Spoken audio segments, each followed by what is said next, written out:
Hey friends, hope you're all doing well. We're doing okay too, just really tired since we've been working non-stop. We wanted to answer a question many of you ask: how does our publishing process work? Most of our audiobooks are first posted on Patreon as paid content. They stay behind a paywall for a few months. After that, they become free to access on Patreon forever. Then, a few weeks later, we upload them to other platforms like YouTube, Facebook, and Twitter, X. Lately, our community hasn't been growing much, and we could really use your help.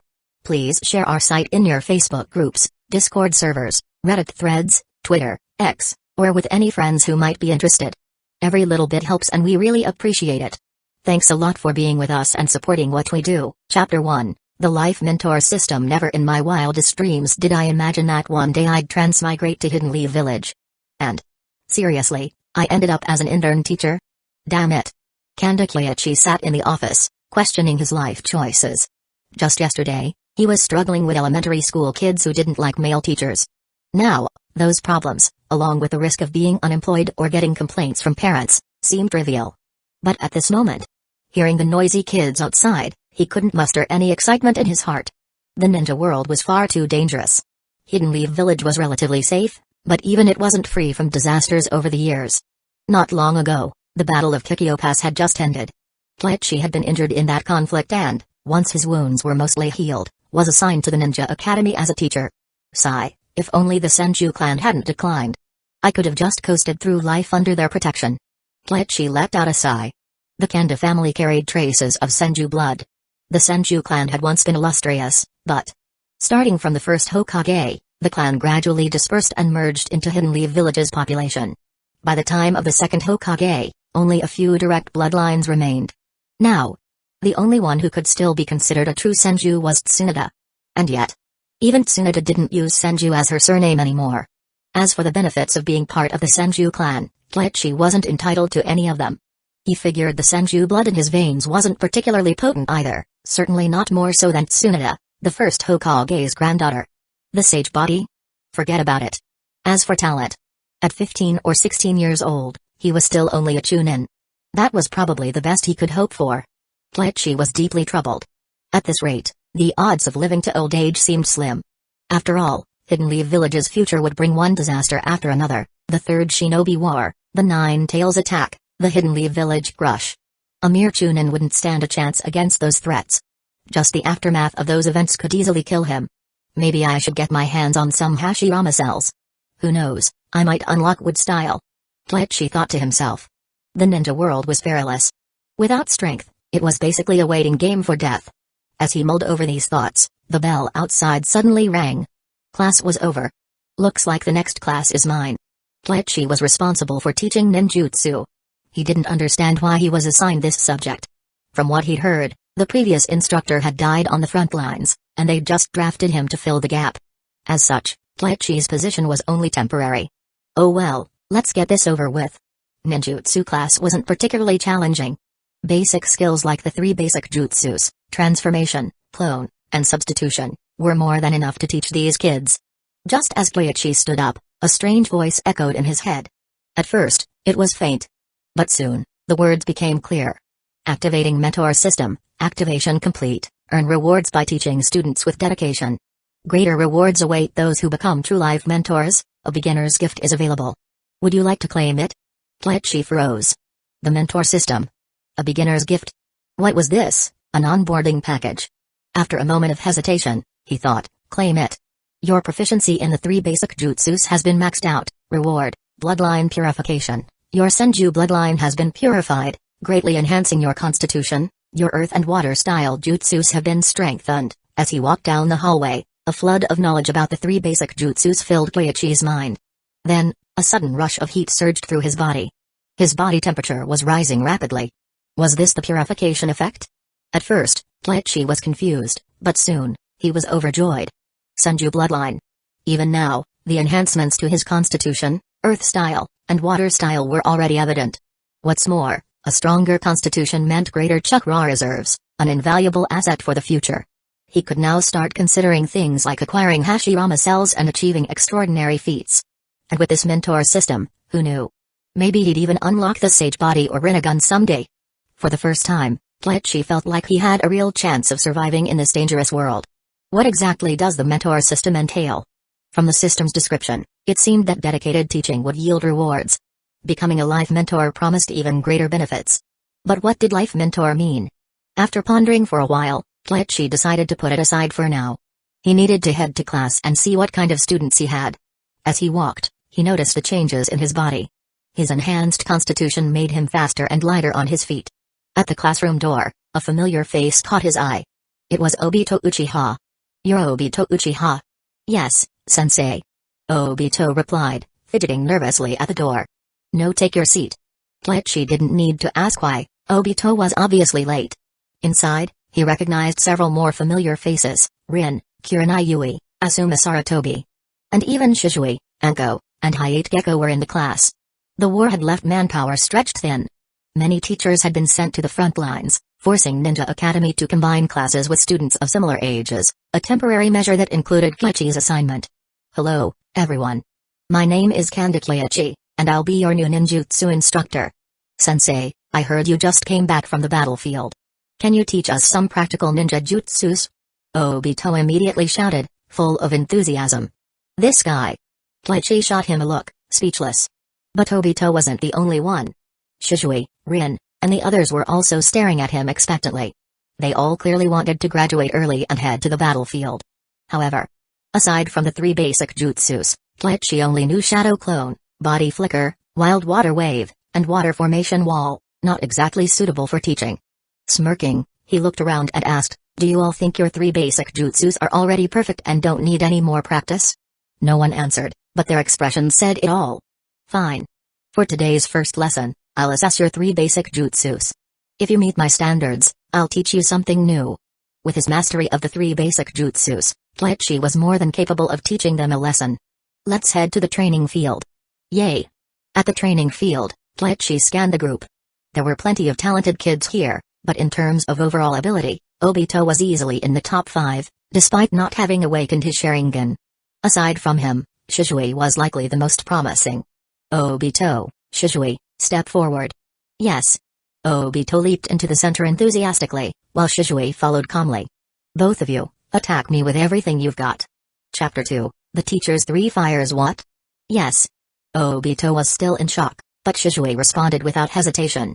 Immediately, Shishui drew a kunai, glanced at Obito, and made a hand gesture. It was the Uchiha's secret signal for communication. Obito hesitated for a moment. This kid from the clan was taking things seriously. He straightened his expression, nodded slightly, and quickly pulled out shuriken, throwing them at Kleichi. Despite his tendency to be tardy and mess around, Obito was skilled in many areas. Although he hadn't awakened the Sharingan, his persistence and effort had made his shuriken manipulation exceptional. Dozens of shuriken flew at Kleichi from various angles, blocking all possible escape routes. However, Kleichi formed a hand seal, and a clone appeared beside him. The next moment, 2 figures moved in perfect synchronization to evade the shuriken. Neither the real body nor the clone was hit by a single blade, their movements precise and flawless. Shishui tried to find an opening, but Kleichi's clone left no weaknesses, making it impossible to distinguish it from the real one. What's more, Kleichi was incredibly fast. Was this really just the strength of a Chunin? Shishui was stunned. "Aren't you two going to attack?" "If not, it's my turn," Kleichi said with a grin, then lunged toward Obito. Better to take care of him first. As he moved, his real body and clone flanked Obito, throwing 2 shuriken. Obito quickly retreated, forming hand seals before exhaling a massive fireball. "Great fireball jutsu." "Obito." Rin gasped. This guy was reckless, using such a high-level jutsu in a sparring match. But the next moment, her concern proved unnecessary. From the fireball, Kleichi dashed out unscathed. It was a clone. Shishui realized immediately. But where was the real one? Shishui scanned the area, his breath hitching as he shouted, "Obito, watch out." Obito was confused. Watch out? For what? That was just a clone. The next second, Shishui formed seals and used the body flicker jutsu to appear beside Obito. He swung his kunai at a seemingly stray shuriken. The shuriken transformed midair, revealing itself as Kleichi. But before Shishui could react, bam, a kick sent him flying. Obito instinctively tried to act but froze when he felt cold steel pressed against his neck. It was a kunai. If this were the battlefield, you'd already be dead. Kleichi said calmly. Obito wasn't weak, but his awareness and reflexes were lacking at this stage. Of course, all kids were like that. The strongest here was probably Shisui. That body flicker jutsu. Truly worthy of the future Shisui of the body flicker. While Obito didn't understand what had happened, the others watching from the sidelines saw it clearly. Before Obito used the great fireball jutsu, Kleichi had thrown 2 shuriken. After the fireball, however, there were 3. Clearly, Kleichi had used the substitution jutsu to evade, swapped positions, and then transformed into a shuriken. The impressive part was how seamless and quick his execution had been. So cool. Rin's eyes widened in amazement. Is this teacher really just a Chunin? Kurenai was equally shocked. If not for Shisui's quick thinking, Obito could have been killed in an instant. This teacher was definitely not an ordinary Chunin. He was at least an elite Chunin, possibly even comparable to a Jonin. And his mastery of the 3 basic jutsus. Incredible. Even her father might not compare. For someone of this caliber to be teaching at the academy? It seemed almost unbelievable. Now, does anyone still think the 3 basic jutsus are useless? I didn't even use shadow clones. If I had, there could have been even more variations. As Kleichi spoke, he tossed a smoke bomb. When the smoke cleared, more than a dozen clones stood before the students. Can you guess how many are shadow clones and how many are regular clones? If I had a Sharingan. Obito started to mutter but stopped halfway. The Sharingan was rare. Even among the Uchiha, not everyone awakened it, and outside the clan, only the Hyugas Byakugan or certain sensory jutsus could distinguish between clones and shadow clones. Most of the time, this tactic was effective against typical enemies. You're all still young and too naive. Learn properly. Today, we'll continue with the 3 basic jutsus. Any objections? Kleichi scanned the room. No one dared to speak. Obito might have been considered the class underdog academically, but his practical skills were decent. Meanwhile, Shisui was strong enough to meet early graduation standards. Even Shisui, who had originally felt he couldn't learn much at the academy, now saw Kleichi in a different light. The new teacher had demonstrated that with just the 3 basic jutsus and some simple taijutsu, he could effortlessly subdue both Shisui and Obito. For someone like that to be just a Chunin. It was clear he was still far from Kleichi's level. And so, Kleichi's first lesson had a powerful impact. Nobody questioned his teaching anymore, and the class listened attentively. In Hidden Leaf Village's office, Lord Third. Take a seat. The 3rd Hokage, smoking his pipe, had a crystal ball on his desk displaying Kleichi training the students. The visitor was Nara Shikaku. Shikaku, what do you know about this child, Kleichi? Kleichi? Shikaku glanced at the crystal ball and watched the scene for a moment, his heart filled with surprise. Such mastery of the 3 basic jutsus. It wasn't just solid, it was nearly flawless.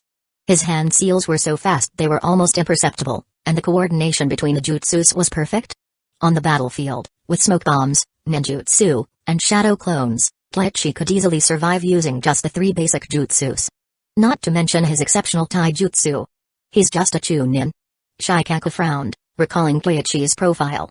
He wasn't this strong before. His taijutsu was good, but not to this extent. Lord Third, wasn't Kleichi's grandmother from the Senju clan? You mean? He may have awakened the Senju bloodline. The 3rd Hokage paused, his pipe still in hand. The Senju clan's bloodline was incredibly powerful. Both the 1st and 2nd Hokage possessed extraordinary chakra and physical prowess. And moments of life and death struggle often awakened latent potential. The Hokage's fingers lightly tapped the desk. After a long silence, he finally smiled and said, "It's a pity Tsunade isn't here. She'd be delighted to hear this news." Yes. Shikaku didn't pursue the topic further. He looked back at the crystal ball and observed for a while longer. Lord Hokage, I believe Kanda Kleichi's strength qualifies him as a special Jonin. He hasn't contributed enough. Promoting him too hastily wouldn't be appropriate. The 3rd Hokage shook his head. Shikaku nodded and said no more. All right, you may go. Yes. After Shikaku left, the 3rd Hokage sat in silence, not even touching his pipe. Smoke curled upward as if reflecting his deep thoughts. After a long pause, he tapped the desk lightly again. A moment later, an Anbu appeared. Keep an eye on Tsunade's whereabouts. If you find her, inform her that Kanda Kleichi may have awakened the Senju bloodline. Ask if she'd be willing to return to the village to see him. Yes. Chapter 3, Do you know the Will of Fire? 3 basic jutsu are the most basic and least chakra-intensive ninjutsu. On the training ground, we can use high-powered jutsu without worrying about chakra consumption, but on the battlefield, it's a completely different story. Saving a bit of chakra might just save your life. Daichi began explaining his own understanding and jutsus. Some of it came from his predecessor, but most of it was knowledge provided by the system on the transformation jutsu. Everyone listened attentively. Times were different now. With the ongoing wars, Hidden Leaf Village was in a precarious position, and more children were graduating early to participate in the conflicts, Kakashi and Guy among them. In this mixed training class, many of the students might have to join the battlefield as early as this year. Guidance from an experienced veteran was incredibly valuable to them. Even the usually mischievous Obito didn't dare whisper during the lesson. "Sensei, how can we use less chakra?" "Sensei." When it came time for questions, the students eagerly raised their hands, clamoring to ask their queries. Daichi patiently answered each one. The bell rang. Class was over. "Alright, everyone, practice on your own after class. If you have any questions, feel free to ask me after class or during the next lesson. Otherwise, you're dismissed." Daichi felt a wave of relief. His first class in the ninja world had gone relatively well. He'd established his authority early, so the subsequent lessons shouldn't be too difficult. However, it seemed the lesson plan he'd prepared earlier had been unnecessary.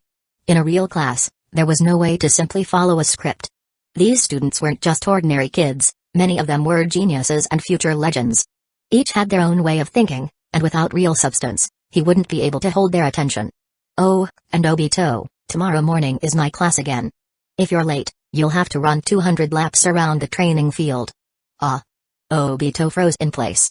Why this last-minute warning? What if he really was late tomorrow? "Alright, everyone, see you tomorrow." After speaking, Daichi disappeared with the body flicker jutsu. Back in his office, the first thing he did was check the system. He'd heard a notification at the end of class but hadn't caught it clearly. First class completed, evaluation, excellent, reward, water dragon jutsu, water dragon jutsu? The one with 44 hand seals? Daichi was stunned for a moment. But, after claiming and examining the reward, he realized he had underestimated the system. This was the simplified version created by the second Hokage, requiring only 4 hand seals. Combined with the bonus from his recently awakened Senju bloodline, this ninjutsu was an excellent reward. "I'll try it out later," Daichi thought to himself. Since activating the system and awakening his bloodline, he hadn't tested the power of water-style jutsus or fully assessed his current strength. That wouldn't do. Hidden Leaf Village outskirts after class, Daichi arrived at a riverbank area. First, Shadow Clone Jutsu. An identical clone appeared beside him. "Time is precious. You train in taijutsu jutsus while I test out the power of ninjutsu." "Seriously?" The clone wanted to complain, looking utterly speechless. But, as a shadow clone, it had no choice. Resigned, it went off to a nearby forest to practice taijutsu. If it could master jutsus like Leaf Hurricane or Shadow of the Dancing Leaf, that would be a win. Meanwhile, the original Daichi checked his chakra reserves. Still plenty left. "With this amount of chakra, I can handle 3 clones working simultaneously. It's not on Naruto's level, but it's far more than an average adult Kakashi." Daichi felt satisfied. Naruto's insane chakra reserves weren't just due to his bloodline, they also came from the Nine Tails chakra and Azura's lineage, basically, cheats no one else could compete with. Looking around, he found an open area and quickly formed hand seals. Water Dragon Jutsu. In an instant, torrents of water converged to form a massive dragon, roaring as it ascended before crashing down with tremendous force. The ground where it struck was left with a massive crater. Powerful. Even though the jutsu's strength weakened slightly when used away from the water source, the difference wasn't significant, only a bit more chakra was consumed. "Now I have both offensive and defensive options," Daichi thought. With jutsus like Water Wall, Water Dragon Jutsu, and Water Colliding Wave, his current capabilities had no major gaps. Of course, this was only true at the level of Chunin or regular Jonin. Compared to elite Jonin and above, his skill set was still too limited. But there was time to grow. With the system, the future held endless possibilities. He prepared to head back for a good meal. As for the shadow clone, it could keep training. Just as he took a step, Daichi suddenly sensed a presence nearby. He turned to face the direction it came from. "Who's there?" "Sensei, it's me." From behind a tree, a figure slowly emerged. Daichi didn't need to see his face, he recognized the voice immediately. "Shizue Uchiha." "Shizue, is there something you need?" "Yes, I have some doubts and was hoping you could help me." Shizue bowed respectfully. Seeing Daichi's kind and patient demeanor, Shizue stepped forward, though he still seemed a bit hesitant. "Go ahead," Daichi encouraged. "Sensei, I originally planned to graduate early this year, but after sparring with you, I'm worried. Would graduating early burden my teammates on the battlefield? Shishui expressed his concerns. Kleichi paused for a moment before chuckling softly. It seemed he'd unintentionally discouraged the young prodigy. After thinking for a moment, Kleichi replied, with your abilities, you're certainly not weak. You wouldn't be a liability on the battlefield. However, unless the situation is absolutely dire, I wouldn't recommend graduating so early. Please guide me. Shishui bowed deeply.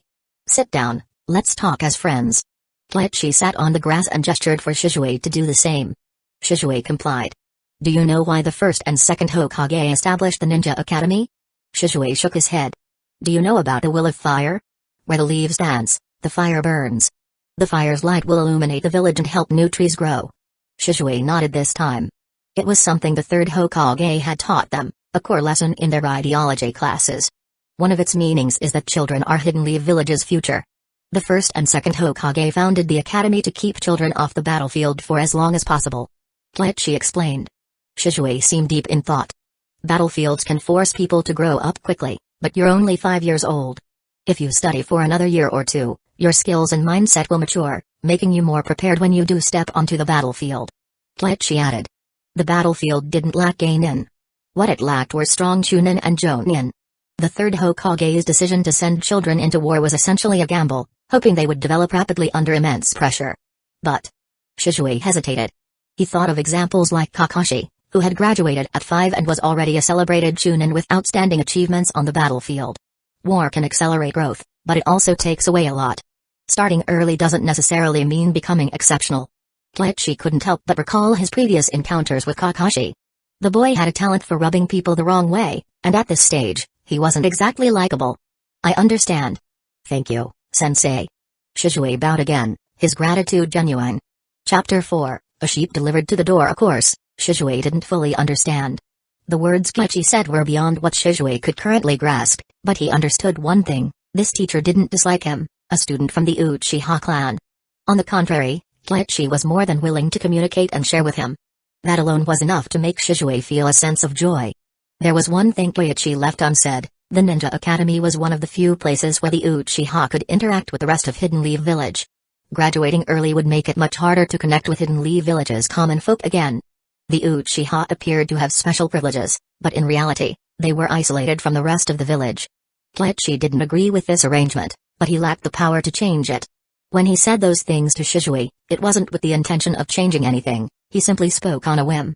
Yet before long, the system prompted him: you have gained initial recognition from Shishui Uchiha, reward, Ganjutsu Fundamentals, Ganjutsu. That was definitely a blind spot in his expertise. A wealth of knowledge filled Kleichi's mind. After carefully reflecting on it for a while, he was quite satisfied.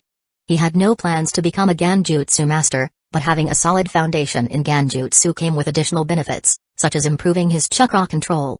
Sensei, can I come to you with more questions in the future? Of course. Kleichi's smile was genuine. He wasn't just being polite, he was genuinely happy. Shishui was such a good kid. He was like a sheep delivered to his doorstep, complete with wool and scissors. Thank you, sensei. Shishui bowed deeply. He had no idea that in Kleichi's eyes, his image had shifted from being a promising student to being a big, fluffy sheep ready to be sheared. Come on, let's grab some food. My treat. Kleichi smiled warmly. Ah. There's no need for that. Shishui felt a little embarrassed but was quickly dragged along. In the distance, Kleichi's shadow clone watched with a face full of resentment as its original form and Shishui walked away. Good grief. What was this nonsense about teaching students? It was all an excuse to skip out on training and leave the clone doing all the hard work. The clone was about ready to snap. Kleichi had tasked his clone with practicing taijutsu jutsus. As for physical conditioning, that was something he'd have to train himself. That would have to wait, though. For now, his injuries were still healing. Besides, you need a full stomach to train properly. At the Akiraku ramen shop, boss, 2 bowls of ramen, please. Alright, sir, take a seat and wait a moment. At this time, Tuki, the owner, was only in his 20s, looking quite young, and his daughter Ayam had just recently been born. Shishui curiously glanced around. He'd heard of this shop before, apparently. Obito really liked eating here, but he'd never tried it himself. Before long. Rin, I swear it was an accident earlier. If I get another chance, no Once I awaken my Sharingan, I'll definitely beat Sensei into the ground. Obito's voice rang out loudly from outside, accompanied by animated gestures. Shizue face-palmed. He had just been thinking about this fellow clansman, and the next moment, Obito appeared, making quite the entrance, no less. Beat Sensei into the ground? Yeah, right. Even if Obito had multiple Sharingan, Shizue doubted he could take down Kyoichi, especially after witnessing their teacher's water-style jutsu. Shizue knew full well that Kyoichi hadn't even gone all out during their lessons. Kyoichi, on the other hand, wasn't surprised at all. Obito had earned the nickname Dead Last from Kakashi for a reason. The kid wasn't weak, far from it, but his combat sense was lacking. Tactics? Coordination? Forget it. And he was so full of himself, constantly boasting about his Sharingan like it was a magic cheat code. The moment Obito stepped through the door and saw Kyoichi, his entire demeanor changed. He froze, visibly panicked. His first instinct? Turn around and walk out. But that wouldn't work. Tomorrow was still a school day. If he ran now, it would count as fleeing, and he'd probably face even worse punishment later. Obito's face turned pale. Damn it. All he could do was muster an awkward smile, bow deeply, and say, "Sumimasen." Obito, you're impressive. The speed at which you make mistakes is only matched by the speed of your apologies. Yes, sensei, I'm very sorry. Obito's face turned red with embarrassment. Alright, sit down. Tomorrow we'll have a combined test on transformation and clone jutsus. You can go first as a demonstration for the class. PFFT. Rin couldn't hold back her laughter. Obito had been bragging just moments ago, and now he was completely deflated. The contrast was too funny. Sensei, I'm terrible at chakra control. I'll mess it up. Obito's voice grew smaller and smaller. Just moments ago, he'd been boasting about beating Kyoichi, and now he couldn't even bring himself to argue. The situation was utterly humiliating. Recognizing your own shortcomings is a good start. Take this opportunity to improve before you end up on the battlefield. As for the Sharingan, bloodline limits are just tools. True strength comes from within. Don't you agree, Shizue? It was always good to have self-awareness. Kyoichi's casual lecture flowed smoothly. Who knows, maybe he'd trigger another reward. It was all about playing the role of the mentor. Keep trying, and the rewards would come eventually. After all, wasn't it convenient that there happened to be another Uchiha here? Shizue pondered for a long moment before nodding slowly. No Uchiha could deny their desire for the Sharingan, but after reflecting on Kyoichi's words, he realized they had merit. There were many renowned shinobi in the world without bloodline limits, yet they were still immensely powerful. For example, the third Hokage and the third Raikage. Both were legends who had made their mark without any special bloodlines. Fair enough. Obito muttered begrudgingly, though he couldn't quite refute the logic. At that moment, the ramen was served. Enjoy your meal. Thank you. Kyoichi adjusted his mood, followed local etiquette, and started eating. One bite in, delicious. The flavors were rich, and the ingredients were generous. No wonder this place had stood the test of time in Hidden Leaf Village. Shizue felt a mix of emotions. He was nervous yet happy. It was his first time eating outside the Uchiha compound. But it wasn't bad at all. Meanwhile, Obito's earlier gloom vanished the moment the food arrived. He instantly transformed into a dedicated eater. I'm digging in. As they ate, Tuki's wife briefly came out holding their baby daughter to help with the busy shop. The place was bustling. Kyoichi and Shizue had come early and found seats, but those arriving later had to queue.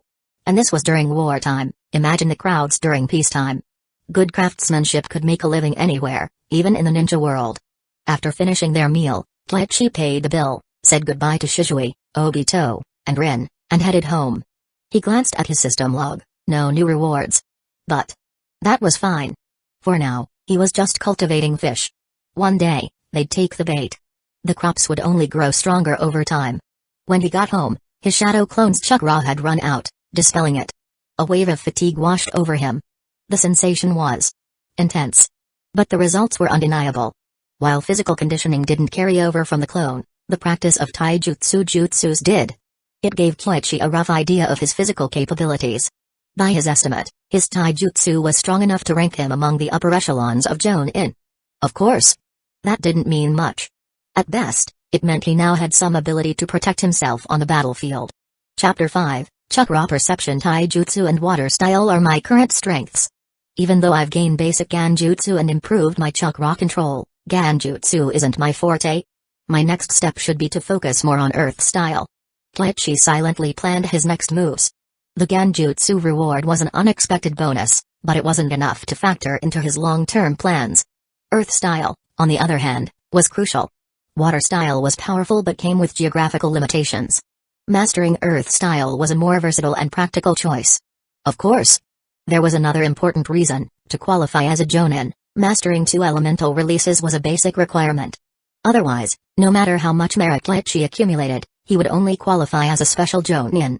In a place like Hidden Leaf Village, merely being a special Jonin was far from sufficient to secure a foothold. Kleichi stood at the door of his family home. The Kanda household was spacious, but there weren't many family members left. His parents had died during the Second Shinobi World War, and his grandmother had passed away years ago. Still, there were some treasures left inside, specifically, scrolls left behind by his grandmother. The Senju clan was generous. Whenever one of their members married into an outside family, they would bring gifts as a dowry. The scrolls were what Kleichi's grandmother brought from the Senju clan. In his previous life, Kleichi hadn't paid much attention to them. But now, he thought those scrolls might hold something useful. Carefully, he began searching through them. Sure enough, one of the scrolls contained unique content, handwritten notes on Kenjutsu by none other than Dobirama Senju. Though the notes weren't comprehensive, they outlined a systematic approach to swordsmanship, Kenjutsu of the Hidden Leaf Village style. Kleichi couldn't help but marvel. His grandmother's decision to choose these notes over ninjutsu scrolls was truly wise. If a descendant had the aptitude, they could derive a full swordsmanship jutsu from these notes. Unfortunately, his father didn't seem to have that aptitude, and his understanding of kenjutsu had remained superficial. By the time it reached Kleichi, the art had fallen out of practice entirely. Kleichi pondered for a moment before carefully setting the scroll aside. He planned to study it thoroughly tonight. Looking through the rest of the books, he found they were mostly historical accounts of the family, not combat jutsus. Surprisingly, these history books were the ones most frequently read by his grandmother. After taking a brief rest, Kleichi stepped into the courtyard. He formed a hand seal. Training is best done personally, he muttered. But when it comes to kenjutsu, I'll leave it to you. He smirked. The shadow clone sighed. Of course. Being summoned as a shadow clone meant no chance of slacking off. Let's get to it, then. The next morning, Kleichi arrived at the academy feeling refreshed and invigorated. For the first time, he truly appreciated the strength of the Senju bloodline. It wasn't just his constitution, his recovery speed was astonishing. Despite the intense training he and his clone had undergone the day before, a single night of rest left him as good as new. Obito, however, was another story. Kleichi nearly laughed when he saw him enter the classroom. Obito arrived just in time, panting heavily. Clearly, he had run all the way here, exhausting most of his chakra in the process. Sensei, I'm not late. Obito wheezed, desperate to prove his punctuality. He had sprinted the entire way, fearing the consequences of being late. I mentioned yesterday, you're up first to demonstrate the combined use of transformation jutsu and clone jutsu. Kleichi smiled pleasantly as he stood at the podium. Ah. Obito froze. His face turned stiff, and then crumbled. He'd completely forgotten about that. This was a disaster of his own making. Maybe if he hadn't gone out for ramen with Rin yesterday, he could have avoided this. Taking a deep breath, he mustered his courage and walked to the front of the class. Quickly forming seals, he attempted the jutsu. Obito's chakra control was better than Naruto's, thanks to the lack of interference from the Nine Tails. Still, his chakra control left much to be desired. Moments later, a poorly formed Kleichi clone appeared, slumped awkwardly on the ground. It's spot on. Kleichi couldn't help but laugh inwardly. Obito grimaced. He wasn't embarrassed, he'd long since accepted his lack of skill, but he was worried about being punished again by Kleichi. Your chakra reserves are decent, and you've shown potential in ninjutsu and shuriken jutsu. But taijutsu and chakra control are your weaknesses. You need to work hard on those areas, or you'll be a liability on the battlefield. Kleichi's tone was firm yet encouraging. Obito immediately bowed. Thank you, sensei. In the past, his teachers would simply shake their heads at him. But Kleichi, he didn't dismiss or ridicule him. Instead, he offered genuine advice. This alone wiped away much of Obito's self-doubt. Focus on tree climbing and water walking. Practice them well. Tree climbing? Water walking? Many students in the class looked puzzled, including Iruka. As civilians, they had little knowledge of such jutsus before being assigned a personal mentor. You channel chakra to your feet to climb trees and walk on water. Kleichi explained. Oh, I think my father mentioned that once. Have you practiced it? Obito asked. No. I could do it without practice. Kurenai replied nonchalantly. Ugh. Obito groaned inwardly. Talented people were so annoying. Sensei, could you explain more about it? Of course. Kleichi patiently outlined the principles behind the jutsus. Tree climbing and water walking weren't classified jutsus, but without proper instruction, they were difficult to learn. By teaching them, he hoped to give civilian students a better chance of survival on the battlefield. Of course. The Hokage might have preferred these lessons to wait until after the students were assigned to teams. But this was wartime. How many Jonin actually had the time to teach their students? You should practice regularly. Alright, next person. One by one, the students demonstrated their skills. Unlike Obito, most of them had decent chakra control. The combined use of transformation and clone jutsu wasn't difficult for them. Kleichi even increased the challenge by asking them to create multiple clones, which Obito managed to do, albeit with a few deformed ones. By the end of class, Kleichi was quite pleased. Easy day. He was starting to enjoy teaching. Ninja children were far easier to manage than rowdy kids from his past life. Even the troublemakers only ever caused minor issues like tardiness or skipping class. Back in his office, Kleichi glanced at the system interface. Task completed, teaching transformation and clone jutsu integration. Tree climbing. And water walking, rating, excellent, reward, chakra perception, chakra perception? Curious, Kleichi chose to claim the reward. Immediately, he pressed his fingers to the ground, sending out a wave of chakra. Moments later, the environment around him was vividly mapped out in his mind. Just as I thought. This ability is incredible. Chapter 6, Do you understand class struggles? To be precise, this wasn't a ninjutsu or a secret jutsu, but rather an ability of the second Hokage, Senjudobi Rama. Kanda Kleichi extended his chakra, quickly sensing a figure hidden in the shadows nearby. From their position, they had a clear view of his courtyard, even parts of the interior of the house. A Nanbu? Kleichi didn't turn around. He knew the person was likely watching him right now. When he extended his senses further, he detected another Anbu in a different part of his house. But beyond that, there were no more. Two Anbu. Kleichi retracted his chakra, thinking for a moment. He understood what was going on. He had previously been a Chunin, and how strong he was had likely been assessed by those above him. After his injuries, he had made substantial improvements, and his physical condition had also strengthened. The third Hokage must have suspected something. This surveillance was partly precautionary and partly to confirm the situation. The two Anbu must have been tailing him since yesterday. Senju bloodline. Kleichi pondered for a while, narrowing his eyes. He didn't say anything, pretending not to notice the presence of the Anbu around his home. But he was thinking not just about the third Hokage, but also about Denzo. Most of the shady dealings in Hidden Leaf Village were connected to him, with at least 9 out of 10 schemes bearing his name. There was no injustice there. That's why Denzo had been called the Shadow Hokage. Previously, Kleichi had felt some sympathy for him, a man who had spent his life taking the blame for the third Hokage. But now, living in Hidden Leaf Village, he had to consider the effects of Denzo's influence. That old bastard must have been secretly researching the cells of Hashirama in recent years. Until now, the true Senju bloodline in Hidden Leaf Village had been almost extinct, with only Tsunade remaining, a powerful figure of great prestige, and Denzo dared not touch her. However, Kleichi was different. The Kanda family only had him left, a mere Chunin. If something were to happen in secret, no one would dare speak up. The more Kleichi thought about it, the more he felt a sense of impending danger. Hidden Leaf Village was now under the control of the third Hokage and Denzo, and it was impossible to predict what these two scheming old men might do. Luckily, he had gained the ability to sense chakra. With his jutsu, he could at least anticipate their movements in advance. Actually, if I could get my hands on the cells of Hashirama, it would be quite beneficial for me, but dealing with Denzo, it's like making a deal with the devil. Today's class is over, and many of you still haven't mastered the 3 basic jutsu. You'll need to continue practicing when you go back. Another day of lessons had ended. Kleichi was feeling a bit exhausted. There were some geniuses in the class, but still many students had poor chakra control. As students, they were adequate. But as Genin heading to the battlefield, they were still far from ready. Among them, Obito had made rapid progress. He could already climb trees. This kid had talent, but unfortunately, he kept talking about the Sharingan, as if awakening it would bring about the end of the world. Kleichi couldn't help but feel powerless in his internal thoughts. After the class ended, Kleichi left the school and secretly used his chakra sensing ability. The Anbu were gone. Have they left? Kleichi thought to himself. If it had been root, they wouldn't have given up so easily. It seemed to be the third Hokage's subordinates. That was a good thing.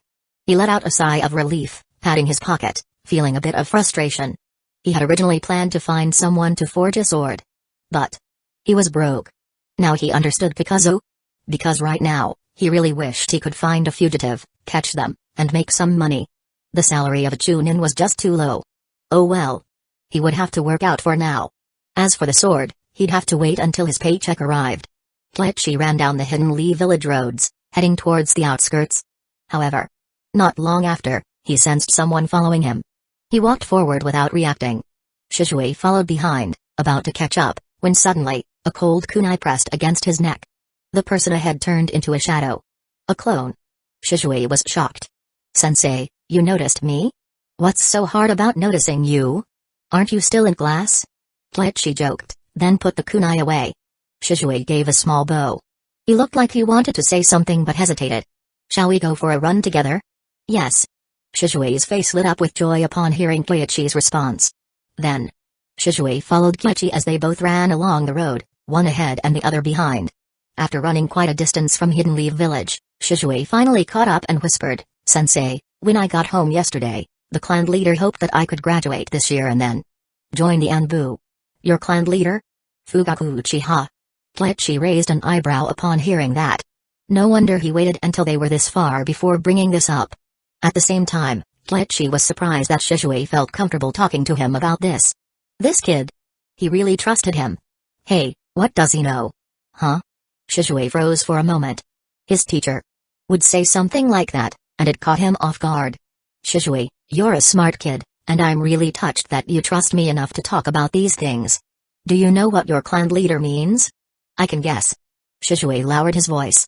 Although young, he was sharp and mature for his age, already aware of many things. For example, the clan leader's intent was clearly for him to quickly demonstrate his talent and show his inclination to side with Hidden Leaf Village, then join the Anbu to serve the Uchiha clan. But he felt something wasn't quite right about it. Shisui, have you had any unpleasant experiences at the Ninja Academy? Unpleasant? Not really. It's just that the other students don't want to get close to us Uchiha. Do you know why? Kleichi smiled. Shisui shook his head. You're still young, and many things are beyond your control. I might say something you don't fully understand, but you can keep your own thoughts. Observe and think with your own mind. As for the problem you're facing, think about the reason. Treat this as an extra question for you, just like skipping class. After Kleichi said this, he immediately picked up the pace. Think about the reason? Shisui was stunned for a moment, then quickly caught up. As they ran, he pondered. But had he really thought about it? Earlier, he was just thinking that since the other students ignored him, he would just ignore them too. Anyway, he'd graduate soon. But why? He thought about it more carefully, and he did find it quite strange. Before he knew it, he had run quite a distance and was out of breath. Kleichi had already slowed down, but Shisui didn't seem to notice, still following him. Soon, they returned to Hidden Leaf Village. Alright, that's enough for today. When you figure things out, we'll talk again. Kleichi smiled. Class struggles, if he directly explained it to Shisui, he probably wouldn't understand. Better to let him think it through himself first. Moreover, there was a good example right here. Yes. Shisui nodded gravely. Kleichi left, and Shisui, about to head back to the Uchiha compound, casually glanced around and saw someone who surprised him. Obito. What was he doing here? This was a small village on the outskirts of Hidden Leaf Village, mostly inhabited by civilians and elderly people. Obito seemed to get along well with them, chatting and laughing while eating fruit given by the old ladies. Why? Chapter 7, Who Says Kids Are a Pain? They're doing great. What is Shisui doing? He's helping civilians carry water and firewood. Huh? The third Hokage's eyes flickered with confusion. For a moment, he thought he had misheard, perhaps mistaking Shishui's name for Obito's. But after a pause, he reassured himself that he wasn't that old, nor were his subordinates incompetent enough to mix up names. He remained silent for a long while before setting down his pipe. Shisui. Carrying water and firewood. Yes. Even the Anbu were puzzled. Carrying water and chopping firewood were tasks typically assigned to Genin. But this was wartime. There were no Genin to handle such tasks, so they piled up, usually done by Obito, whom everyone just ignored. But Shisui, a genius treasured by the Uchiha clan? Instead of training, he was running errands for villagers? Why? I see. The third Hokage waved dismissively, signaling the Anbu to leave. Then, without hesitation, he retrieved his crystal ball and activated the telescope jutsu. Moments later, the crystal ball displayed a scene of Obito and Shizue helping villagers carry water. The third Hokage's face turned blank with confusion. He couldn't understand why Shizue would involve himself in something so trivial. Was it Obito's influence? Or Fugaku Uchiha's? The third Hokage furrowed his brow. If Obito had led Shizue into this, it was understandable. But if this was orchestrated by Fugaku Uchiha, it could mean trouble. Lighting a cigarette, he deliberated carefully. Another possibility came to mind, Kanda Kyoichi. Reports had reached him that Shizue and Kyoichi had been spending more time together since Kyoichi became a teacher. There was even mention of the two sharing a meal at a Kairaku ramen. Could it be his doing? Not impossible. The Hokage retrieved an Anbu report from 2 days prior, detailing observations about Kyoichi, possesses remarkable physical resilience and recovery ability. Utilizes shadow clones to accelerate training. Practices swordsmanship in his courtyard, possibly using notes on second Hokage Tobirama's hidden leaf village-style sword jutsus. From their observations, it was evident, while Kyoichi's physical condition wasn't as monstrous as the first Hokage's, it was comparable to Tobirama's. Without a doubt, he carried Senju bloodline traits. As for the swordsmanship notes, Kanda's family was closely tied to the second Hokage, after all. The third Hokage sighed deeply. He had never imagined that, even after the Senju clan's apparent extinction, someone would awaken their powerful constitution anew. Of course, such a revelation was both exciting and worrisome. If Shizue's behavior change was indeed due to Kyoichi's influence, it would be a welcome surprise, demonstrating that this descendant of the Senju still carried the will of fire. After much thought, the Hokage added a name to the list of Jonin candidates, Kanda Kyoichi. For the next 2 days, Kyoichi had no classes. On the third day, when he returned to school, he overheard 2 teachers chatting in the office. Sigh, I don't know what's gotten into Shizue recently. He's started coming to class late. Must have picked it up from Obito. Probably. Every time Shizue's late, Obito's right there with him. Shizue's tardiness? Kyoichi was surprised, then his expression turned odd. Even tardiness? Did Shizue really pick that up from Obito? Unbelievable. He had told Shizue to observe, not to imitate Obito's behavior entirely. Kyoichi, your class is first period today. If those 2 are late again, don't go easy on them. The first time you're lenient, they'll keep pushing it. Got it. Thanks for the advice, Ishimura-senpai. Kyoichi nodded. As class time approached, he picked up his materials and headed to the classroom. Before he reached the door, 2 figures darted past in a blur. Though they moved fast, every teacher in the office, all of whom were at least Chunin, saw them clearly, Shizue and Obito. The office fell into an awkward silence. Those 2 had been late to other classes all week, but for Kyoichi's class, not only were they on time, but they arrived early. The teachers who had thought Shizue was going astray suddenly realized that he simply didn't care for their lessons. Ishimura Takashi stared at Kyoichi as he left, then slumped onto his desk, visibly dejected. Kyoichi's just a temporary teacher. How is he more popular than me? Don't take it so hard, Ishimura-sensei. They're just a couple of kids. No, you don't understand. I've been teaching for over a decade, and I've seen countless students graduate under my guidance. Now, a substitute is outperforming me. It's crushing. The other teachers fell silent. Ouch. Outside, Kyoichi, who overheard everything, couldn't help but smirk. What can I say? I teach practical stuff. They don't. When he entered the classroom, the students were already seated, sitting upright and attentive. I saw Obito and Shizue using the body flicker jutsu to rush to class today. Very impressive. So here's the plan, we'll start with a quick test of the clone, transformation, and substitution jutsus. If everything looks good, I'll teach you the body flicker jutsu. The classroom erupted with excitement. But not everyone. A significant number of students hadn't yet mastered the basics. Kyoichi scanned the room and smiled. Don't get too excited. Since this is a mixed-age class, I'm looking at the overall progress, not just individual performance. Got it? Yes, sir. Rin, Kurenai, and other senior students immediately understood. If too many students lagged behind, the entire class would have to wait to learn new jutsus. Realizing this, some of the more advanced students started thinking about how to help their peers catch up. By the time they broke into practice groups, most of the talented students had paired up with those struggling, including Obito. Meanwhile, Kyoichi's attention was drawn to one student, Hiate Gecko. Hi-8 was quick to grasp the concepts, but, cough, cough. When using the transformation jutsu with the clone jutsu, pay attention to chakra allocation and hand seal speed. Cough. Try mastering tree climbing first. I'll teach you. That cough. Man, it's intense. Chapter 8, I told you to observe, not to surpass Hi-8 Gecko. Kyoichi's mind conjured up information about him. Hi-8, a family renowned for their swordsmanship. Physically weak. But, in the memories of Kyoichi's past life, he recalled more in-depth details. Wind style, suspected tuberculosis. In this era, without anti-tuberculosis medicine, Hi-8 Gecko was plagued by lung disease from a young age. Coupled with his training in wind style and swordsmanship, no wonder his life was cut short. Kyoichi frowned.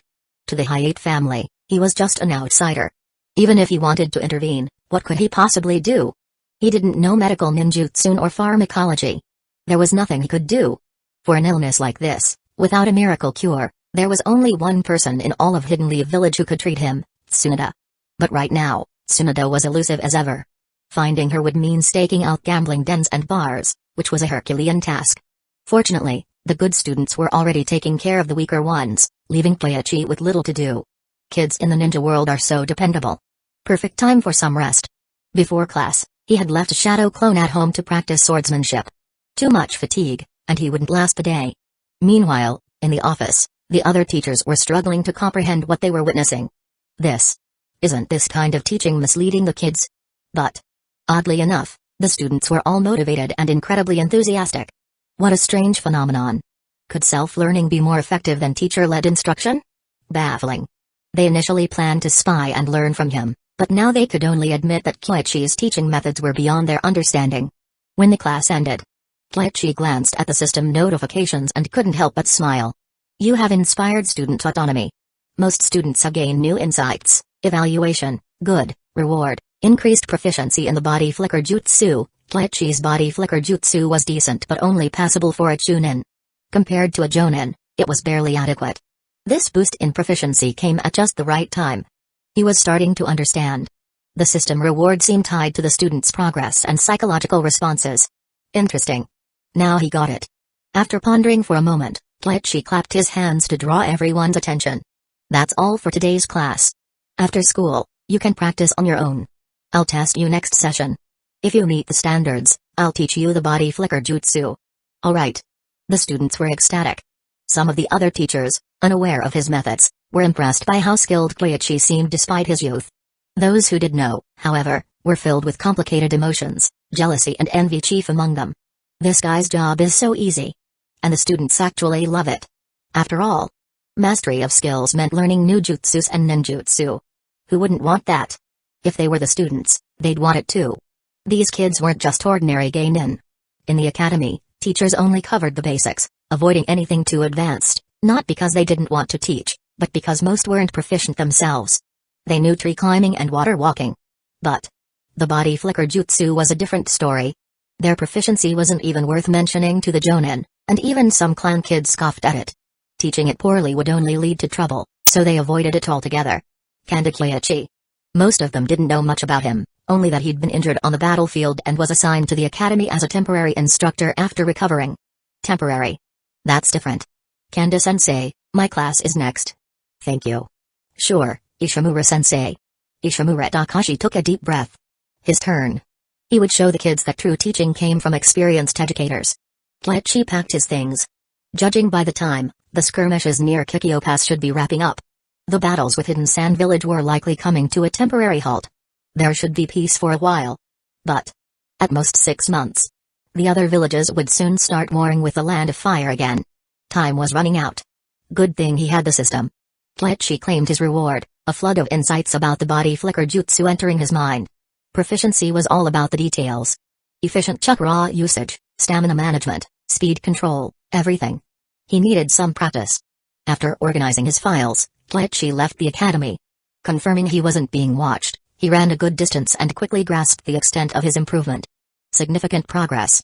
His chakra consumption was reduced, and his execution of the body flicker jutsu was faster and more precise. His speed and range control were vastly improved. He was now better at the jutsu than most jonin. At this level, forget ordinary students, he could even keep Shizue in check. Time for lunch. After stretching, He realized how hungry he was. Breakfast had been half-hearted at best. As he headed back to the village, two familiar figures came into view. Shishui and Obito. Skipping class again? And doing good deeds, no less. Good deeds, huh? Shishui, are we really doing the right thing? What about the teacher? It's fine. I've already learned Ishimura-sensei's shuriken jutsus. If there's anything you don't understand, I can teach you, Obito Naizen. Wow. Shishui was the mastermind behind this truancy. Told to observe, and now he's surpassing Obito. Kleichi couldn't help but wonder, what was Ishimura Takashi feeling right now? He was probably furious. Kids rushed to attend other teachers' classes, but his? They skipped outright. How disrespectful. Kleichi figured the man's face wouldn't look great tomorrow. Then again, it didn't matter. He was just a temp at the academy. He might not even be here next year, so he didn't care what others thought. Shaking his head, he stuck to his plan of getting ramen. But Shishui noticed him. Sensei. You're here too? Shishui was bold as ever. Despite skipping class, he ran straight toward Kleichi. You really have no fear? Aren't you worried I'll drag you back? You're not that kind of rigid teacher. Shishui grinned. Obito hesitated in the back but relaxed when he saw Kleichi had no intention of reprimanding Shishui. I told you to observe, not to mimic, let alone drag Obito into skipping class with you. Kleichi sighed. I think I understand a little, but not completely. I don't know how to explain it, so I wanted to try again. Shishui scratched his head. While helping Obito, he noticed the villagers' attitudes toward him becoming more amicable, seemingly forgetting he was an Uchiha. But he couldn't articulate why. It was like an itch he couldn't scratch. Other than Kleichi's classes, he had no interest in attending anything else. As for Obito, he was fine with ninjutsu and combat, but thinking deeply? That was pushing it, despite being 4 years older. Keep at it. Just pretend you didn't see me. Kleichi nodded. To him, this was a good sign. The original Shishui was too naive, thinking that ninjutsu and ganjutsu alone could resolve the Uchiha clan's conflicts with Hidden Leaf Village. He didn't realize his efforts were futile. Shishui's naivety was one thing, but dragging Itachi into it led to a series of brainless decisions down the line. Letting him reflect like this? Great idea. Chapter 9, Few truly understand the will of fire. What are you two talking about? I don't understand a word. Nothing, sensei. See you later. Shishui waved goodbye. He still didn't understand, but he was determined to keep searching for answers. As Kleichi watched them leave, he let out a silent sigh. In Hidden Leaf Village, it wasn't just the Uchiha clan that isolated themselves, forming what was essentially a village within a village. There was another clan just like them, the Hyuga clan. At least the Uchiha still sent their young to the academy every year, but the Hyuga clan rarely did so, preferring to educate their children within the clan itself. And yet, only the Uchiha faced discrimination and targeted policies. The Hyuga were spared from such treatment, not merely because of the Uchiha's supposed disloyalty. Even if Shishui became the clan leader and led his people down the path of a good Uchiha, Denzo would still likely refuse to sheath his blade. Denzo's stance toward the Uchiha was far harsher than that of the third Hokage. If Shishui couldn't comprehend the reasons behind the rift between the Uchiha and the commoners of Hidden Leaf Village, there was no point delving deeper into such topics with him. With that thought, Kleichi turned and headed toward Ikiraku Ramen. As for the third Hokage? What was there to worry about? The third wasn't like Denzo. Kleichi's actions, encouraging Shishui and Obito to help civilians and perform unpaid tasks, would only earn him the Hokage's gratitude. Upon arriving at Ikiraku, Kleichi was just about to sit down when a swift shadow approached. Whoosh! An Anbu ninja, masked and imposing, appeared before him. Kleichi Kanda, the third Hokage summons you to the Hokage's office. Me? Yes. Alright, I'll go immediately. Kleichi was puzzled but didn't dwell on it. The Anbu's directness made it clear this wasn't a casual request. Without delay, he followed the Anbu, both of them using the body flicker jutsu to reach the Hokage's office in mere moments. Lord Hokage, Kleichi has arrived. Dismissed. Yes, sir. The Anbu disappeared, leaving only the third Hokage and Kleichi in the room. The third Hokage removed his hat, his demeanor warm and casual, like a kindly elder. He stood, smiling as he examined Kleichi from head to toe. It's been years, and look at you now, all grown up. You know me, Lord Hokage? Kleichi was slightly taken aback. Of course. Your grandmother and my teacher were close relatives. When you were born, I even held you in my arms. This. My grandmother never mentioned it. Kleichi scratched his head, offering an awkward laugh. But in truth, He knew full well this was likely fabricated. It was a classic tactic to build rapport.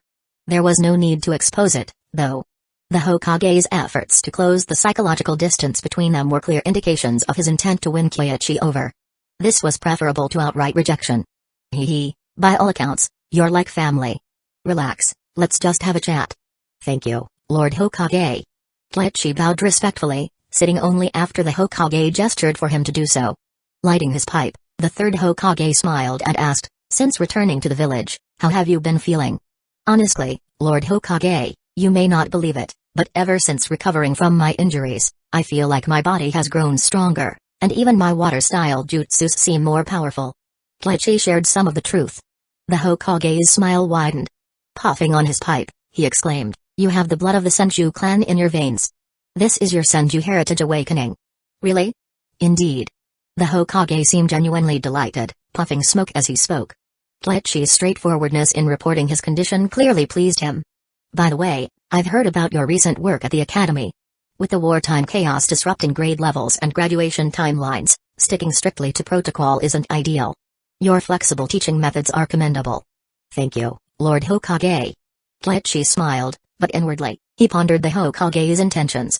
Mentioning the Senju bloodline and praising his teaching, could this be leading to a promotion? Don't be so tense. I called you here partly to chat, but also to ask if, with your recent awakening of the Senju bloodline, you'd be willing to participate in the Jonin exam? The Hokage handed him a form, an application for the Jonin exam. Keiichi was stunned. A promotion to Jonin? He had expected some sort of reward but hadn't imagined it would be this. Jonin. He fell silent, weighing the pros and cons. Becoming a Jonin would grant him more authority and freedom but also come with heavier responsibilities and more dangerous missions. However, the Hokage's assessment of his strength was already on the table. Refusing the promotion might create unnecessary misunderstandings. Finally, he scratched his head and said, Lord Hokage, I'm just a Chunin. I'm worried I might not be qualified. Your strength is more than sufficient. As for other areas, those can be developed with time. Years of war have left us with a shortage of Jonin. Your promotion would be a great help. The Hokage sighed. If you believe in me, Lord Hokage, then I'll give it a try. Relieved, Keiichi signed the form. That's the spirit. Strength can be trained, but the heart and will are what truly matter. Few people these days truly understand the will of fire. The Hokage's smile deepened. Keiichi understood the subtext. Shisui. See?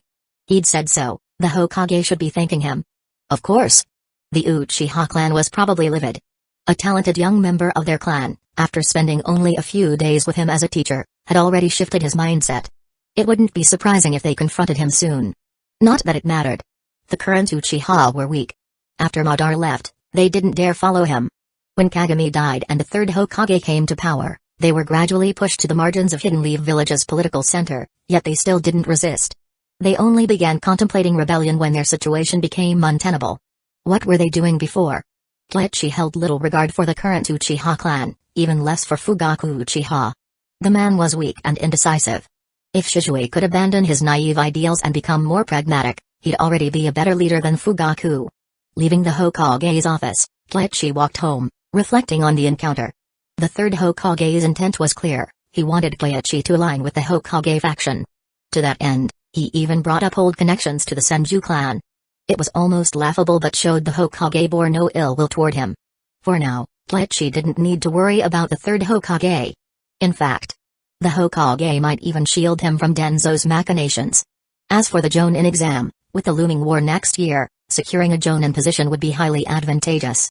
The only concern was, what happens to my system after I become a Jonin? Keiichi glanced at his mentor system. The system seemed designed for teaching. As a Jonin, staying at the academy would be unlikely. Still, he was just a temporary instructor. Injuries or not, his time at the academy was always going to be short-lived. With that thought, his mind cleared. As a Jonin, he could request a team or roam freely, leveraging his talent for guidance. Not a problem. Chapter 10, The Father-Son Duo of Rare Beasts. True to their name, this era was still quite different from the one Naruto experienced in the future. The selection for the Chunin and Jonin exams was decided entirely by the village. The joint Chunin exams, after all, were a product of post-war diplomacy, a strategy for peacetime inter-village competition. Thus, this Jonin exam was an internal affair within Hidden Leaf Village. During wartime, The promotion process for Jonin was usually straightforward. However, the current situation was unique. The war was nearing its end. Yes. The third Hokage had mentioned to Kleichi that the war on the front lines had essentially concluded. Hidden Sand Village had sued for peace, and ninjas from both sides had begun withdrawing. The conflict was in its final stages, and some shinobi were even expected to return to the village soon. Discussions about the Ninja Academy graduation exams were also underway. Looks like I need to speed things up. With so many little lambs, it'd be a shame not to shear them. Kleichi silently schemed. Based on his understanding of the system, teaching the next wave of lessons on the body flicker jutsu could bring him significant rewards. But simply teaching children only provided so much. This system, it needs more research. From what he could gather from the beginner rewards, the benefits he'd earned so far weren't particularly impressive. There had to be a way to unlock higher rewards. The next day, Kleichi had no classes scheduled. He left a shadow clone to practice swordsmanship while he went out for physical training. The streets were noticeably busier. It seemed some ninjas had already returned. Kleichi spotted a familiar figure. Clad in green. Might Guy. At the age of 7, Guy had graduated from the Ninja Academy. During one exam, he even went up against Obito, cutting off his hand seals mid-attempt at a grand fireball jutsu. After jogging a little further, Kleichi saw another familiar face. Might Nui. Dressed identically, except for a bit more facial hair, he was essentially a larger version of Guy. Might Nui. Kleichi's mind lit up. Now that was a promising target. While others might underestimate him, Kleichi knew full well how strong Might Dewey's body was. In the original story, despite lacking formal taijutsu jutsus, Dewey used sheer physical strength and the Eight Gates formation to single-handedly annihilate the infamous 7 ninja swordsmen of the mist. If he mastered actual taijutsu jutsus, the results would be unimaginable. Kleichi felt a surge of excitement. If he could guide Dewey, the system's rewards would surely be extraordinary. However, rushing in to offer unsolicited advice might just make Dewey think he was crazy. He'd have to take it slow. With that thought, Kleichi continued his run as usual. At first, Dewey didn't notice him. But by the second lap, Dewey began to take note of the young man running tirelessly around the village. A ninja with such dedication to physical training? And so young, no older than 15 or 16. Dewey's curiosity was piqued. By the third and fourth laps, Might Guy couldn't hold back anymore. Kleichi smirked inwardly. Kids are so impatient, they just can't resist a challenge. As Guy picked up the pace, Kleichi followed suit. Thanks to his awakened Sunju bloodline, Kleichi's recovery was swift. While his body wasn't as robust as Dewey's, he thought to himself, if I can't outrun your dad, I can at least outrun you. After an hour, Guy noticed something unsettling. Kleichi wasn't even out of breath. This older boy had clearly been holding back. If he pushed himself, he could easily overtake Guy without much effort. Just as Guy debated whether to remove his weights. Guy. You fool. Thud. A dull, heavy sound. Might Guy went flying after being kicked by his father. In an instant, Might Dewey darted over and cradled his son's head, tears streaming down his face. You idiot. Hard training isn't for showing off or competing out of pride. Yes, father, I understand now. Dewey took a deep breath. No wonder Kisame had called Guy a rare beast. The sheer eccentricity of this father-son duo was already clear. The two of them hugged each other and wept openly. Even though Kleichi had seen this dynamic in the anime, experiencing it in real life filled him with second-hand embarrassment. In his time, these two would have been considered the pinnacle of socially fearless individuals. They were too much. Even to the bystanders, the sight was awkward. Kleichi debated whether to quietly slip away and return later. Fortunately, the crying soon stopped. Thank you for your patience with my son. Dewey said gratefully. Though he wasn't sure of Kleichi's rank, Dewey could sense that the boy was at least a Chunin, possibly higher. It's just training. No harm done. Kleichi shook his head and continued jogging. After a while, he stopped in a wooded area to practice some jutsus. Specifically, taijutsu jutsus. Kleichi was practicing the leaf whirlwind, a cornerstone move in Guy's strong fist style. Many advanced jutsus were derived from this basic move, and its difficulty level wasn't particularly high. In fact, Kleichi's shadow clone had already mastered the move after half a day's training. At first, Dewey and Guy didn't pay much attention. But after passing by several times and seeing Kleichi repeatedly practicing the spinning kick, their curiosity was piqued. Finally. Aren't you two supposed to be running? Ah. Apologies. We couldn't help but watch your training. We meant no disrespect. Dewey immediately bowed in apology. While ninja training wasn't usually a private affair, openly observing another's jutsu could easily cause misunderstandings. It's nothing. This move is still a work in progress. If you're interested, feel free to join me. By the way, my name is Kandakiachi. I teach at the Ninja Academy. And you are? You're a teacher at the academy? Guy was surprised. Kleichi didn't look much older than him. Yes, I am. And you? Sensei, I am Might Dewey, and this is my son, Might Guy. Dewey introduced them formally. You both have incredible physiques. Would you like to collaborate on developing taijutsu jutsus? Well, you'd really teach us? Dewey hesitated, but Guy's excitement was palpable. This jutsu was exactly his style, he wanted to learn. It's just taijutsu. Kleichi said nonchalantly. He demonstrated again, this time kicking a tree with a spinning motion. The sturdy trunk shook violently. See? It's just a basic spinning kick. But when combined with physical strength and chakra, it can achieve varying levels of power. To prove his point, Kleichi aimed at a nearby rock. Boom. The rock shattered with a single kick. Amazing. Father, did you see that? Guy turned to Dewey, eyes shining with admiration. He desperately wanted to learn. But Dewey had once told him it took him 20 years to master the 8 gates. If he got distracted by learning other jutsus, it might hinder his progress. Guy hesitated. Dewey was also unsure. Both father and son were outcasts in the village, often ridiculed and looked down upon. This young Chunin, despite his youth, was friendly and even offered to teach them taijutsu. Sensei, it's just taijutsu. Kleichi didn't push them. Instead, he continued practicing. Guy began mimicking the movements.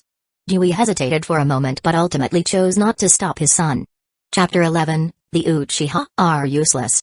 After training all afternoon, Kleichi didn't talk much. He only offered advice when Might Guy asked questions, and Might Dewey initially focused on push-ups but eventually joined the training session. Kleichi-sensei, can we train together again tomorrow? I have classes in the afternoon tomorrow, but I'll be training in the morning. You can join me then. Kleichi replied. Yes, sir. Thank you so much, Kleichi-sensei. Guy, see? There are teachers who don't look down on you. This is what youth is all about. Father.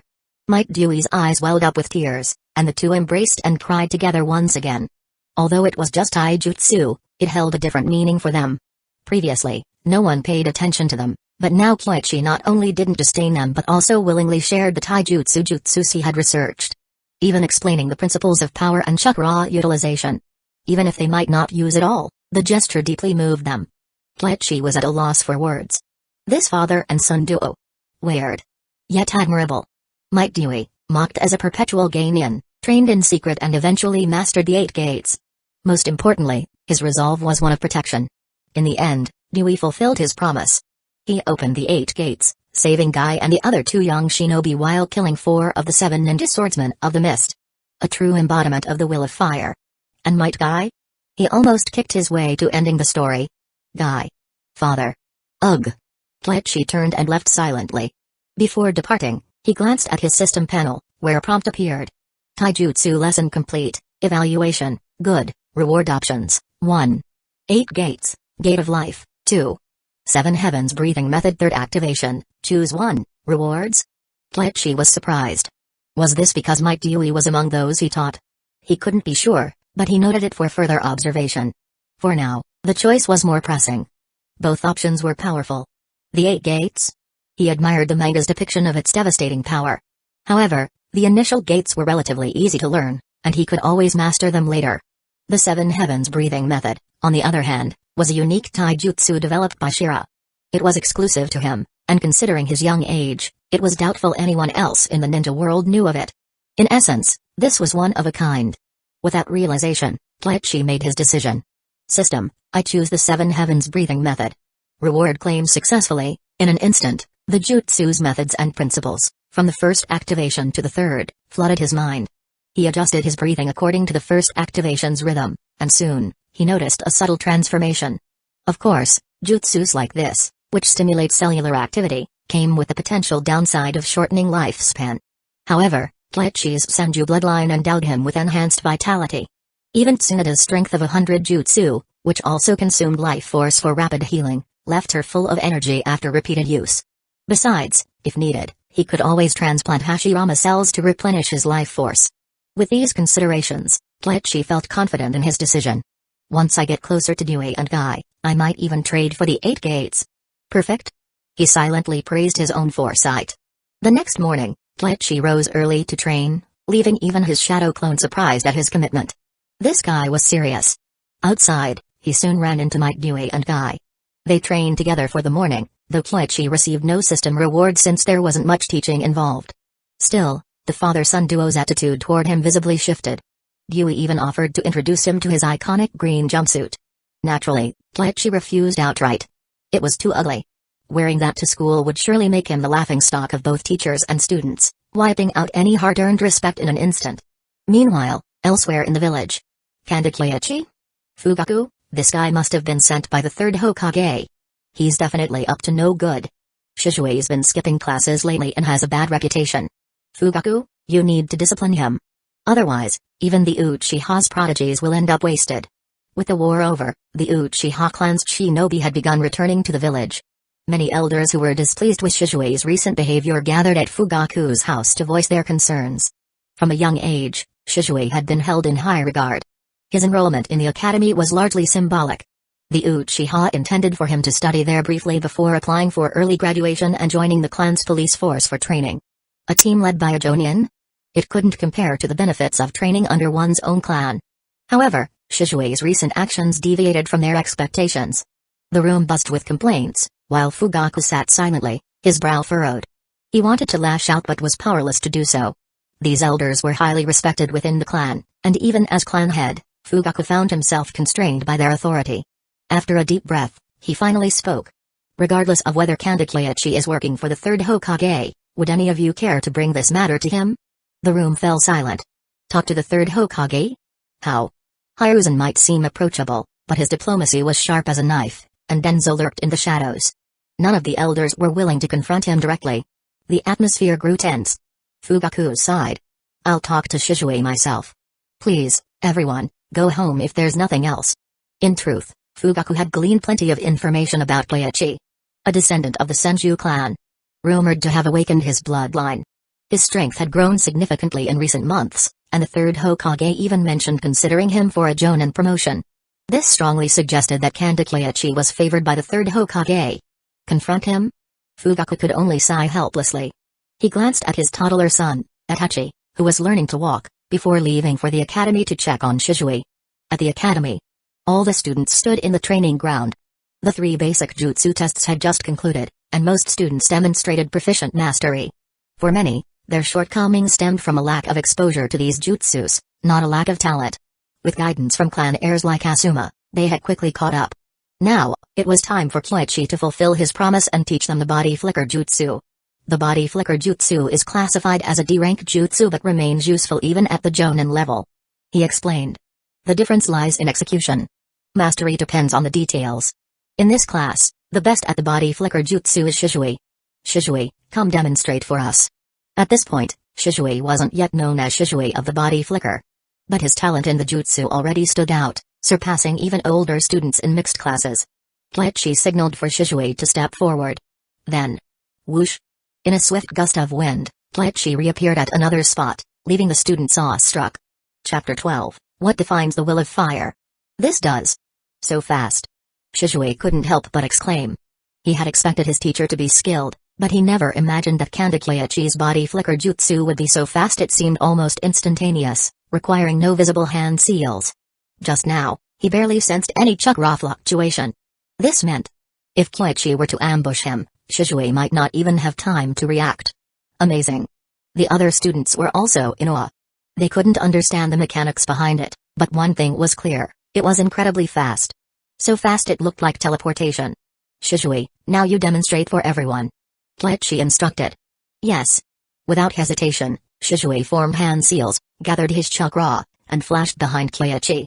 However, his speed was significantly slower in comparison.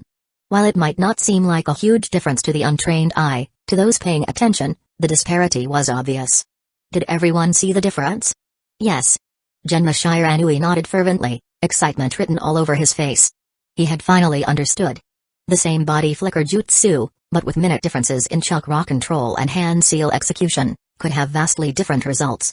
In combat, these small details could determine victory, defeat, or even survival. Today, I'll be teaching the finer points of the body flicker jutsu. Kleichi said, delving into the nuances of the jutsu. The civilian children were wide-eyed with excitement, as were students from smaller clans like Genma. Kleichi's insights weren't secret jutsus, but they were invaluable to those who had limited access to advanced knowledge. Asuma, however, listened with growing confusion. Why would a teacher? Family clans thrive on jutsus and secrets. Yet here Kleichi was, openly sharing his understanding of the body flicker jutsu in a public setting. It was almost as if he were giving away the very foundation of his clan's strength. It didn't make sense. At this point, Asuma hadn't yet matured into the seasoned jonin who would later understand the true meaning of the king and the will of fire. For now, he was just a confused student, full of questions. The lesson ended. Asuma left with his thoughts in disarray. The war is nearing its end, and shinobi are gradually returning to the village. Soon, classes will be reorganized by grade. Opportunities to study together like this will become rare. Kleichi remarked. These jutsus I've shared today aren't part of the curriculum. I could have chosen not to teach them. Ah. Asuma's ears perked up at this statement. He wasn't the only one curious, many of the students, including Shishui, were intrigued. But in recent years, wars have been frequent. Although we've just ended the conflict with Hidden Sand Village, who knows what might happen next year? My parents died on the battlefield long ago. I was fortunate to survive by chance. Many of you will graduate soon. I hope all of you can survive. Class dismissed. Kleichi waved his hand, signaling the end of the class. But none of the students left. They had an inkling that their teacher might be leaving them. As Kleichi had mentioned, this class had been formed due to the lack of available instructors during the war. Now that peace was returning, the mixed grade class would naturally be disbanded. And besides, someone as skilled as Sensei can't remain a teacher for long. He's probably already been recommended for promotion to Jonin. Kurenai murmured from the back. Her father was a Chunin instructor, so she understood well the typical power level of most Chunin. Kleichi's abilities far surpassed that. The village wouldn't leave someone like him in a teaching role, especially not during wartime. Asuma, meanwhile, was deeply shaken. His father's words came to mind. The will of fire. What is the will of fire? Perhaps Kleichi's actions were the answer. You brats better stop overthinking. Go on, get out of here. Don't forget to practice after class. I'll be checking your progress next time. Kleichi's tone was casual, but his words carried weight. Part of his speech had been genuine, but another part was strategic. He wanted to test whether the system's rewards were influenced by the emotional responses of those he taught. If so, he'd know how to maximize his efforts in the future. After all, moral lessons were a form of education too. If he didn't make his deeds known, how would Hiruzen and the others notice? Kleichi was quite impressed with his own ingenuity. Indeed, he wasn't wrong. Several people had been observing him closely, Hiruzen Sarutobi among them. Watching through his telescope jutsu, Hiruzen was stunned, then deeply moved. As expected. Kanda Kleichi truly embodied the will of fire. Just as I thought, he's a worthy descendant of his teacher. Hiruzen was filled with emotion. Through his surveillance, he also noticed Fugaku Uchiha standing near the school gate. Thinking about the Uchiha clan, Hiruzen chuckled to himself. Kleichi was remarkable. Assigned to a temporary teaching role, he had managed to turn even Shishui into someone as upright and loyal as Obito had once been. What a talent. If only he were part of my faction. If Kleichi became Tsunada's apprentice, there might even be a chance for him to ascend to the Hokage's seat in the future. Hiruzen pondered deeply. Outside the school gates, Shishui followed Kleichi out, asking several detailed questions about the body flicker jutsu. Kleichi answered them all without hesitation. When Shishui noticed Fugaku waiting at the gate, he hesitated briefly before bowing. Sensei, are you going to become a Jonin soon? Probably. Kleichi replied after a moment of thought. The Jonin exam was more of a formality for someone like him. His achievements weren't sufficient yet, but his abilities made his promotion inevitable. I see. Thank you, Sensei. Well, I should get going now. Shishui smiled, took a deep breath to organize his thoughts, and walked toward Fugaku. Fugaku narrowed his eyes slightly, gave Kleichi a distant nod, and led Shishui away. Back at the Uchiha compound. Shishui, that teacher, he's the new one assigned recently? Yes. His name is Kanda Kleichi. He's an excellent teacher. Shishui replied respectfully. I heard you've been helping with chores in the village, carrying water and chopping firewood with Obito? Yes. I noticed that the villagers seem to dislike me, but they don't treat Obito the same way. I was curious, so I observed and tried doing what he does. As it turns out, the villagers stopped avoiding me. Shishui smiled earnestly, looking up at Fugaku. Clan leader, I think our Uchiha clan should also try engaging more with the villagers. Otherwise, they'll continue to misunderstand us. Fugaku was momentarily stunned, gently patting Shizue's head without saying a word. Shizue was only 5 years old. But his words carried a profound weight, startling Fugaku to his core. A 5-year-old was already considering the clan's position and future, rather than just his own interests. It was remarkable. After a long silence, Fugaku sighed. It's easier said than done. But it's good that you have this perspective. You're different from Obito. Unlike Obito, who acted purely on instinct and emotion, Shizue's actions were thoughtful and purposeful. This difference reassured Fugaku. Clan leader, after I graduate, may I join another Jonin's team? Shizue asked. You want to join Kandakuyachi's squad? Fugaku hesitated. Previously, he would have outright refused. But Shizue's maturity and intelligence had given him pause. Perhaps this was an opportunity. Keiichi could serve as a bridge for the Uchiha to integrate better into the village, and maybe even gain favor with the Hokage. After some thought, Fugaku nodded. I understand. If Kandakuyachi becomes a Jonin and is willing to take a team, I'll suggest it to the third Hokage. Thank you, clan leader. Shizue bowed deeply. Chapter 13, Shizue's Life Mentor. You have completed the teaching of body flicker jutsu and philosophy. Evaluation, outstanding. Rewards, 1. Earth Style, Earth Spear 2. Strength of 100 Jutsu 3. Water Style, Water Severing Wave. The host may choose 2 out of the 3. 2 out of 3? Keiichi's eyes lit up. As expected, teaching philosophical insights also came with rewards, and they were generous. Each of these jutsus was powerful and full of potential. It was difficult to choose just 2. This is so tough. After much deliberation, I'll choose 1 and 3. Keiichi finally decided. After awakening his Senju bloodline, his earth and water style jutsus had received significant enhancements. He was also approaching promotion to Jonin, which required mastery of at least 2 chakra nature transformations. Keiichi possessed the chakra natures of earth, water, and wind. Currently, he had only mastered water style. Based on his experience with previous system rewards, learning Earth Spear would likely grant him partial knowledge of earth nature transformation. As for the water severing wave, its destructive power was undeniable. Rewards claimed. A surge of knowledge flooded his mind, detailing the 2 jutsus. At the same time, Keiichi felt a newfound mastery. Without even practicing, he knew he could execute these jutsus flawlessly. His choice, he realized, was perfect. The Earth Spear required no hand seals, while the Water Severing Wave required only minimal seals yet delivered immense power. As for the strength of 100 jutsu, although I regret not picking it, I could always learn it from Tsunade later. Given my Senju lineage, convincing her shouldn't be too difficult. Keiichi thought. Just as he finished selecting his rewards, another notification sounded in his mind. You have completed the teaching of philosophy for Shizue Uchiha. He now regards you as his life mentor. Evaluation, excellent. Reward, body flicker jutsu, modified version, huh? Keiichi froze. He had expected rewards for technical instruction, but this caught him completely off guard. A life mentor? Hadn't he just answered a few questions? This was a pleasant surprise. As he pondered, memories of Shizue's earlier questions resurfaced in his mind. Does this kid want me to lead his team as his Jonin instructor? Keiichi couldn't help but chuckle. His first student as a mentor turned out to be Shizue. Well, I guess it's not so bad. Shizue has potential. With proper guidance, he won't end up as naive as his original self. As Keiichi headed home, a figure suddenly darted around the corner. Keiichi-sensei, let's have a youthful and passionate contest. First to complete 300 laps wins. The loser, guy, I'm busy. Next time for sure. Keiichi interrupted, his face darkened. Damn it. Training with Guy was one thing, but once these youthful battles started, they never seemed to end. He had no intention of becoming Kakashi 2.0. Speaking of which, I wonder where Kakashi is. Leaning against a wall, Keiichi extended his senses, chakra pulsing outwards as he scanned his surroundings. Soon, he smiled. If you're looking for Kakashi, follow this street to the riverbank. You'll find him there. Really? Thanks, Keiichi-sensei. Kakashi. Let's have a fiery battle of youth.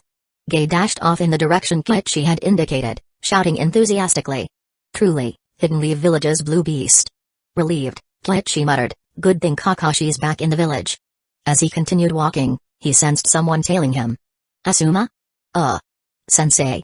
I wasn't trying to follow you. I mean, Do you have something on your mind? Keiichi asked, surprised. He hadn't expected Asuma to be the one shadowing him. Asuma scratched his head, his youthful face showing traces of nervousness. Without his iconic beard, he looked surprisingly fresh-faced. "Come on, let's talk at my place," Kleichi offered with a nod, leading the way. He could tell Asuma had questions he wanted to ask but wasn't sure how to begin. Though still a student, Asuma's thoughts seemed more complex than most his age. This might explain why he hadn't yet graduated as a Chunin, unlike Obito and Rin, who had achieved the rank at just 11 during wartime. Asuma's talent wasn't lacking. If anything, the delay suggested his struggles were internal. Following Kleichi, Asuma soon recognized the surroundings. After some thought, he exclaimed, "Wait, wasn't this area the former compound of the Senju clan?" Kleichi confirmed. His family's home had been part of the Senju estate until the clan gradually intermarried and dispersed during the first Hokage's later years. By the second Hokage's era, the Senju clan had all but disappeared. "My grandmother was a Senju, but that's about it," Kleichi said with a smile as he dispelled the shadow clones training in his courtyard. He opened the door and motioned for Asuma to sit. Though initially stiff, Asuma relaxed after sipping some water. Finally, he hesitated before asking, "Sensei, I have a personal question. Who do you think the king is for us ninja?" "The king?" As expected. Kleichi wasn't surprised. This question stemmed from the third Hokage's teachings, yet Asuma's internal conflict had kept him from fully accepting his father's philosophy. After a moment of thought, Kleichi smiled and said, "Who the king is doesn't matter. 1,000 people will have 1,000 different answers. What matters is what you choose to protect. 1,000 people, 1,000 answers. And protect?" Asuma mulled over the words, feeling they carried deep meaning. But upon further thought, he felt Kleichi hadn't really answered his question. After all, protecting the king was a given. If the king fell, the game was over. Let me give you an example. Years ago, Kakashi Hatake chose to save his comrades over completing a mission, ultimately leading to his disgrace and suicide. What do you think his king was? Tsukumo-sama? Asuma struggled to answer. After a long pause, he tentatively said, "His comrades?" Exactly. To Tsukumo, the lives of his comrades mattered more than the mission. What you choose to protect, that's your king. I see. Asuma nodded slowly, feeling he understood, though not entirely. After some time, he bowed deeply. "Thank you for your guidance. No other questions? Want something to eat?" "No, my mother's probably waiting for me." "Thank you again, sensei. I'll take my leave." "Come on, Kakashi. Youth and passion won't let you quit with 100 laps left," Guy shouted as he sprinted. Kakashi followed closely, his masked face betraying no emotion, though his eyes gleamed with irritation. "Guy, who told you I was here?" His hiding spot had been so discreet. Without help, Guy couldn't have possibly found him. "Beat me, and I'll tell you." "Humphrey."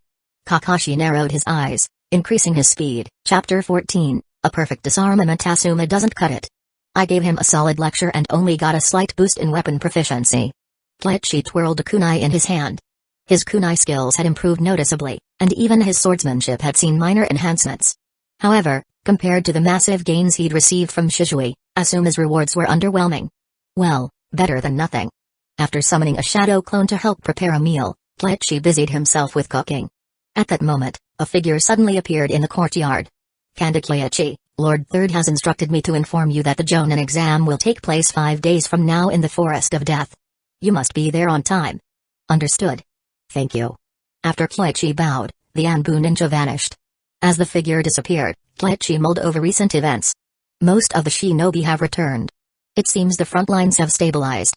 That probably means the graduation exams will start soon. The timing of the Jonin exam suggests Hidden Leaf Village is in dire need of team leaders. Over the past months, most of Hidden Leaf Village's shinobi had been deployed in battle. This left the village with few ninja to handle routine tasks, resulting in a backlog of minor missions like retrieving lost pets or fetching water. The heavy casualties among geinin also meant fresh recruits were urgently needed.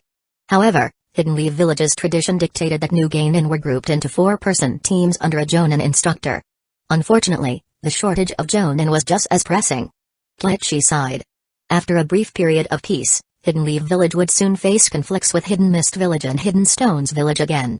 Ever since the Second Shinobi World War, Hidden Leaf Village had barely had time to recover, and now it was clear that resources were running thin. No wonder, later on, the Hidden Cloud dared to abduct Hinata Hyuga, and the third Hokage, along with the Hyuga clan, chose to endure the humiliation. Hyuga Hisashi's death was utterly unnecessary. In Kleichi's mind, Hidden Leaf Village's struggles were deeply tied to the policies of the third Hokage and Denzo. The village had been at its peak under the first Hokage, Senju Hashirama, whose overwhelming strength maintained balance. However, the true flourishing of Hidden Leaf Village occurred during the tenure of the second Hokage, Senju Tobirama. But after Tobirama's death, Hidden Leaf Village began a steady decline, constantly embroiled in wars and losing key talent. Even the legendary Sannin had left. And whose fault was that? It certainly wasn't the Uchiha clans. The third Hokage's leadership was undoubtedly flawed. As Koichi ate the meal he'd prepared, he pondered his next moves. Becoming a Jonin instructor was already part of his plan. Beyond that, during the wars with Hidden Mist Village and Hidden Clouds Village, I need to accumulate significant military achievements. But more importantly, I need to build alliances.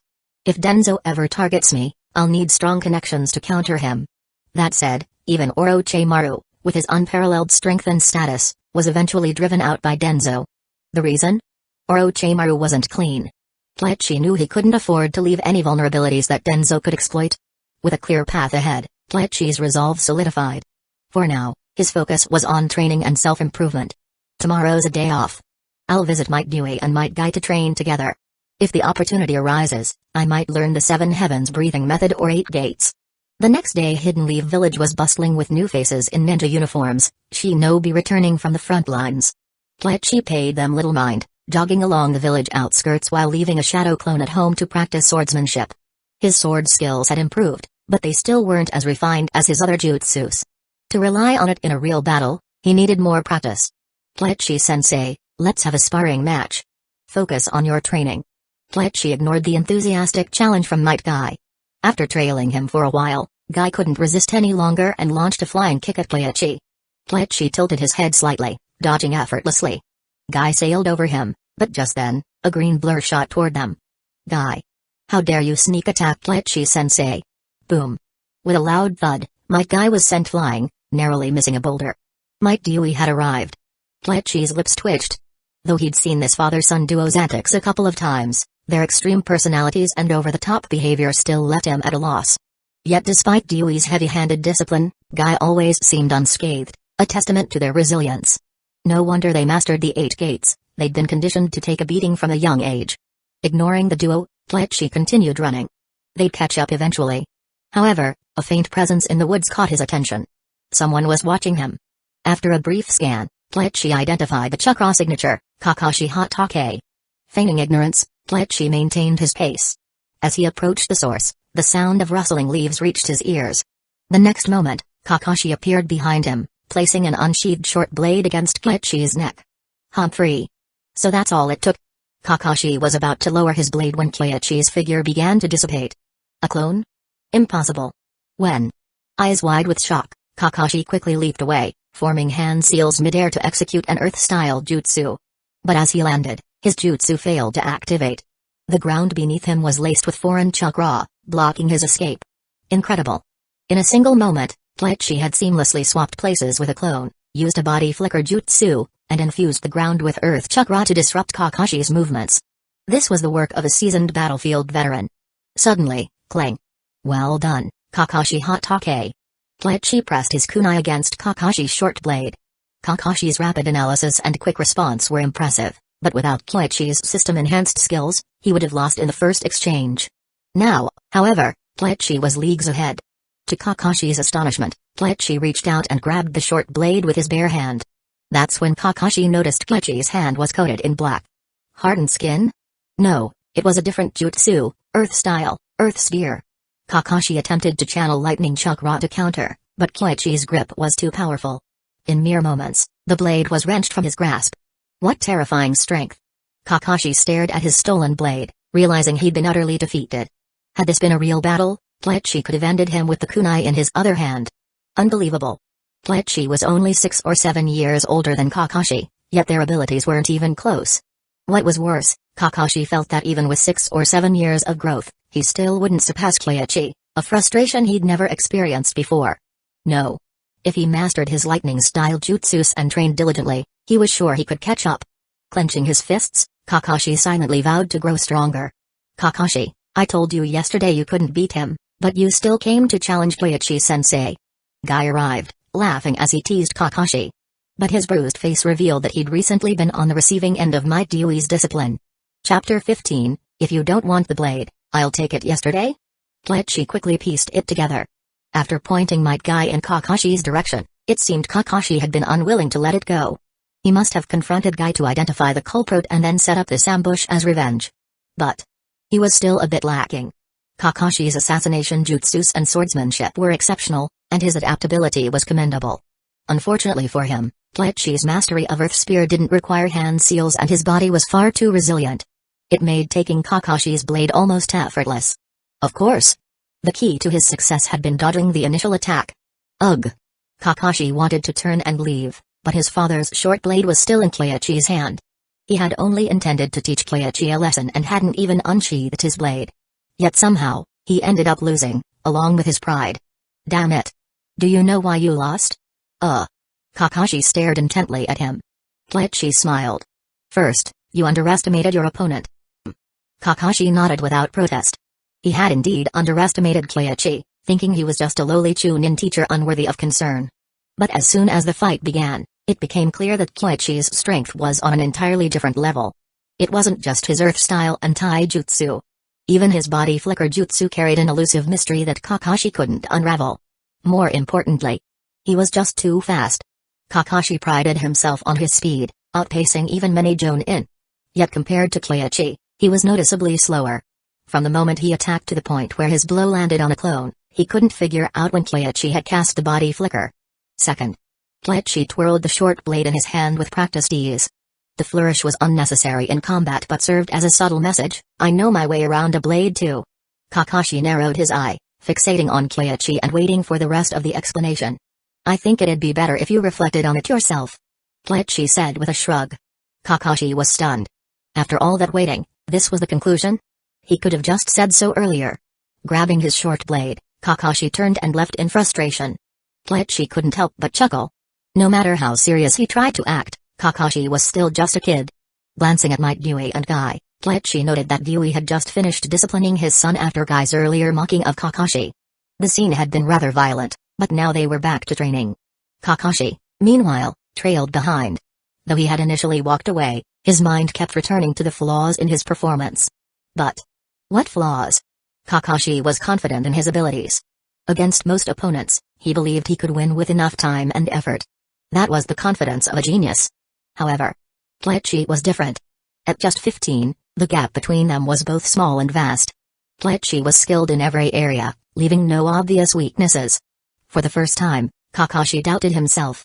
Flaws. He replayed the battle in his mind, searching for answers. Suddenly, it clicked. The blade. His eyes lit up as he rushed forward to catch up. Was it my blade? Well, Kakashi. You didn't leave after all. I knew it, you want to challenge me to a youthful and fiery battle. Guy interjected enthusiastically. Kakashi ignored him. This guy. Even though Kakashi had beaten him yesterday, Guy still acted as though he had won. It was irritating. Focusing on Kleichi, Kakashi demanded, is the problem my blade? Kleichi chuckled. Your swordsmanship, ninjutsu, and taijutsu are all excellent. But none of them stand out. Your blade skills are strong, yet deep down, you reject them.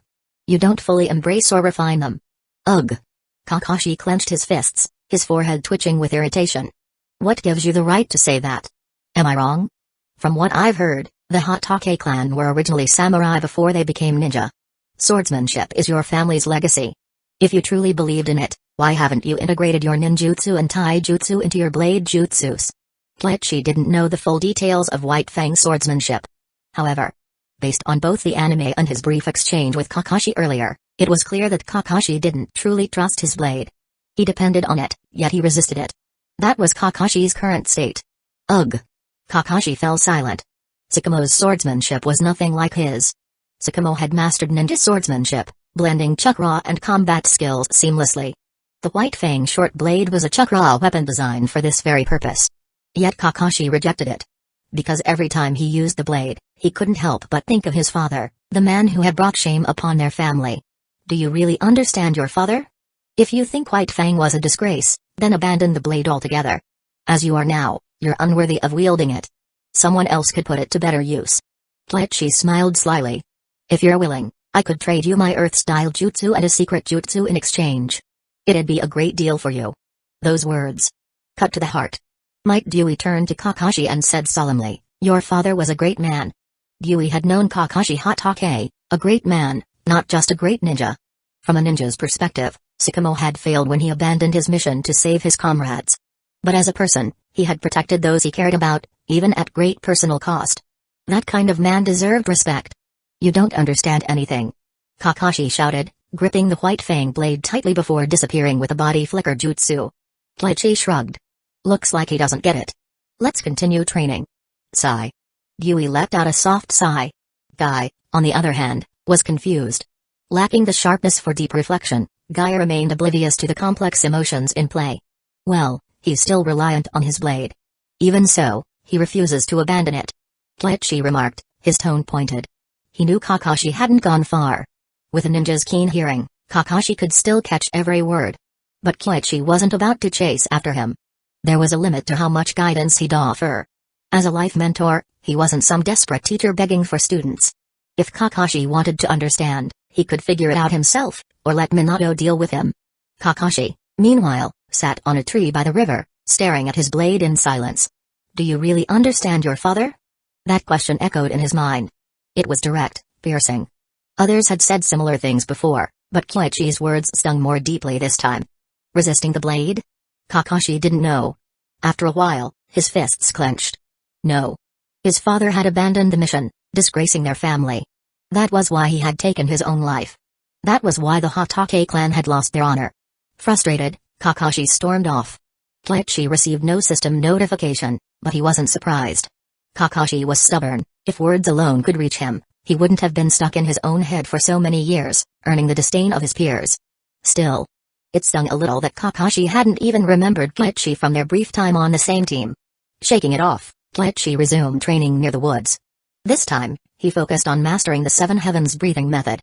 Chapter 16, Trading Forbidden Jutsus, 8 Gates released. Might Dewey, a master of taijutsu, though he humbly considered himself just a genin, sensed a shift in Kleichi's aura. The sensation was strikingly similar to the 8 Gates release formation. Could Kleichi also know the 8 Gates? Curiosity piqued, Dewey's gaze lingered on Kleichi. No. It's different. This isn't the 8 Gates. Kanda-sensei, what jutsu is this? Dewey's voice carried genuine surprise. The 8 Gates was something he had spent over 2 decades researching, piecing together from ancient texts and trial-and-error training. Yet Kleichi, only 15 years old, seemed to have created something strikingly similar. This is a jutsu I've developed called the Seven Heavens breathing method. Kleichi explained openly. He had intentionally displayed the jutsu, hoping to catch Dewey's attention. Seven Heavens breathing method? Dewey was stunned. So, it wasn't the 8 Gates. Unlike the 8 Gates, which revolved around the concept of unlocking the body's 8 chakra gates, this method appeared to center around something else entirely, breathing. Despite Dewey's single-minded dedication to the 8 Gates, his understanding of taijutsu was profound.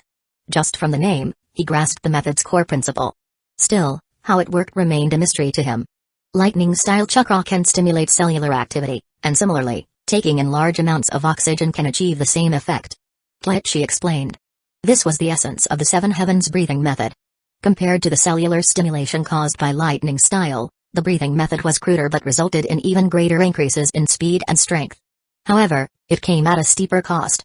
It seems to have much fewer side effects than my jutsu. While Dewey lacked formal education, his years of experience with the 8 Gates gave him an intimate understanding of the human body. He immediately recognized the breathing method's advantage. It placed less strain on the user's body. You created this yourself? Kanda-sensei, to be honest, I've spent over 20 years developing a taijutsu jutsu called the 8 Gates release formation. Dewey then briefly explained the principles of the 8 Gates. As he spoke, his admiration for Kleichi grew. The body's 8 Gates were protective mechanisms that limited chakra flow to prevent self-harm. Unlocking these gates unleashed immense power but came with devastating side effects, including muscle tearing and bodily collapse. While the Seven Heavens breathing method didn't reach the same explosive limits as the 8 Gates, it was far more practical for widespread use. It demanded less of the body and only carried the cost of accelerated cellular division, a minor price compared to the 8 Gates risks. This made it a potentially life-saving jutsu on the battlefield. Moreover, it only activated the body's cells without interfering with chakra flow, another advantage over the 8 Gates. Kanda-sensei, my 8 Gates jutsu is based on the body's chakra gates. That's why it's called 8 Gates. What about your Seven Heavens breathing method? I envision it having 7 levels of activation, Right now, I've only developed the third level. Kleichi replied. Might Guy, who had been listening, was utterly lost. Although he had started training in the 8 gates, he didn't understand the deeper mechanics of taijutsu or the human body. Unable to follow the conversation, he decided to practice his taijutsu moves on his own. The third level. Dewey's curiosity was growing. Stimulating cellular activity was a novel concept, one he had never considered. So far, the method involves inhaling an increased amount of oxygen. Right now, I can intake 4 times the normal amount. But for future development, it'll require more than that. Kleichi continued. Wait. This is all your own creation. I can't just listen for free. Let's trade. I'll teach you the 8 gates, and you share the 7 heavens breathing method with me. But no, there's no need to worry. With your character, I know you'll use the 8 gates wisely. Dewey had initially wanted to emphasize the importance of responsibility, much like he did with his son. However, after a moment's thought, he realized there was no need.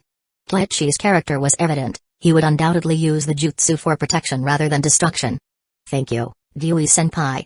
To be honest, I'm very interested in the 8 gates, though I understand it's a forbidden jutsu that should only be used sparingly. As expected of Kanda-sensei. You didn't even need me to say it. Dewey laughed heartily before whispering the details of the 8 gates to Kleichi. In return, Kleichi taught him the 7 heavens breathing method. However, the breathing method's development beyond the 3rd level was incomplete. Unless Kleichi's system could miraculously create the remaining levels, he would have to rely on his own research to advance it. Between the 2 jutsus, the 8 gates was undoubtedly the more refined and powerful one. Yet Dewey didn't feel shortchanged. The breathing method opened his eyes to an entirely new approach. While it wasn't practical to combine it with the 8 gates, it had incredible potential for widespread application. Kanda-sensei, if the first level of activation could be simplified, wouldn't it make an excellent foundational taijutsu for most ninja? I've had that thought. It's still under research. Kleichi admitted. I may be a mere Gainian, but I'd be happy to help if I can. That would be fantastic. Kleichi replied, feeling both excited and a bit embarrassed. He had intended to trade for the 8 gates but found that Dewey's selflessness and vision far exceeded his own. The fact that Dewey regarded him so highly also left Kleichi reflecting on his own character. After their exchange, Kleichi couldn't help but sigh. Keeping someone like Dewey relegated to the rank of Gainin felt like such a waste. Hidden Leaf Village wasn't lacking talent, it was crippled by the short-sightedness of the 3rd Hokage and Denzo. Compared to Senjudobi Rama, their ability to identify and nurture potential was severely lacking. That day, Kleichi and Dewey spent hours discussing and testing their jutsus. The 8 gates and the 7 heavens breathing method were fundamentally different systems, but both were powerful forbidden arts. By the end of their session, Dewey had already mastered the first level of the breathing method. I think I have an idea, but I can't quite put it into words. Dewey admitted, his face reddening with frustration. Dewey's training was rooted in sheer repetition rather than theory. While he could explain the 8 gates, he struggled to articulate his understanding of the breathing method. Dewey-senpai, there's no need to rush. If necessary, we can release the first level to the public. Its universal application would be enough. As for the 8 gates, I think it could benefit from its own specialized jutsus. Specialized jutsus? Why? Chapter 17, Familiar Configurations, Root Organization? The 8 gates released jutsu may harm the user's body, but opening the initial gates does not lead to instant death. As the restrictions are lifted, both chakra and physical states undergo varying levels of transformation. In such a state, ordinary taijutsu becomes obsolete. Even the first activation of the 7 heavens breathing method is classified as at least a ni-rank forbidden jutsu, likely accessible only to elite chunin or higher. This isn't something that needs to be rushed. Kleichi believed that developing taijutsu specifically tailored to the 8 gates released jutsu was far more urgent. Might Dewey was indeed strong. But his application of the 8 gates was far too rudimentary. If he could master the taijutsu jutsus that Might Guy would later develop, it's possible that Dewey could have taken out all of the 7 swordsmen of the mist. Perhaps even opening only 7 gates would have been enough to repel them. So, researching complementary taijutsu was the priority. That makes sense, but, Kanda-sensei, I have no clue where to start. I wouldn't even know how to begin creating something like that. Might Dewey said, scratching his head. He could explain the 7 heavens breathing method in detail because he had spent 20 years researching the 8 gates release jutsu, accumulating a wealth of knowledge and experience along the way. However, the creation of taijutsu jutsus was outside his area of expertise. Dewey was not a naturally aggressive or combative person. Aware of his lack of talent, he had never been particularly interested in such matters. I have a rough idea. Kletchi said, fully understanding the situation. Dewey simply lacked combat experience. He had always been a gain-in. Outside of a war, he rarely had opportunities for real combat or killing. His experiences were entirely different from Might Guy's. After all, creating the 8 Gates release jutsu itself was already an incredible feat. Alright then. Dewey scratched his head, still at a complete loss despite tracking his brains. Kletchi turned his attention to Might Guy. Dewey might not understand combat well, but Guy did. Though he was still just a gain-in, Guy had been through far more battles than his father. Take jutsus like the Leaf Hurricane, for example. Guy had already mastered them far faster than Dewey ever had. Guy, have you mastered the 8 gates yet? I've only managed to open 3 gates. Guy replied, looking slightly ashamed. But Kletchi was already impressed. To open 3 gates at the age of 9 was no small feat. Considering Guy's future accomplishments, though, this was not surprising. Kletchi explained the concept of primary lotus. Did you understand that? Got it. Guy's talent for combat far surpassed his father's. While Dewey was still pondering the idea, Guy had already grasped its essence. The primary lotus emphasized a chain of high-speed attacks. While it placed a significant burden on the body, it was perfectly suited for the state achieved after opening the 8 gates. During the states of the Gate of View and the Gate of Shock, qualitative changes occur. Could we create taijutsu specifically designed to complement these states? Kletchi suggested. Dewey fell into deep thought. He was, of course, familiar with the Gate of View. When he demonstrated the 8 gates release jutsu to Guy in the past, he had activated the Gate of View directly, using the unique properties of the 8 gates. It seemed feasible. The discussion ended there. Dewey's comprehension abilities weren't particularly high. Explaining too much would only confuse him further. It was better to present the concept, ensure he understood the principles, and let him figure out the rest. There wouldn't be much warfare this year, so Dewey had plenty of time to think it over. Meanwhile, Kletchi began attempting to master the 8 gates himself. His body was strong, and he already had experience with the 7 heavens breathing method, so... The gate of opening? Easily opened. The gate of rest? No problem. But the gate of life was more challenging. However, the gate of life was the true starting point of the 8 gates. He wasn't even considered a beginner yet. It seems that if I want to open more gates, I'll need to train even harder. Kletchi thought. He glanced at his system. There had been a notification earlier, but he had been too busy to check. Completed, 7 heavens breathing method and primary lotus instruction, evaluation, excellent, reward, medical ninjutsu basics, mystical palm jutsu, huh? Medical ninjutsu? Kletchi was taken aback. He hadn't expected the reward to be something seemingly unrelated to his teaching efforts. But, after claiming the reward, his chakra control had noticeably improved. That makes sense. Medical ninjutsu requires the highest level of chakra control.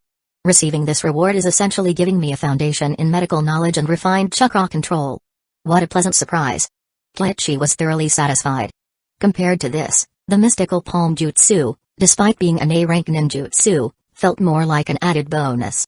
In the days leading up to the Jonin exam, Kletchi spent most of his time training taijutsu with Dewey and Guy. His shadow clones continued honing his kenjutsu skills.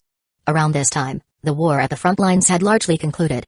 More and more ninja were returning to the village. Kletchi even recognized some familiar faces, such as Choza Akimaki and Hisashi Hyuga. However, none of them knew him.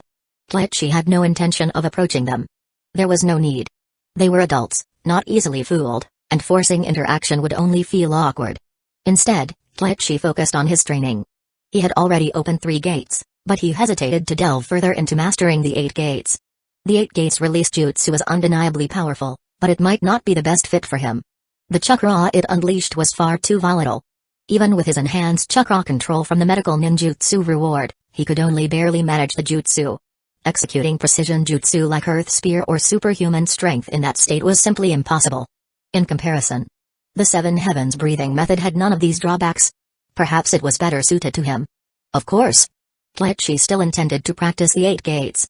It wouldn't be his primary method but rather a trump card. Guy, on the other hand, made significant progress. He had already mastered the primary lotus. As for Dewey, while he struggled with taijutsu jutsus, he quickly grasped the first activation of the 7 heavens breathing method.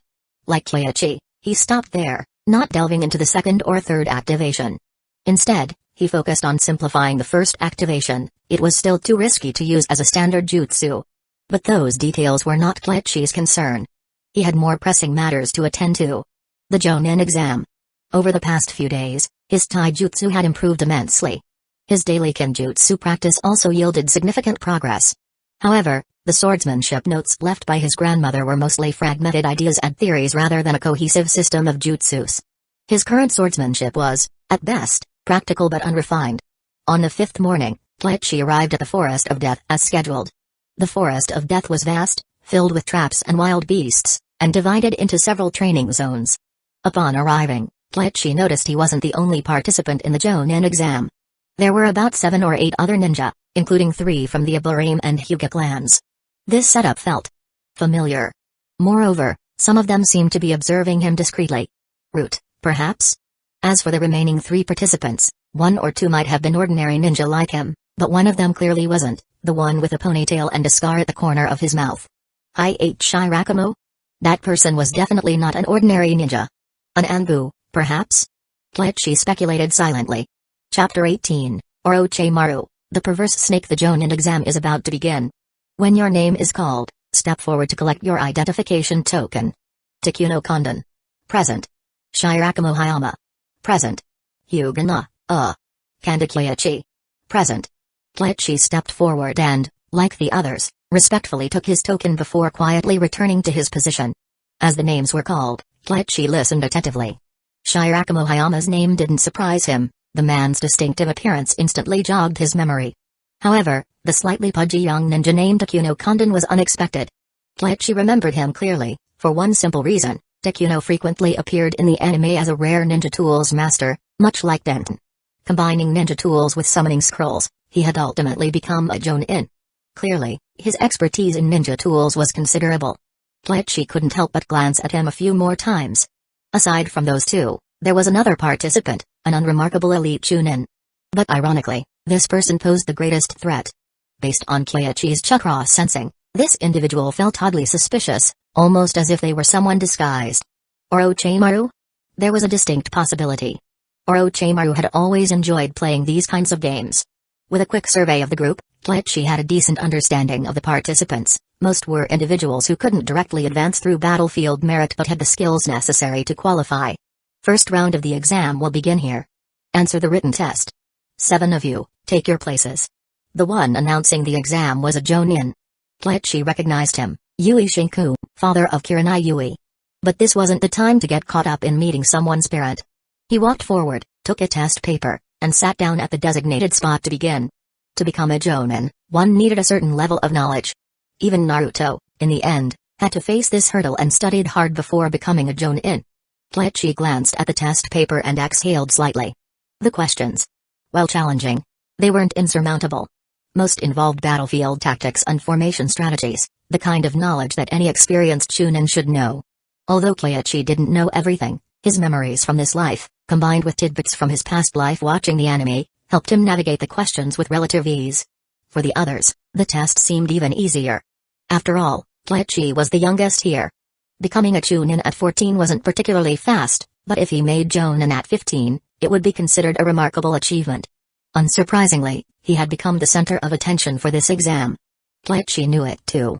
Among the 7 participants, at least half were here because of him. This first test was merely the beginning. Kleichi focused on the paper while observing others. Before long, the unremarkable Matsun O'Hara handed in his paper. The others followed suit, one by one.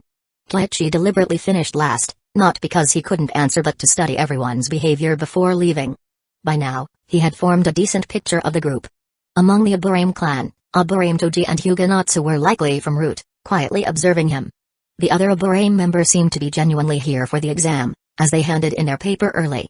The second exam is simple. Yui Shinku declared. Within the Forest of Death are 2 scrolls. The first 4 to gather a complete set will proceed to the 3rd stage. With that, he issued a command, and everyone dispersed in an instant. Kleichi understood. The second round tested intelligence gathering, combat ability, and speed. In intelligence, no one could surpass the Aburame and Hyuga clans. These 3 were the biggest obstacles in this round. However, Kleichi's challenges didn't end there. There was also Matsun O'Hara. That guy, was he really here for the exam?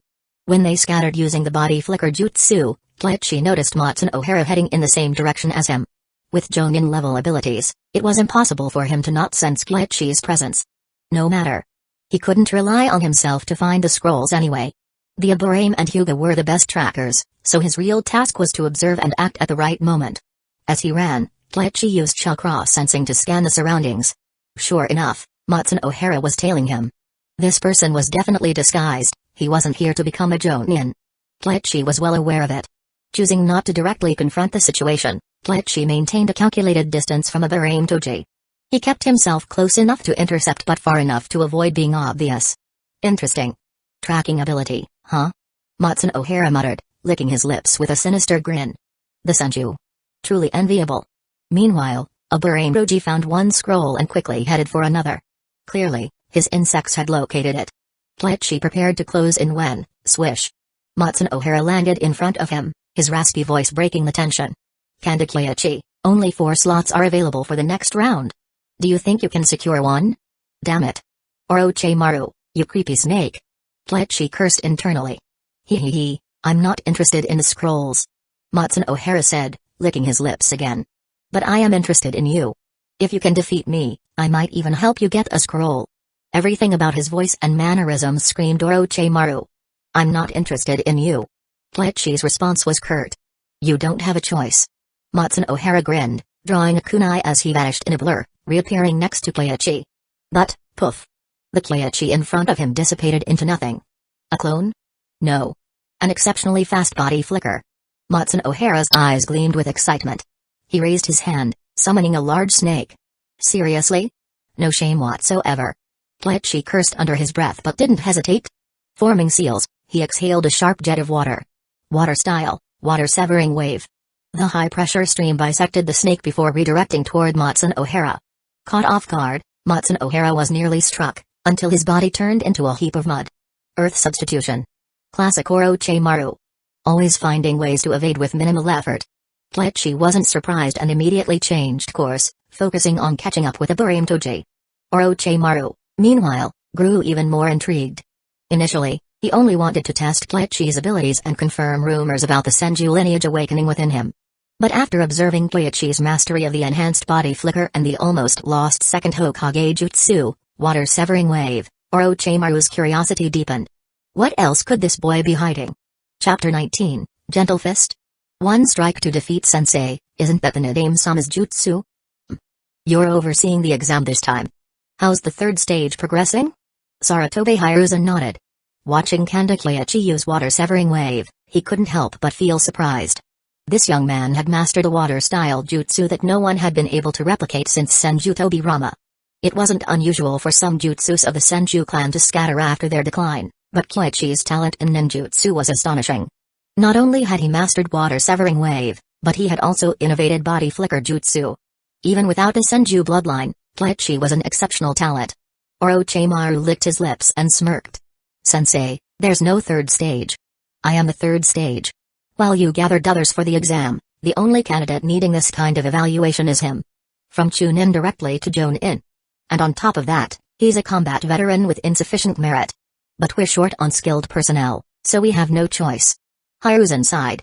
During wartime, ninja promotions were often expedited, bypassing exams entirely.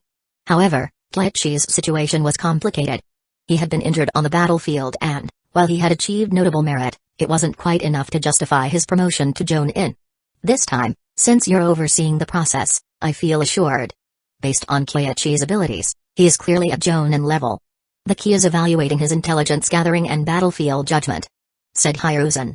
At the time, Hiruzen had no idea that Orochimaru was secretly researching Hashirama cells. He merely thought Orochimaru was interested in Glitchy's talent, which had motivated him to volunteer for the role. Admiration for genius was natural, after all. However, knowing Orochimaru's connections with Denzo and the Root, Hiruzen added, Orochimaru, I trust your abilities, but keep your distance from Root. Sensei, I only borrowed a few of their people to help organize the exam. After all, this promotion method ensures fairness and respect. Orochimaru said. You know what I mean. Hiruzen said, nodding slightly. He didn't elaborate further, but the warning was clear. It was up to Orochimaru to decide whether to heed it. Forest of Death Glitchy was still playing a game of cat and mouse with Orochimaru. Orochimaru was persistent, sticking to him like glue. Kleichi avoided direct confrontation, partly because it didn't align with his mission, and partly because he suspected Orochimaru was after his blood for research. For now, he had no intention of giving Orochimaru what he wanted. However, he soon noticed another presence approaching ahead of him. Hyuganatsu. A member of Root. Kleichi's eyes flashed with cold determination. So, it's as I thought. Denzo and Orochimaru are working together, likely planning to injure me and extract my blood to further their research into Hashirama cells. Pretending not to notice Hyuganatsu, Kleichi continued heading toward Aburame Toji's location. The Aburame had already acquired 2 scrolls. Soon enough, Hyuganatsu appeared in front of him, blocking his path. Hand it over. Hyuganatsu demanded curtly. Kleichi sneered but didn't respond. Instead, whoosh. Using body flicker jutsu, he bypassed Hyuganatsu in an instant. But the Hyuga prodigy wasn't so easily shaken. Activating his Byakugan, he immediately locked on to Kleichi's movements, determined to intercept him with precision. The plan was solid. However, as he caught up, Hyuganatsu suddenly sensed that Kleichi's chakra was distributed evenly across his body. What's this? Earth Sphere. A layer of Earth-style chakra had hardened Kleichi's body, making it nearly impervious to gentle fist strikes. Realizing this, Hyuganatsu quickly adjusted his strategy, unleashing an 8 trigrams vacuum palm. Yet, Kleichi reacted with astonishing speed, dodging the attack effortlessly. Forming hand seals, he summoned a water dragon bullet jutsu, sending a roaring dragon of water hurtling toward Hyuganatsu. That was only the opening move. The real attack followed immediately. As Hyuganatsu evaded the water dragon, Kleichi closed the distance with unparalleled speed, appearing directly behind him. Shadow of the Dancing Leaf.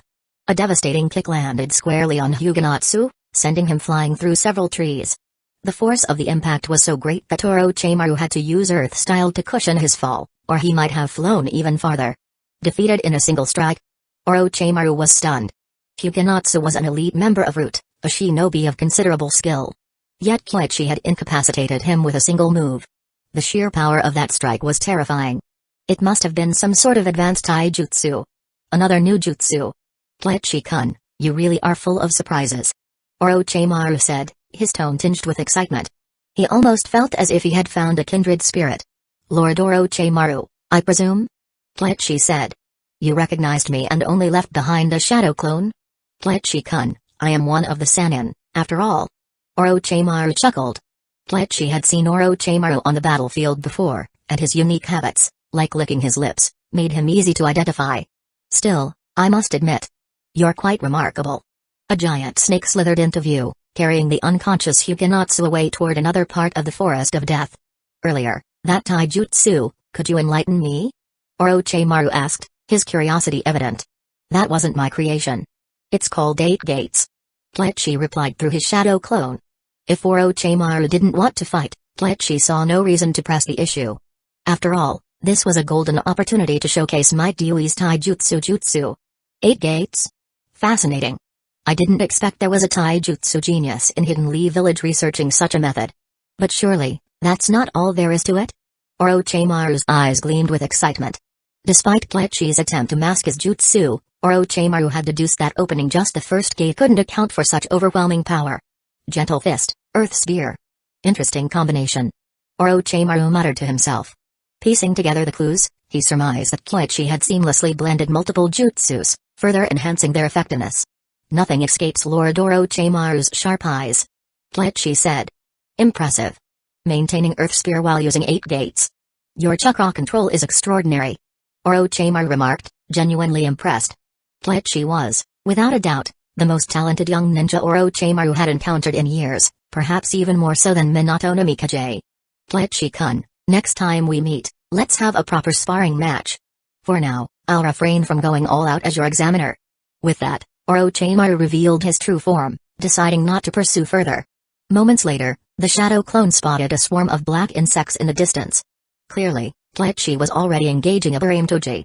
As he passed Kleichi's clone, Orochimaru whispered, Kleichi-kun, next time, let's talk properly. Orochimaru had no doubt, Aburame Toji was no match for Kleichi. Understood. Kleichi replied. Chapter 20, Denzo, do it yourself if you're so capable elsewhere. Aburame Toji dashed toward the finish line as soon as he secured the scroll. However, he hadn't run far when his insects relayed some alarming news. Kanda Kleichi was closing in. That fast? Toji was shocked. Even Orochimaru and Huguenotsu couldn't stop him? Impossible. But there was no time to dwell on his disbelief. Kyoichi was catching up quickly, and Toji had no choice but to stop him while trying to reach the finish line with the scroll. Parasitic insects swarmed out.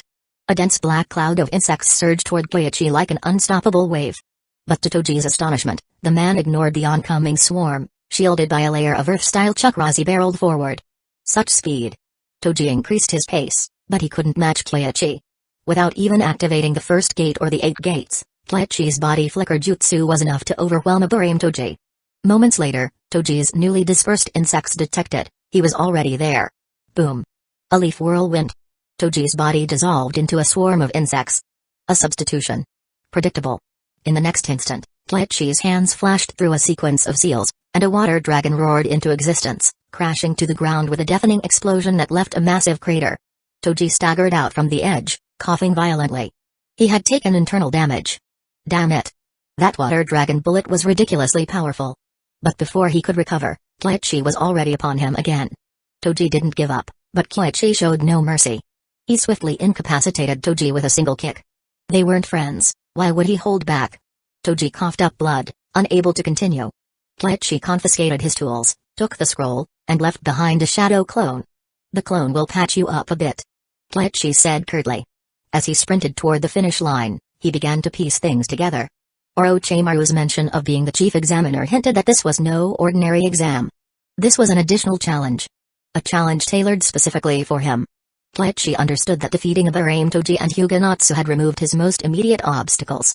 Orochimaru's decision to stop pursuing him signified tacit approval of his capabilities. The additional test was complete, and promotion to Jonin was practically assured. The so-called third round? It didn't even matter. When he reached the central area, Kyoichi combined the scrolls. Before long, Kyoichi-kun, we meet again. Orochimaru appeared. It was a shadow clone, but it was clear he wanted to chat rather than cancel the jutsu immediately. Kyoichi-kun, do you know why I was the only one chasing you? Orochimaru asked with a sly smile. Takuno and the other Burame Senior were promoted based on battlefield merits. Kyoichi replied. As for Shirakamo-senpai, if I'm not mistaken, he has ties to the Hokage. That leaves only me, whose battlefield achievements fall short. Ha! Brilliant. Truly brilliant. Orochimaru chuckled. As expected, clever people needed no further explanation. Thank you for holding back, Orochimaru-sama. Without your restraint, there's no way I could have caught a Burame. Kyoichi said humbly. He wasn't naive enough to think Orochimaru was truly this weak. The man had barely used any ninjutsu during their encounter, relying primarily on taijutsu. For a master of ninjutsu like Orochimaru, holding back that much was practically charity. Ha ha ha. Go on to the Hokage's office for the third round. Orochimaru said before his clone dissipated. Kyoichi bowed slightly and headed toward the Hokage's office. As he had suspected, the third round was irrelevant. The second round had been the real test, filled with traps, ambushes, and tasks. While the others went through the motions, only he had truly been examined. At the Hokage's office, the third Hokage was already waiting. Aside from Kyoichi, all three others, Shirakamo, Takuno, and a Burame Toji, had successfully passed. Lord Hokage. Good, good. Hiruzen Sarutobi beamed. You all performed excellently in the second round, especially Kanda Kyoichi. You exceeded all expectations. Honestly, I never imagined you would perform so outstandingly. Sarutobi was full of praise. Initially, he had been confident Kyoichi could pass but hadn't expected him to shine so brightly. Not only was his strength impressive, but his overall aptitude, essential for a Jonin, was exceptional, surpassing many current Jonin in the village. Moreover, Kyoichi had independently studied medical ninjutsu. He was shaping up to be a well-rounded and ideal team leader. Thank you, Lord Hokage. Kyoichi bowed respectfully. Takuno scratched his head in confusion. Lord Hokage, what about the third round of the exam? Hey, there's no third round. Sarutobi smiled warmly. As of today, you are all Jonin of the village. Kyoichi wasn't surprised, nor were Shirakamo and Burame Toji. Unlike Takuno, they had already known this exam was largely a formality, and only Kyoichi had faced any genuine challenges. The reason was obvious, the Senju bloodline. Did you get it? No. He's strong, he. The Senju clan. Even after generations of intermarriage and dilution, their power remains truly formidable. Orochimaru marveled as he worked on his research, eyes alight with excitement. The Senju constitution. After all these years, he had witnessed its greatness again. You failed to get it, even after engaging him yourself? Denzo frowned, clearly displeased. You've got to be kidding me. Is this the level of the fabled Sannin? As chief examiner, it was my duty to oversee the exam. Since he demonstrated sufficient strength, I couldn't unfairly hinder him. And if you're so desperate, Denzo, why not handle it yourself? Orochimaru sneered, casting a sidelong glance. Did he look like someone who could be manipulated so easily? Denzo scowled, clearly irritated. You'd best not make any reckless moves against him, Orochimaru said as he continued his research. If you stir up trouble, the old man will come after you. Sarutobi may not be in his prime anymore, but he's far from senile. He won't let you drag him into the fallout of targeting a Senju descendant. Chapter 21, Damn, why didn't I think of that? Sensei. Sensei. We heard you went for the promotion exam today. How did it go? Yeah, what's the result? Come on, do we even need to ask? If Sensei went, he must have passed. When Kanda Kyoichi returned home, he saw a group of kids already waiting at his doorstep. At the front of the group was Obito. This kid was straightforward and always rushed in first. Naturally, he was also the one who took the blame most often. But Kyoichi knew it couldn't have been Obito who stirred things up this time. His eyes scanned the group and finally settled on a girl standing in the back. Kurenai Yui. Her father had been one of the proctors for the first and second exams. Kurenai, you're the one who told them, weren't you? Sensei, I just accidentally let it slip. Kurenai fidgeted with her sleeves nervously. Accidentally? Who'd believe that? Still, he wasn't going to blame her. The kid's excitement was genuine, after all. Kyoichi smiled and said, come on in. The group consisted of Obito, Shizui, Asuma, Kurenai, and even Might Guy, who had already graduated but somehow still hung out with them. It seemed like he might have just run into them by chance. But one person didn't seem to be a coincidence. Kyoichi glanced toward a certain spot on the roof and called out, you up there, why not come down and join us? Huh? Who's up there? Obito looked up curiously and saw a silver-haired boy with a mask covering his face. Kakashi. Humphrey, sneaking around like that, are you upset that Sensei got promoted to Jonin? Obito mocked him, but Kakashi remained silent. Upset? Hardly. He wasn't that petty. To him, it was only natural that someone as strong as Kyoichi would be promoted. If anything, it would have been strange if he hadn't passed. He was simply curious. Just how strong was Kyoichi? And he couldn't stop thinking about what Kyoichi had said to him before. Congratulations. Kakashi mumbled before turning to leave. Ugh, what's his problem? Obito pouted. He and Kakashi had known each other for a while, and the two of them never got along. If they didn't bicker upon meeting, it felt wrong. Alright, Kakashi became a Chunin at 6. You've all graduated this year, so how about focusing on catching up instead of pointless arguing? Kyoichi waved a hand to dismiss the squabble. Kakashi had already left, and bad-mouthing someone behind their back was pointless since Kakashi wouldn't care anyway. Everyone nodded. They couldn't deny it, Kakashi graduated at 5 and became a Chunin at 6, a feat that had shocked the entire village. None of them could compare to that. It was better to focus on themselves. But then, something unexpected happened. They all turned to stare at Shizui. Shizui, are you planning to graduate early?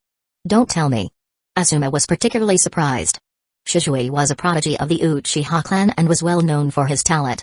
During mixed training sessions, Shizui often outperformed older students. Everyone was aware of his abilities. But he was only 5 years old. If he graduated this year, wouldn't that put him on par with Kakashi? Could it be that the Uchiha clan was pushing him to graduate for the sake of their reputation?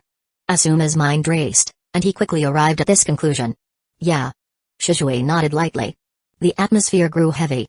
Kurenai hesitated for a moment before asking, will you be joining the police force or forming a team with us? Typically, graduates would be assigned to a team for missions. But it was different for major clans. The Hyuga, for example, didn't even send their main family's children to the academy, only branch family members who were considered unimportant attended. The Uchiha were slightly different. Their children attended the academy but often joined the police force upon graduation instead of forming regular teams. Kyoichi looked at Shizui, curious about his choice. He knew what Shizui wanted, but whether Fugaku Uchiha would approve was another matter. I hope to become your student, Sensei. I just don't know if the village will allow it. Shizui said, scratching his head. Everyone was momentarily stunned but quickly realized that Kyoichi had just been promoted to Jonin. It wasn't out of the question for the village to approve. Wait, you applied for this before Sensei even finished his exam? Obito exclaimed as he pieced it together. So that's why. Shisui had submitted a request in advance, which probably meant that his application was already sitting on the Hokage's desk. Clever. Damn it. Why didn't I think of that?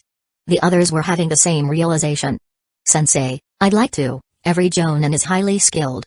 No matter who you're assigned to, you'll learn a lot, so don't stress about it too much. Kleichi reassured them. Except for Rin, they were all from prominent clans. They had no reason to worry. Especially Asuma.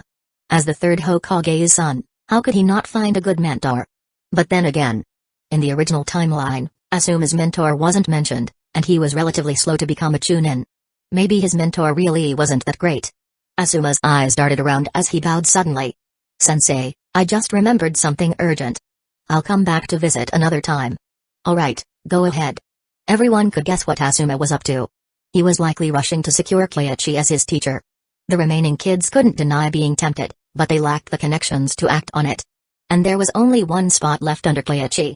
Rather than fighting over it, they decided to leave it to chance. They all felt more at ease with that decision. Meanwhile, in the Hokage's office, Hiruzen Sarutobi had just finished issuing Jonin credentials to 4 individuals and returned to his desk when an Anbu operative delivered a letter. What's this? It's from the Uchiha clan. Fugaku Uchiha. Hiruzen frowned slightly as he took the letter and began reading. Moments later, his frown eased, and he set the letter down, deep in thought. Shisui wanted to become Kleichi's student. It wasn't a bad idea. Kleichi was a descendant of the Senju. Using Tsunade as a link, the village could secure him as an ally of the Hokage faction. If Shisui became his student, it might even lead to integrating Shisui into their faction, further weakening the Uchiha from within. Yes. This could be an opportunity. Ever since the time of Tobirama, the village's stance toward the Uchiha had been conflicted. But while Tobirama had a detailed plan for dealing with them, Hiruzen lacked the ability to implement such strategies, leaving him to rely on suppression instead. Now, with both Shisui and Obito in play, he saw a potential breakthrough. Without hesitation, Hiruzen signed the approval. But just as he put down his pen, there was a knock at the door. He sensed who it was and frowned again. Asuma? What's he doing here?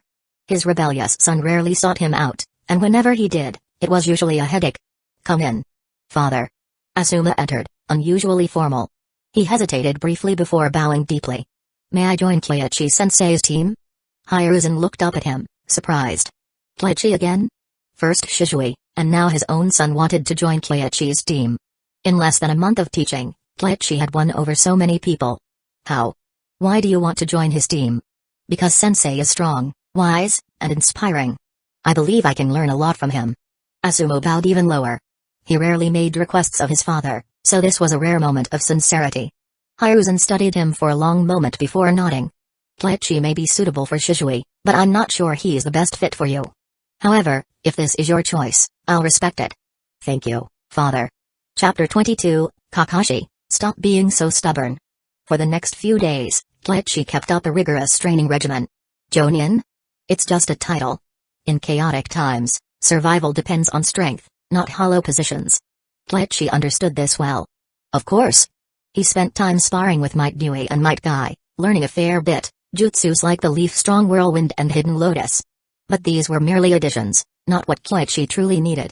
He needed to expand his resources. Saving effort alone wasn't enough. How many years would it take to reach his goals? Waiting passively for opportunities was no solution either. As he jogged, he mulled over his next steps. He needed to take the initiative. After some thought, he decided to start with a certain problem child. Like Kakashi Hatake. And as luck would have it, there he was.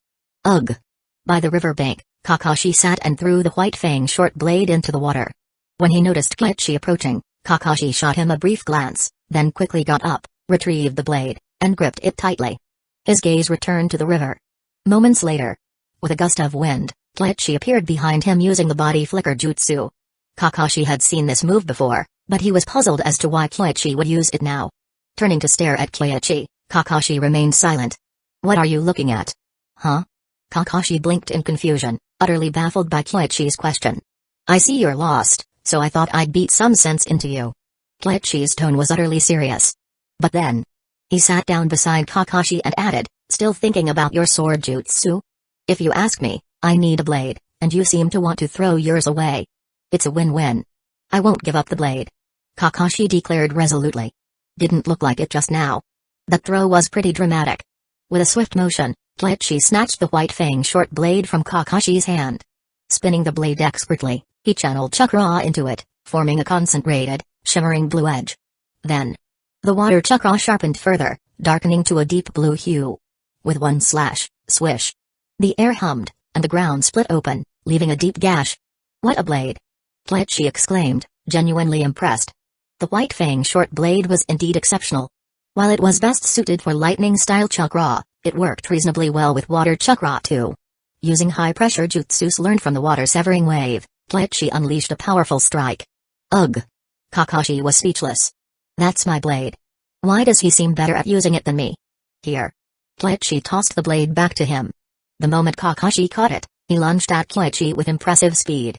But, when the strike landed, Kleichi had already swapped places with a piece of wood. Though Kakashi hadn't gone all out, deliberately using the back of the blade to avoid harming Kleichi, he was shocked by how quickly Kleichi evaded at such close range. Your speed is good, but your attacks are too predictable. Kleichi remarked with a grin. Kakashi was skilled but still raw. Compared to the seasoned shinobi he'd become in the future, there was a noticeable gap. Humphrey. I won't give up the blade. One day, I'll defeat you. With that, Kakashi sheathed his sword and left, a new determination in his stride. As Kleichi had pointed out, if he wasn't willing to abandon the blade, he needed to find a way to master it. Right now, he was a jack of all trades but a master of none. It was time to choose a path.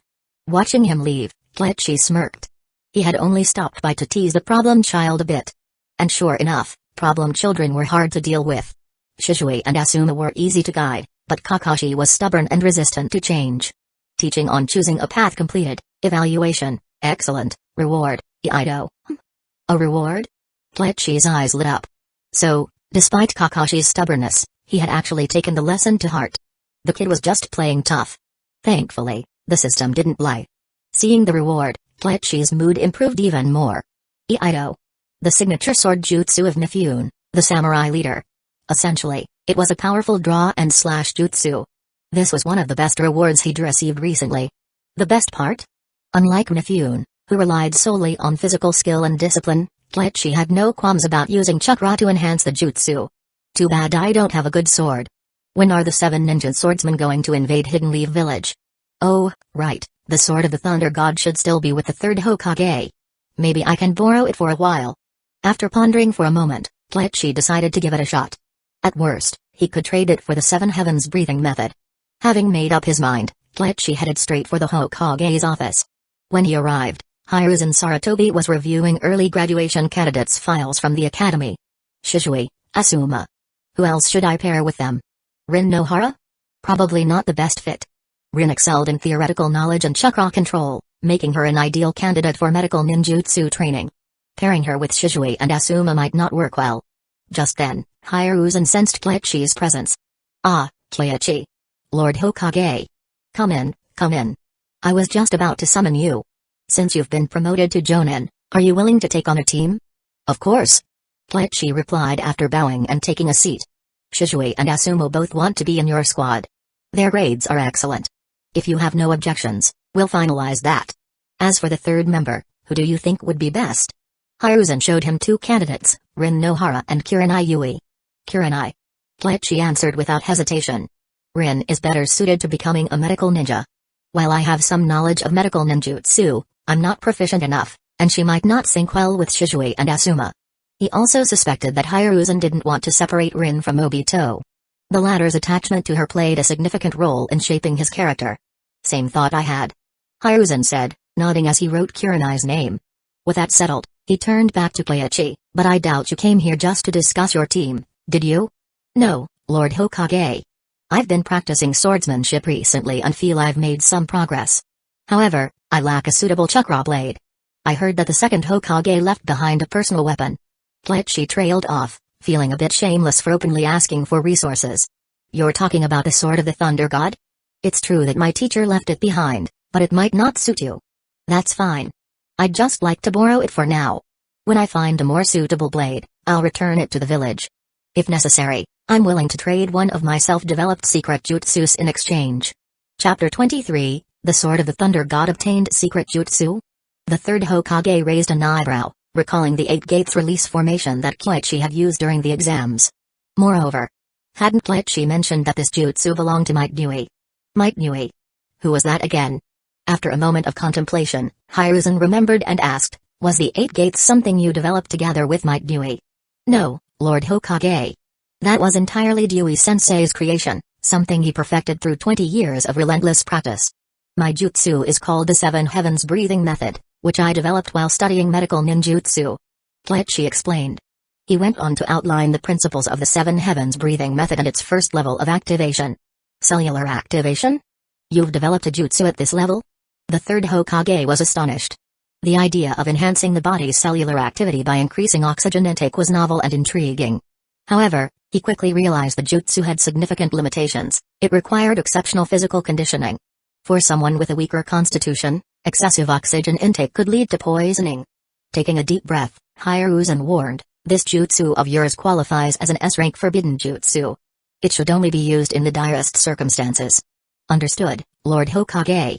Currently, Dewey-senpai and I are working on refining the jutsu to lower its threshold and functionality, aiming to make it a ni-rank forbidden jutsu that could be more broadly applicable. Koichi shared their aspirations. S-rank jutsu were strictly regulated, while A-rank jutsu could be taught to elite chunin and above.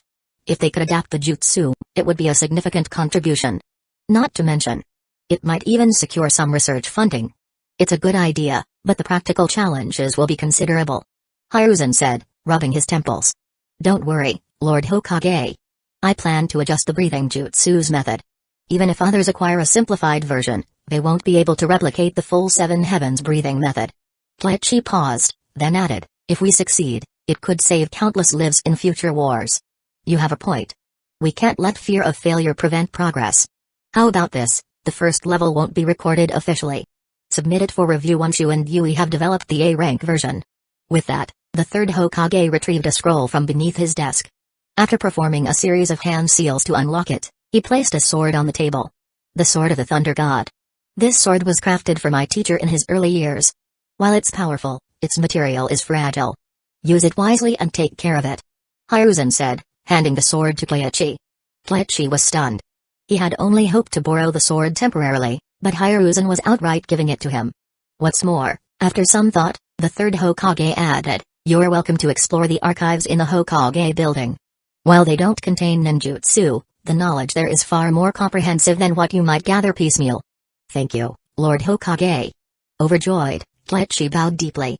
He had initially planned to snatch a weapon or two from the 7 ninja swordsmen in the future, but this unexpected gift was a welcome surprise.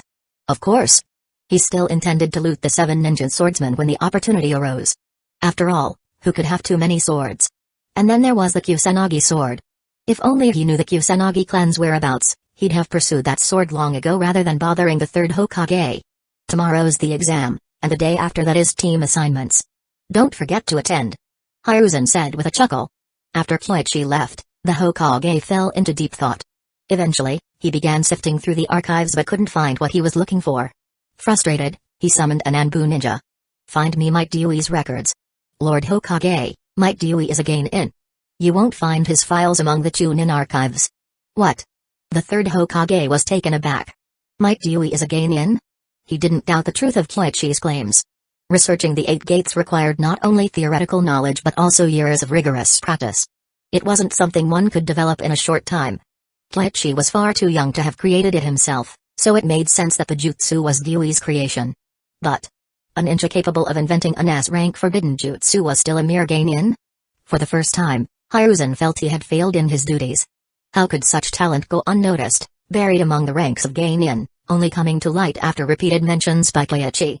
When the Anbu ninja brought Dewey's file, Hiruzen carefully reviewed it. Then he understood why he hadn't paid attention to Dewey. Unlike someone like Kosuke Murabushi, who was famous despite remaining a geinin, Dewey fully embraced his status.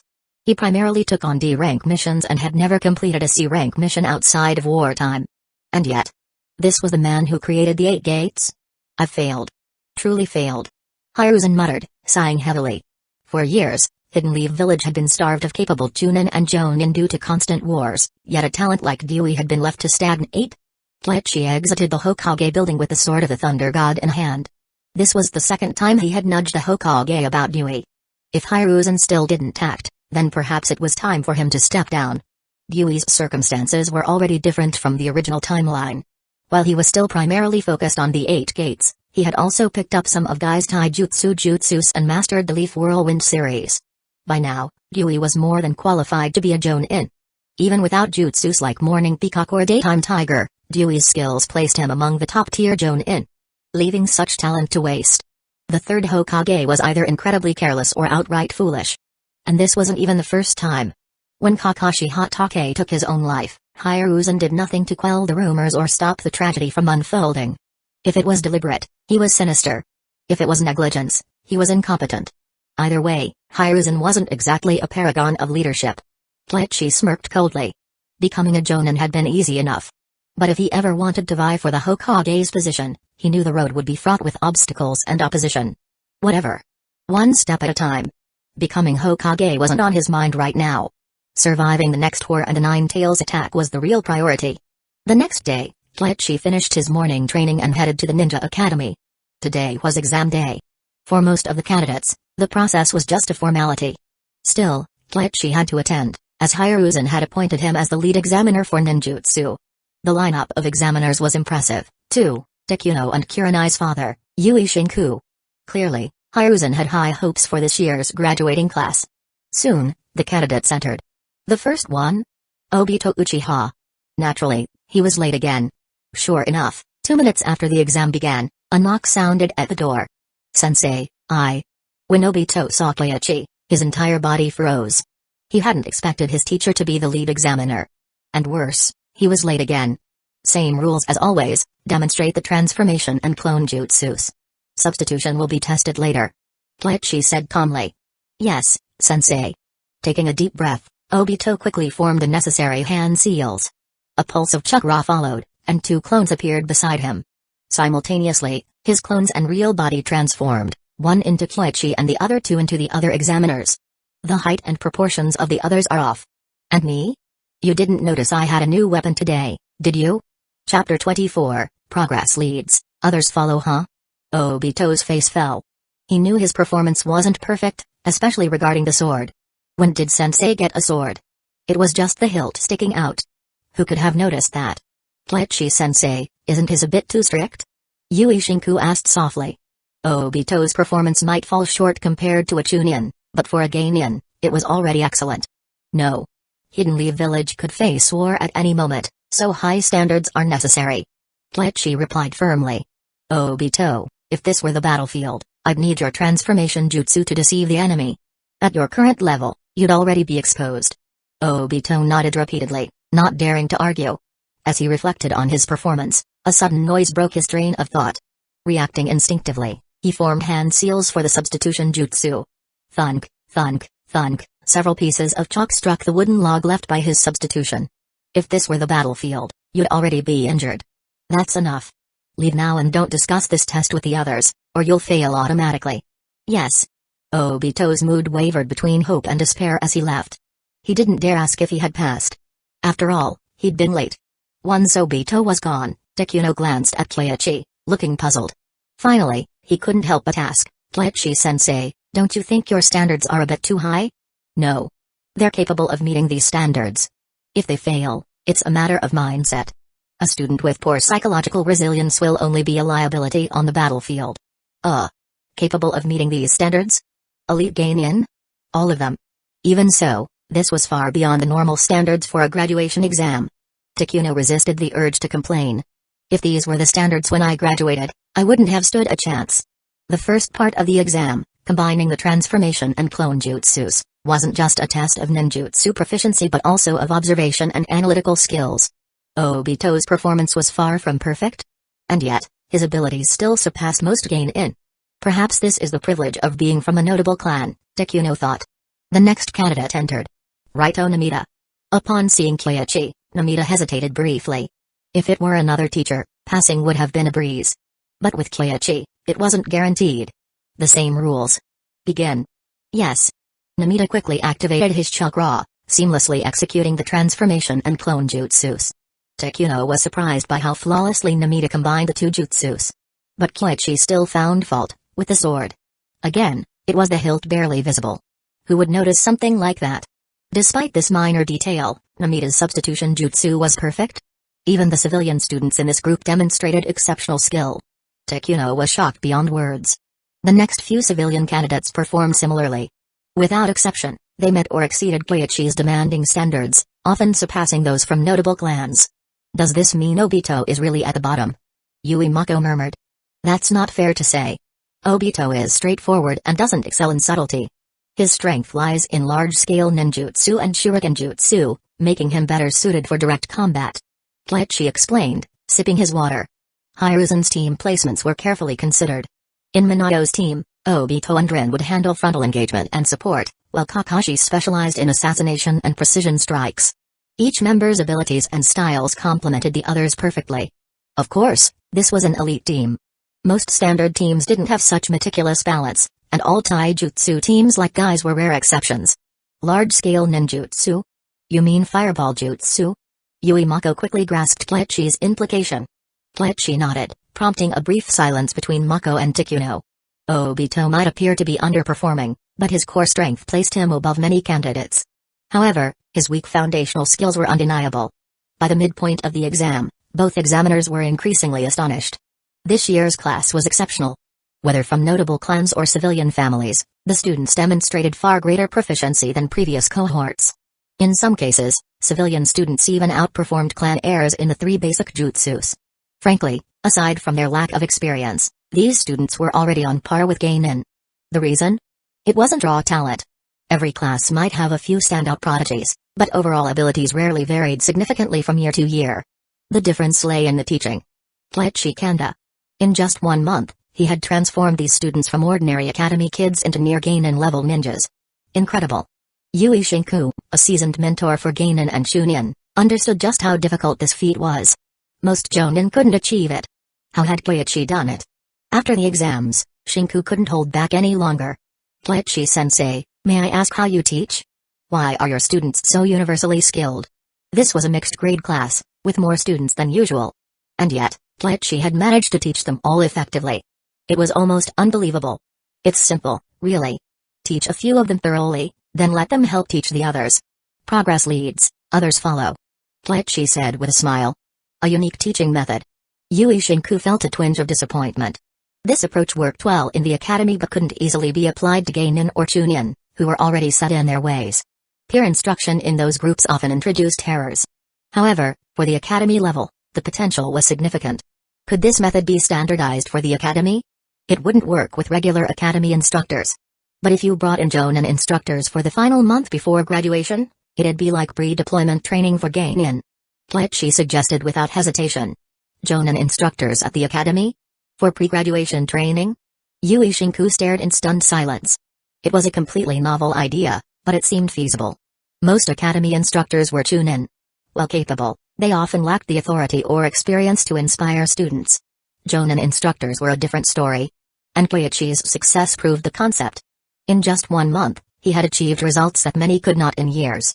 After a moment of thought, Shinku said, Koichi-sensei, I'd like to submit your methods as a case study to the 3rd Hokage for consideration. Would you be willing? Of course. Koichi replied with a grin. After all, he wouldn't be the one writing it. And if the proposal succeeded, it would bring him immense credit, perhaps even rewards.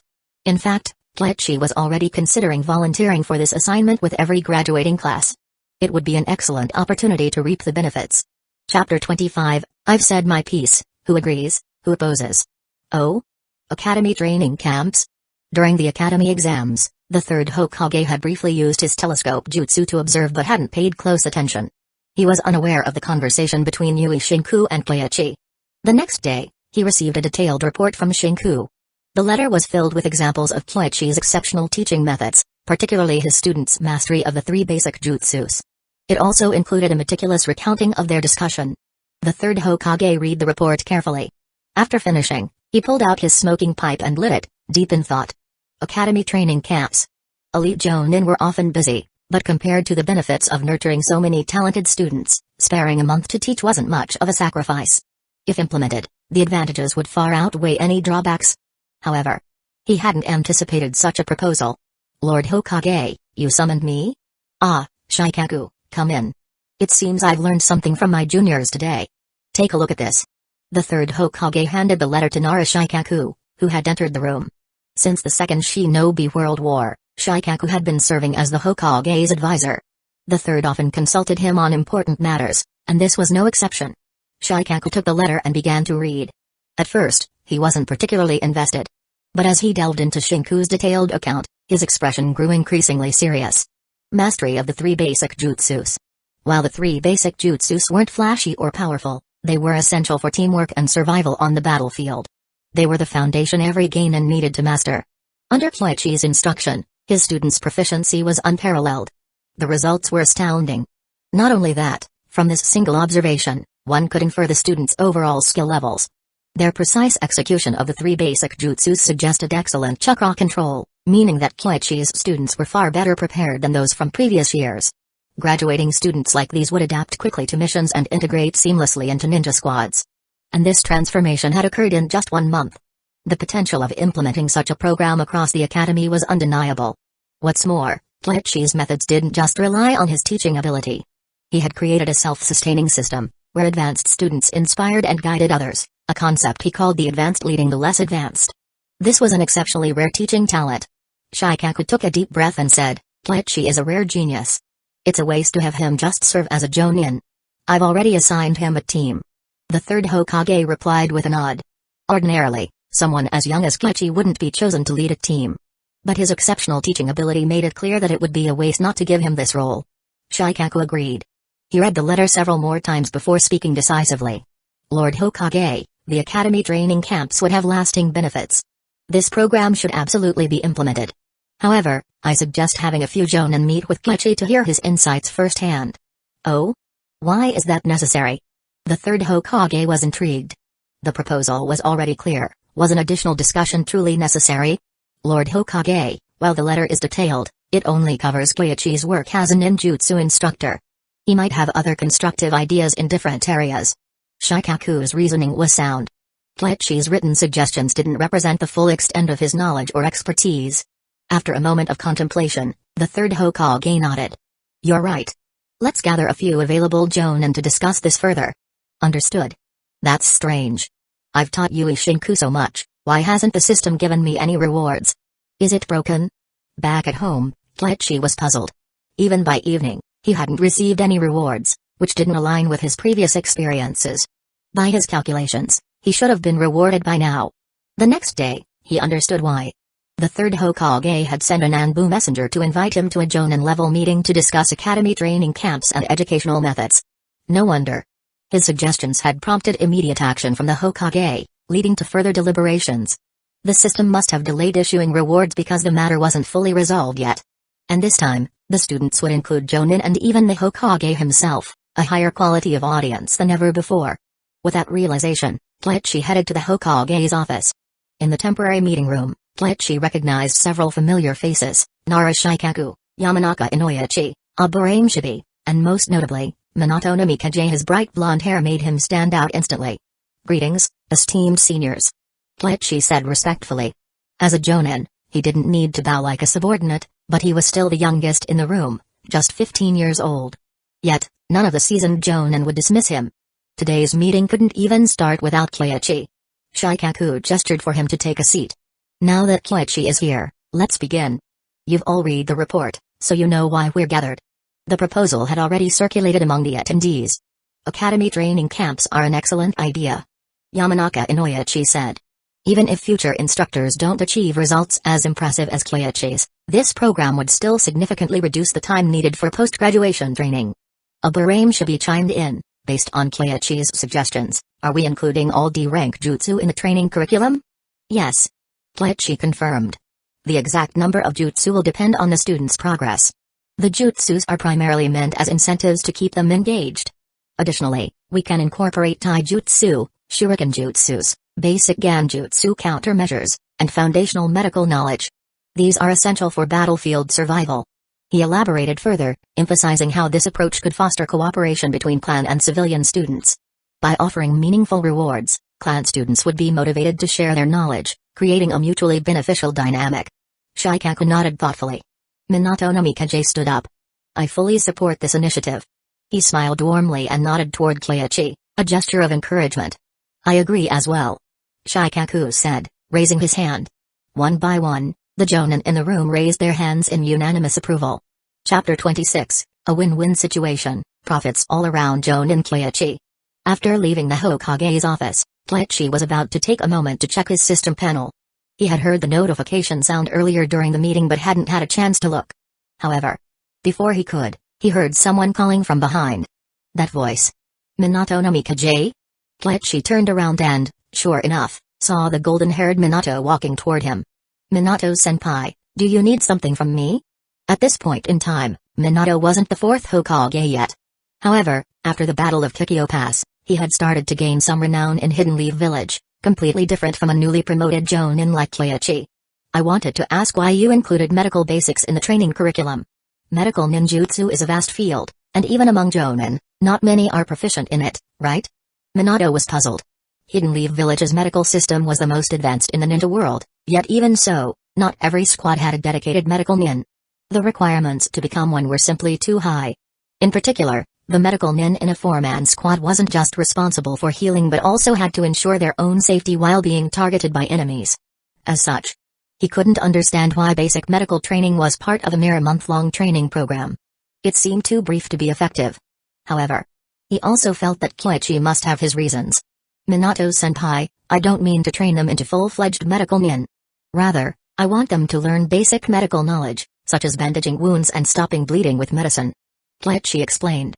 He had noticed a significant issue with Hidden Leaf Village's otherwise strong medical system. It relied too heavily on medical nin. Does that mean without a medical nin, no one can treat injuries? Emergency first aid could often save a ninja's life. True. Many geinin don't even know these basics. Minato reflected deeply.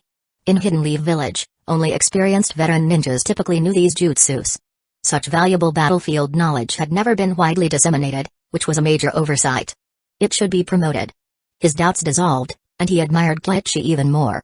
With heartfelt respect, Minato said, Keiichi-san, you're truly a genius. I've heard of your prowess in teaching and your strength, but I didn't expect you to have insights into medical training as well. Just a bit of knowledge, really. Keiichi wasn't being humble. His medical knowledge came from the system. Apart from the mystical palm jutsu, he only had some basic understanding. It really was just a bit. Keiichi-san, do you have any suggestions for organizing a four-man squad? To be honest, the Hokage has assigned me to lead a team, but I have no experience. Minato scratched his head. This was the real reason he approached Keiichi. Keiichi, like him, was a very young jonin, but he was clearly more knowledgeable about training others. Minato felt he could relate better to a peer. Hidden Leaf Village's four-man squad system is already very mature. I'm a newly promoted jonin myself and will meet my team tomorrow. If I were to suggest a composition based on combat styles, I'd say each squad should have one for frontal assault, one specializing in infiltration or assassination, and one for support. Assault, infiltration, and support? Minato pondered. It made perfect sense. All of Hidden Leaf Village's squads followed this principle, even if it wasn't explicitly summarized like this before. Exactly. Even the Inoshikacho formation follows this pattern. That said, the infiltration role in the Inoshikacho team was rather unique. As the concept solidified in his mind, Minato's admiration for Keiichi deepened. This young man was far more thoughtful than even many seasoned jonin. A genius like this was truly a blessing for Hidden Leaf Village. The two continued discussing topics, including ninjutsu, particularly the body flicker jutsu. Both were masters of the jutsu. However, their styles were distinct. Minato's body flicker focused on pure speed, while Keiichi's leaned more toward Shizui's style, quick and unpredictable. Different styles, different jutsus. After exchanging insights, both were quite satisfied. The only awkward part? Minato felt like he had profited immensely. He had asked Keiichi so many questions and originally planned to repay him by offering pointers on the body flicker jutsu. But it turned out Keiichi was already a master, with understanding on par with his own. Awkward indeed. Keiichi, however, didn't mind. Wool comes from sheep, after all. He thought. Teaching Minato a few things was enough to earn him system rewards. And he wasn't wrong. Back home, after checking his rewards, Keiichi couldn't help but grin ear to ear. His body flicker jutsu proficiency had maxed out, and he gained a deeper understanding of wind-style chakra. Not bad at all. But that wasn't even the main prize. The real reward came from something else. Task completed, Graduation Training Program, Evaluation, Outstanding, Rewards, 1. Wind Style, Rasen Shuriken 2. Leaf Style Willow Sword Jutsu 3. 4 Symbol Seal, choose 2 of 3, another 2 out of 3 choice. Kleichi wished he could have them all but had to let one go. Even with an outstanding evaluation, it was still a tough decision. But this time, it wasn't hard to decide. The Rasen Shuriken was the first to go. Without Sage Mode, it wasn't practical. Besides, he already knew how to train for the Rasengan and its advanced forms. With Sage Mode in the future, he could create it himself. As for the other 2, the Leaf Style Willow was an S-rank Genjutsu-based sword style, unparalleled in its uniqueness. The 4 Symbol Seal had limited immediate use but came with extensive knowledge of sealing jutsus. Both were incredibly valuable. Reward claimed successfully, mastery of both jutsus flowed into Kleichi's mind. As a system-provided reward, it required no prolonged study, he grasped the skills almost instantly. The sealing knowledge, however, came in an overwhelming flood, leaving his head slightly aching. It was astonishing how much information even a single jutsu like the 4 Symbol Seal involved. Learning it manually would have taken an extraordinary amount of time and effort. But the benefits were undeniable. Having sealing jutsus meant he no longer had to fear Jinchuriki encounters. As for the Leaf Style Willow, Kleichi's swordsmanship had mostly come from his grandmother's family heirloom notes, which focused on theory and practical basics. The Leaf Style Willow represented theory brought to life, combining genjutsu with swordsmanship. It was both a powerful weapon and an intriguing research subject. In its current state, it was already strong enough for battle, especially against groups. However, Kleichi was eager to modify it further, perhaps integrating it with moves like the Iaito's slash. Even a brief distraction caused by genjutsu could make a decisive difference. But achieving that level of mastery would require much deeper knowledge of genjutsu. For now, the Leaf Style Willow was more valuable for research than immediate use. Even so, its practicality in battle was undeniable. With his upgrades complete, Kleichi felt confident. This round of improvements had been fruitful, filling in gaps in his swordsmanship and preparing him well for leading his new team. Chapter 27, The Test Ends Before It Even Starts. The next day, at the Ninja Academy, the graduates gathered for one last time, sitting together in the classroom. "Can't believe even you managed to graduate, Obito," said Genma Shiranui, a sunbon dangling from his lips. He couldn't resist teasing as Obito and Shizue walked in last. Obito's face instantly turned red. "Hey, what's that supposed to mean, toothpick guy? I'm a genius." "Hey." Shizue passed by without a word, but his smirk spoke volumes. A genius? Given that Obito had nearly failed the day before, arriving 2 minutes late to his exam, only scraping through under Kleichi-sensei's leniency, it was more of a miracle than a display of talent. Shizue didn't say it outright, but the laugh made his opinion clear. "Humphrey, just you wait, I'll..." "Never mind, I'm not wasting my time on you guys." Obito initially wanted to retort with his usual boast about unlocking the Sharingan, but then thought about Shizue's raw talent. If Shizue activated his Sharingan first, Obito would lose even that shred of leverage. Suddenly, he wasn't so sure of himself. Besides, even if the Sharingan awakened, it wouldn't instantly make him a genius. Thanks to Kleichi's guidance and Shizue's mentoring, Obito had finally understood a hard truth: skills speak louder than potential. Without a solid foundation, the Sharingan alone wouldn't make him a match for others. Of course, this was the general rule. With Uchiha bloodline quirks, one could occasionally defy logic. However, Kleichi's teachings emphasized self-reliance. "Looks like everyone's full of energy today. Sensei?" A familiar voice echoed through the room, and the students' eyes lit up in surprise. Kleichi-sensei? What was he doing here? Many students thought Kleichi had only been a temporary instructor during the war, stepping down afterward. They weren't aware he had been promoted to Jonin and was now a team leader. "You've all done well. Obito, although you embarrassed yourself, at least you passed. But seriously, showing up late for an exam? That's a bad habit. Fix it, or you'll be letting your teammates down. This goes for everyone." He paused, his expression becoming solemn. "I don't want to see any of your names carved onto the memorial stone." Kleichi's words carried weight, and the room grew heavy with emotion. For many of them, especially non-clan students like Raido and Aoba, Kleichi had been more than just a teacher. He had imparted advanced jutsus, life-saving skills they wouldn't otherwise have learned. This heartfelt warning struck a chord with them. "All right then, Team 1, Shizue Uchiha, Asuma Saratobi, and Kiranai Yui. Follow me." "Wait, what?" Rin and Obito immediately perked up. They were well aware that Kleichi had recently passed the Jonin exams, But most of the class had no idea. Team 1? Raido blinked in confusion. It wasn't until Shizui, Asuma, and Kurenai stood up and moved toward Koichi that the others finally realized what was happening. Whoa. I thought Sensei was just here for a farewell lesson. Turns out he's been promoted to Jonin. Damn, he really got us there. The classroom buzzed with chatter. Everyone knew Koichi was strong, but to go from being their teacher to leading a team so quickly? That was next level. And judging by his squad, Shizui, Asuma, and Kurenai, it was clear the village held him in high regard. This was an elite team. Could it be? Was Koichi a Takebutsu Jonin or even an elite Jonin? Speculation ran wild. See you all later. Koichi waved casually as he left, the three students following behind. As they walked, Kurenai couldn't help but laugh softly. Hey! Asuma shot her a sharp look. Was she seriously laughing at their teacher? Did she have a death wish? Don't worry. Laugh if you want. Koichi said with a smile. It doesn't matter, after all. You're not officially my students yet. The three of them froze mid-step, staring at Koichi in surprise. Not yet? Don't overthink it. We'll be doing a small test. From what I've heard, there are all kinds of weird initiation tests for new teams. The third Hokage's test involved stealing a bell. He paused, glancing at them with an amused expression. All three instantly straightened, their expressions serious. The bell test, huh? They had heard of it before, it wasn't an easy trial. But I didn't bring any bells. So instead, let's make it simple. If you can land a hit on me, you pass. He smiled, his expression calm and harmless. Shizui, Asuma, and Kurenai exchanged glances. After a moment of hesitation, determination filled their eyes. Making a Jonin take a hit? That was no small feat.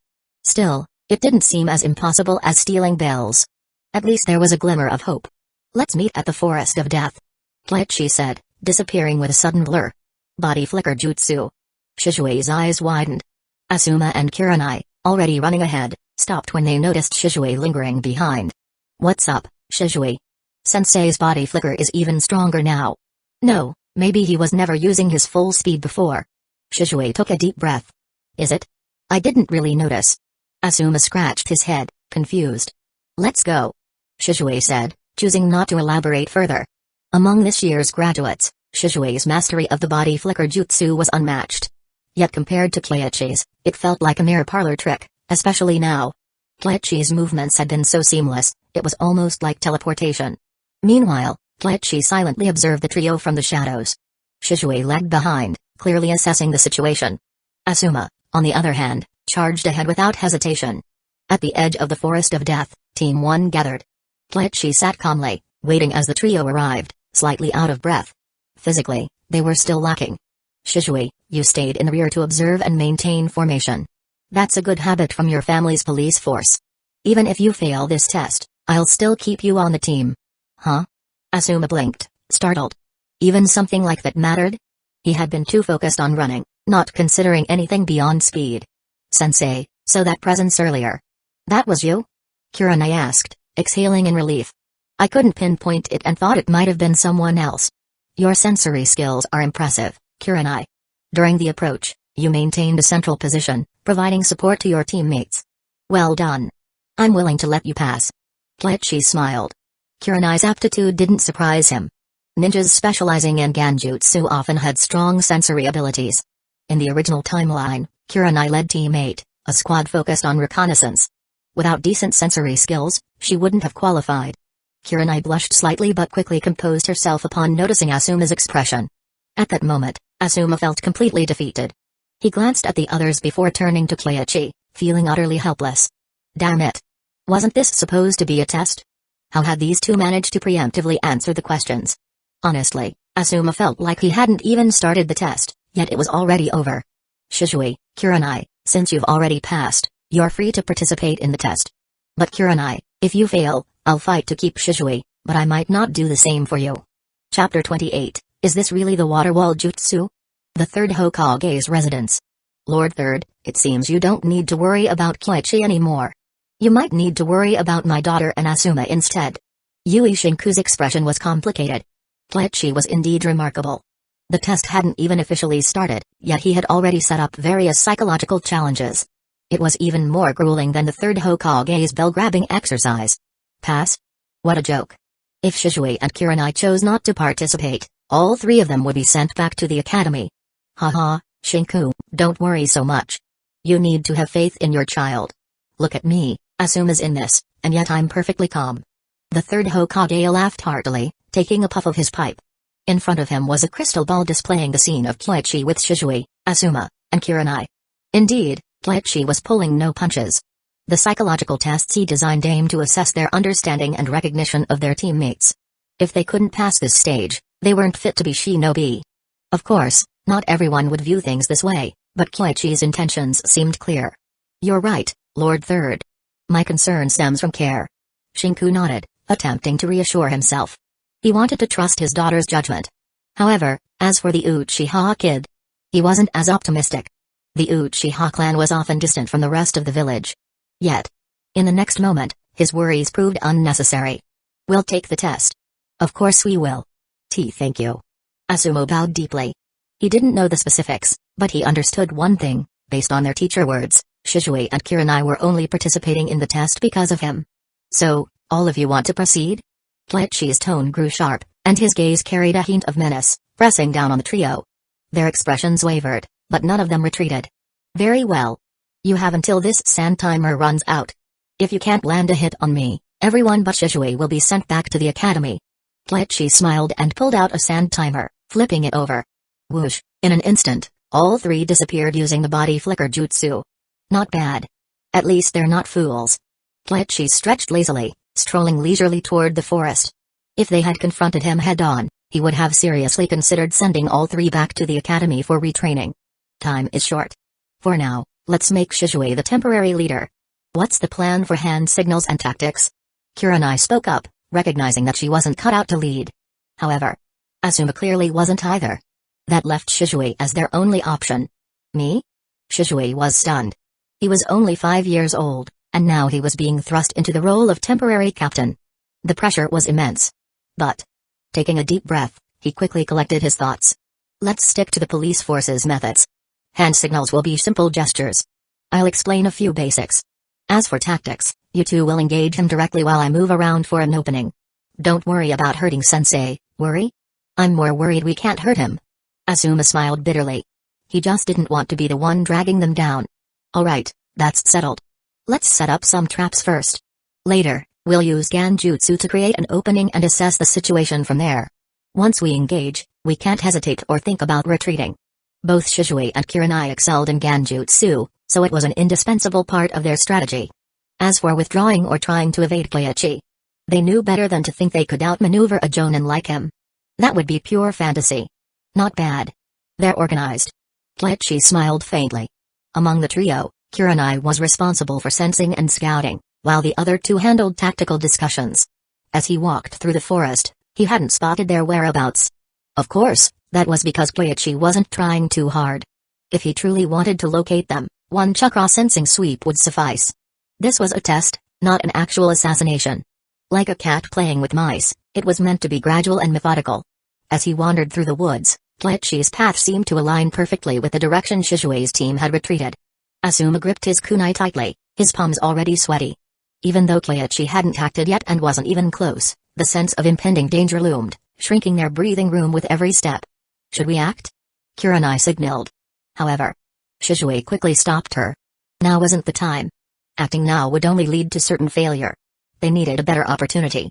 Koichi continued his leisurely stroll, closing in step by step. Eventually, Kurenai became his first target, her position inevitably exposed as she tried to withdraw. Go. Demonic illusion, tree-binding death. Kurenai immediately formed hand seals, activating her Ganjutsu. Koichi froze in place, seemingly caught in the illusion. Seizing the moment, Shizui joined Asuma, and the two performed their seals in tandem. Moments later, a massive fireball engulfed Koichi's position, amplified by a wind-style jutsu. Above. Kurenai's voice came through immediately. The illusion had been dispelled. Koichi's new position left her stunned. Substitution jutsu? Too fast. Asuma was dumbfounded. At this speed, was there really any chance they could land a hit? Scatter! Shizui shouted, ordering a swift retreat. But Koichi closed the distance in a flash. Asuma barely managed to raise his kunai before Koichi's immense strength sent him flying. In midair, Asuma hastily executed a substitution, narrowly avoiding further injury. Too fast. Shizue threw down a smoke bomb to cover their retreat. However, Kleichi didn't pursue. Instead, he began forming hand seals. Water style, water wall. A massive wall of water rose, enclosing the area and cutting off Kurenai's escape route. From his hidden vantage point, Yui Shinku was speechless. This water wall. It's ridiculous. The range alone could encircle the Hokage building. There was no way anyone could escape if they hesitated even slightly. Kurenai panicked. Despite her best efforts to retreat, she was still isolated. As a support ninja, you must always be mindful of your position and safety in battle. Remember, the enemy's first target will often be you. Whoosh, Kleichi's kick came swiftly, forcing Kurenai to use substitution to evade. Yet, before she could react further, a kunai appeared at her neck. You're out. Water trickled down as the water wall dissipated. Asuma and Shizue, who had started to return, froze upon seeing the scene and quickly retreated. But sword jutsu, Iaito's slash. In an instant, Kleichi closed the gap, his blade grazing Asuma's shoulder with the blunt edge before he could even react. Now, only Shizue was left. Now for the Ganjutsu segment. Sword light flashed. Shizue's vision blurred as dizziness overtook him. A Ganjutsu? He quickly dispelled it, but when his vision cleared, Kleichi's blade was already at his throat. The gap was overwhelming. Well, I'm unscathed, which means you didn't complete the mission. Kurenai, Asuma, you'll need to return to the academy. Unless, Shizue, you're willing to give up your spot. If so, I might consider giving you three a second chance. Kleichi's smile was serene, but the atmosphere was suffocating. The gap was too vast. So this is the power of a Jonin. Chapter 29, Good Practices Deserve to be Shared. Kanda Kleichi is truly devious. Yui Shinku couldn't help but sigh. This guy had trick after trick up his sleeve. But, to be fair, it worked. Hiruzen Sarutobi's eyes narrowed slightly. Faced with such a situation, anyone would hesitate and struggle. Ultimately, their choices would reveal their true character. Every ninja starts from a place of weakness. However, no one wants to team up with a ninja overly obsessed with their self-interests, especially if that ninja happens to be Uchiha. Shizue, what will you choose? If Shizue chose not to give up his spot, Hiruzen would have no choice but to exclude him. He would reluctantly add Shizue to the list of those who needed to be kept in check. Kleichi hadn't discussed his exam structure with Hiruzen beforehand, but the outcome aligned perfectly with the third Hokage's expectations. His satisfaction with Kleichi grew stronger by the minute. At that moment, Shizue was indeed struggling internally. Before the test, Kleichi had given him a guaranteed pass assurance. Now, however, he was presented with a choice that, by all appearances, made the test impossible to pass. But if he abandoned Asuma and Kurenai, would they still be considered a team? Shizue took a deep breath and finally said, Sensei, I choose to retake the test. Shizue. Asuma and Kurenai looked at him, stunned. They were 4 years older than Shizue, yet before this, they barely interacted with him and didn't know him well. So, they had never expected Shizue to give up his spot for them. The same shock registered on Hiruzen Sarutobi and Yui Shinku's faces. They understood the intent behind Kleichi's test. Everything in the exam, from start to finish, had been building toward this one question. It wasn't just Asuma and Kurenai being tested, Shizue was being assessed too. The exam was a test of human nature and psychology, far more grueling than the belt test. And yet, Shizue's answer was perfect? Whether he had seen through the test's intent or genuinely felt this way, his decision proved that he was worthy of cultivation. Are you certain? Kleichi's face turned serious. Yes. As the temporary captain, I failed the mission. My strategy and decisions were flawed. But I trust Asuma and Kurenai. If we try again, I believe we can succeed. Once Shizue stated his choice, he felt an immediate sense of relief. It's just a retest, right?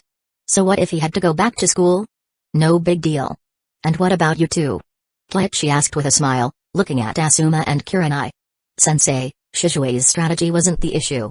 The problem was my inability to execute it. I'm willing to return to the academy. Me too. Neither of them hesitated much. While their talents might not be on par with Shizue's, both were proud clan heirs with a strong sense of self-respect. This time, Shizue had clearly outshone them. His strategic planning, logical thinking, and execution were all leagues ahead. There was no way they could let him bear the responsibility alone. Moreover, even if they tried again, it was clear they weren't going to beat Kleichi. This was a Jonin. So, you lack confidence? Kleichi smirked. No, I'm confident that with another year of training, I'll catch up. But right now, the gap is undeniable. Asuma's tone carried a hint of frustration. Previously, He thought he might not be the best, but at least he could keep up with his peers. This exam, however, made him realize how far he lagged behind.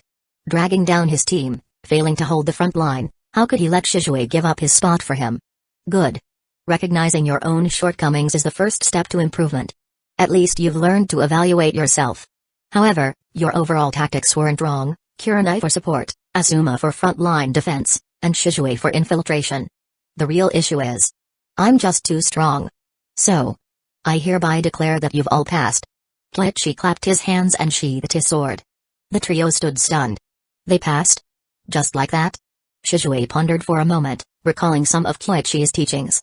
Realizing something, he hesitated briefly before saying, Sensei, the key to this test was that final question, wasn't it? Exactly. A team will inevitably have both strengths and weaknesses. Some will shine while others must sacrifice. Together, however, a team should achieve a synergy where 1 + 1 = 3. The classic example is the Inoshikacho trio. Kleichi smiled, his voice instructive. After all, there was a reward for teaching. Thank you, Sensei. I understand now. The trio bowed deeply. From the looks of it, they were already beginning to form a cohesive team. Come on. To celebrate the formation of the first squad, I'm treating you to ramen. Hiruzen Saratobi's eyes narrowed slightly. Ganjutsu swordsmanship? The jutsu bore a striking resemblance to an old method. But, though the theory seemed rooted in Tobirama Senju's work, it had clearly been refined. After pondering for a moment, Hiruzen dismissed his doubts and turned his focus back to the exam. What do you think? He asked Yui Shinku. Shinku, a seasoned jonin with extensive experience training Geinin, contemplated for a moment before replying. Brilliant. That kid's methods are layered and interconnected, even more devious than our old bell test. One misstep, and you're caught off guard. If we made this approach standard, I doubt many kids would graduate. Hiruzen sighed. The method was effective, but the bar was set extremely high. By this standard, 80% of the children wouldn't qualify as Geinin, which made it impractical to implement on a large scale. Still, the comprehensive nature of the evaluation was undeniable. After careful thought, Hiruzen said, we could use this for elite squads. Let's trial it with Minato's team. Agreed. Have Minato come by to discuss it. Shinku nodded in agreement. If it was an elite squad, the expectations should be higher. Minato's team wasn't just Rin and Obito, it also included Kakashi, a seasoned chunin. Kleichi's standards weren't excessive for them. Before long, Minato Namikage's shadow clone arrived. His original body was currently occupied meeting with Obito, Rin, and Kakashi. Lord Hokage. Minato, Kleichi's squad just completed their test. We observed the whole process and found some aspects worth adopting. Hiruzen cleared his throat as he spoke. In essence, they had spied on Kleichi's methods. But it shouldn't be an issue, right? At worst, they'd make it up to him later. Hiruzen detailed the valuable insights from the exam. At first, Minato was puzzled. But as he listened, his eyes gradually lit up. Ingenious. As expected of Kleichi, each layer of the test was intricately connected.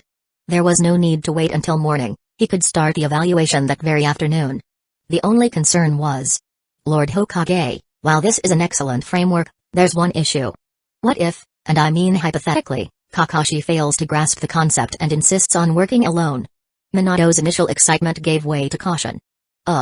Kakashi was indeed a concern. Both Hiruzen and Shinku fell into deep thought. After some deliberation, Hiruzen finally said, if Kakashi refuses to cooperate, we'll revoke his chunin rank. If that doesn't work, we'll send all three of them back to the academy. That harsh? Minato inhaled sharply but ultimately nodded. He didn't know Kakashi well yet, only that the boy had a poor reputation among his peers, few were willing to work with him. So, if the test failed and a chunin had to be demoted back to the academy, that would cause quite a stir. But, judging by Hiruzen's firm stance, he clearly wasn't willing to compromise. If Kakashi truly failed to grasp the importance of teamwork, there would be no room for leniency. With that reassurance, Minato felt more confident. Still, he planned to invite an additional observer to oversee the process. Chapter 30, Kakashi, the perfect negative example. Sensei, why is it always ramen when you treat us? When are you taking us out for some barbecue instead? Asuma couldn't help but complain. Akiraku ramen was delicious, sure, but eating it every single time? That was a bit much. Kleichi glanced at him and replied, barbecue? No problem. I'll treat, and you can pay. Huh? Asuma froze in disbelief. Does that even count as treating? Is this even allowed? I just got promoted to Jonin, And these past 2 months, I've been bouncing between the hospital and teaching. How much do you think I earn? If I treated you to barbecue, I'd be living off scraps for the rest of the month. Kelechi spoke with exasperation. Even with the system's help, financial struggles were unavoidable. He had considered starting a side business but had been too busy to put it into motion. When he tried applying for research funds, all he got was a bookstore license. Life was hard. The three students couldn't relate to the struggles of making a living, especially Shizui. Growing up in the Uchiha clan and being only 5 years old, he had no concept of financial pressure. Instead, he was preoccupied with something else, the battle earlier. Ninjutsu, taijutsu, kenjutsu, ganjutsu, his teacher was practically a master of all trades. But what captivated him most was that final move his teacher used to subdue him. A seamless ganjutsu. To be precise, a seamless ganjutsu combined with swordsmanship. How had he done it? Sensei, I have a question. How much of your strength did you use against us earlier? Asuma asked curiously. Kelechi was absurdly strong. He had taken them all down with just one move each, leaving them no chance to fight back. How much effort had he really used? Kelechi thought for a moment before responding, about 30%. Maybe less. Any jutsu, when combined and used creatively, becomes much more effective than rigidly sticking to drills. If Sensei, a jonin, had to go all out to beat us, wouldn't that mean we're hopeless? Kurenai chimed in. She found Kelechi's dominance reasonable. After all, jonin were the village's elite, second only to the Hokage. Even though Kelechi was newly promoted, his strength was clear.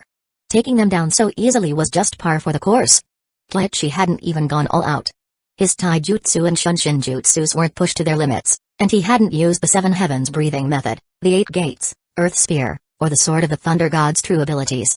If he had unleashed his full power, they wouldn't have lasted a second. Sensei, that last jutsu you used. Was it a ganjutsu with swordsmanship? Shizui asked.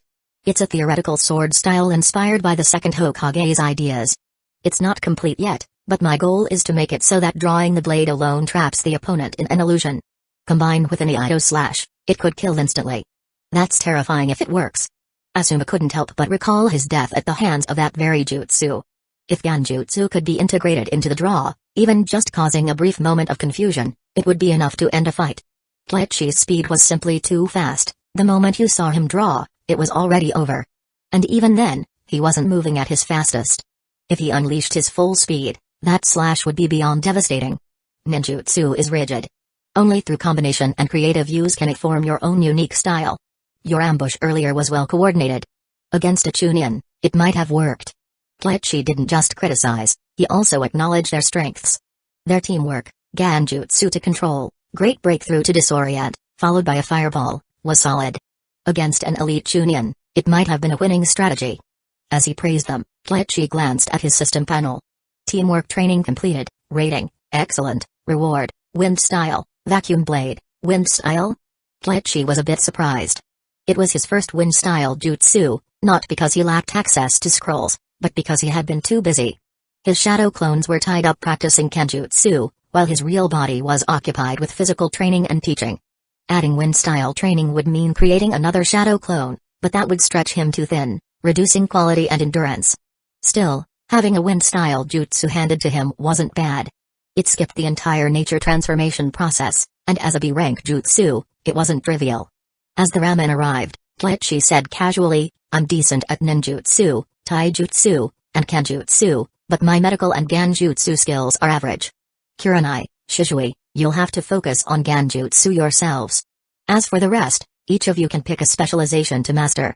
Specialization? The trio exchanged surprised looks before quickly understanding. It wasn't hard to grasp. A specialization was simply the main focus of their training. No rush. Think about it and let me know. For now, just eat. The three began eating in silence, their minds clearly elsewhere. Kelechi chuckled. They were just kids, after all. Faced with important decisions, of course, they'd hesitate. Suddenly, he frowned. A shadow clone had just dispelled itself.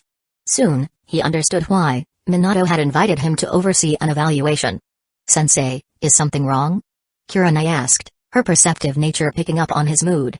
Minato invited me to observe the test for Team 7. Want to come along? Initially, Kelechi hadn't considered it. But now that Kurenai had asked, a thought crossed his mind, if he was going, why not take his students along? What better way to teach than to make Team 7 a perfect negative example? Shishui's eyes lit up. Who's in Team 7? Jonin Minato Namikaze, with Obito Uchiha, Rin Nohara, and Kakashi Hatake. Keiichi finished his ramen before answering. The trio instantly lost interest in their food, their excitement evident. We want to go. Alright, finish eating, and we'll head out.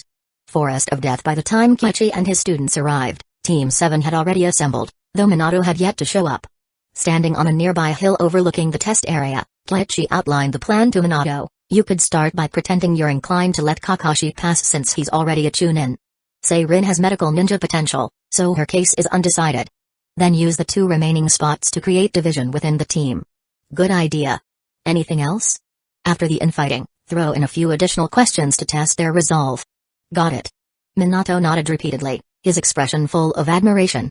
Keiichi's students, meanwhile, were stunned. Particularly Azuma and Kurenai, who were now glaring at their teacher in disbelief. This entire process was one giant trap. Of course, they had no doubt that if they failed to meet expectations, Keiichi wouldn't hesitate to send them back to the Ninja Academy. Their usually easygoing teacher was dead serious when it came to discipline. Alright, I'll head over. I'll leave a shadow clone here, reach out if you think of anything else. Minato said before departing. Watching him leave, Kurenai hesitated before voicing her thoughts. Sensei, Kakashi's situation is special. Isn't it a bit too harsh to send him back to the academy? Keiichi's gaze hardened. Kurenai, a ninja must take responsibility for their profession. Yes, sensei. Chapter 31, No coordination at all. Sensei is so slow. I didn't even arrive late, but he's late? Unacceptable. Obito, maybe our sensei had something to take care of. Ugh. Kakashi glanced at Obito, unsure how to even respond. You do realize you're often the one who's late, right? Still, as a Jonin, punctuality was an essential part of the profession.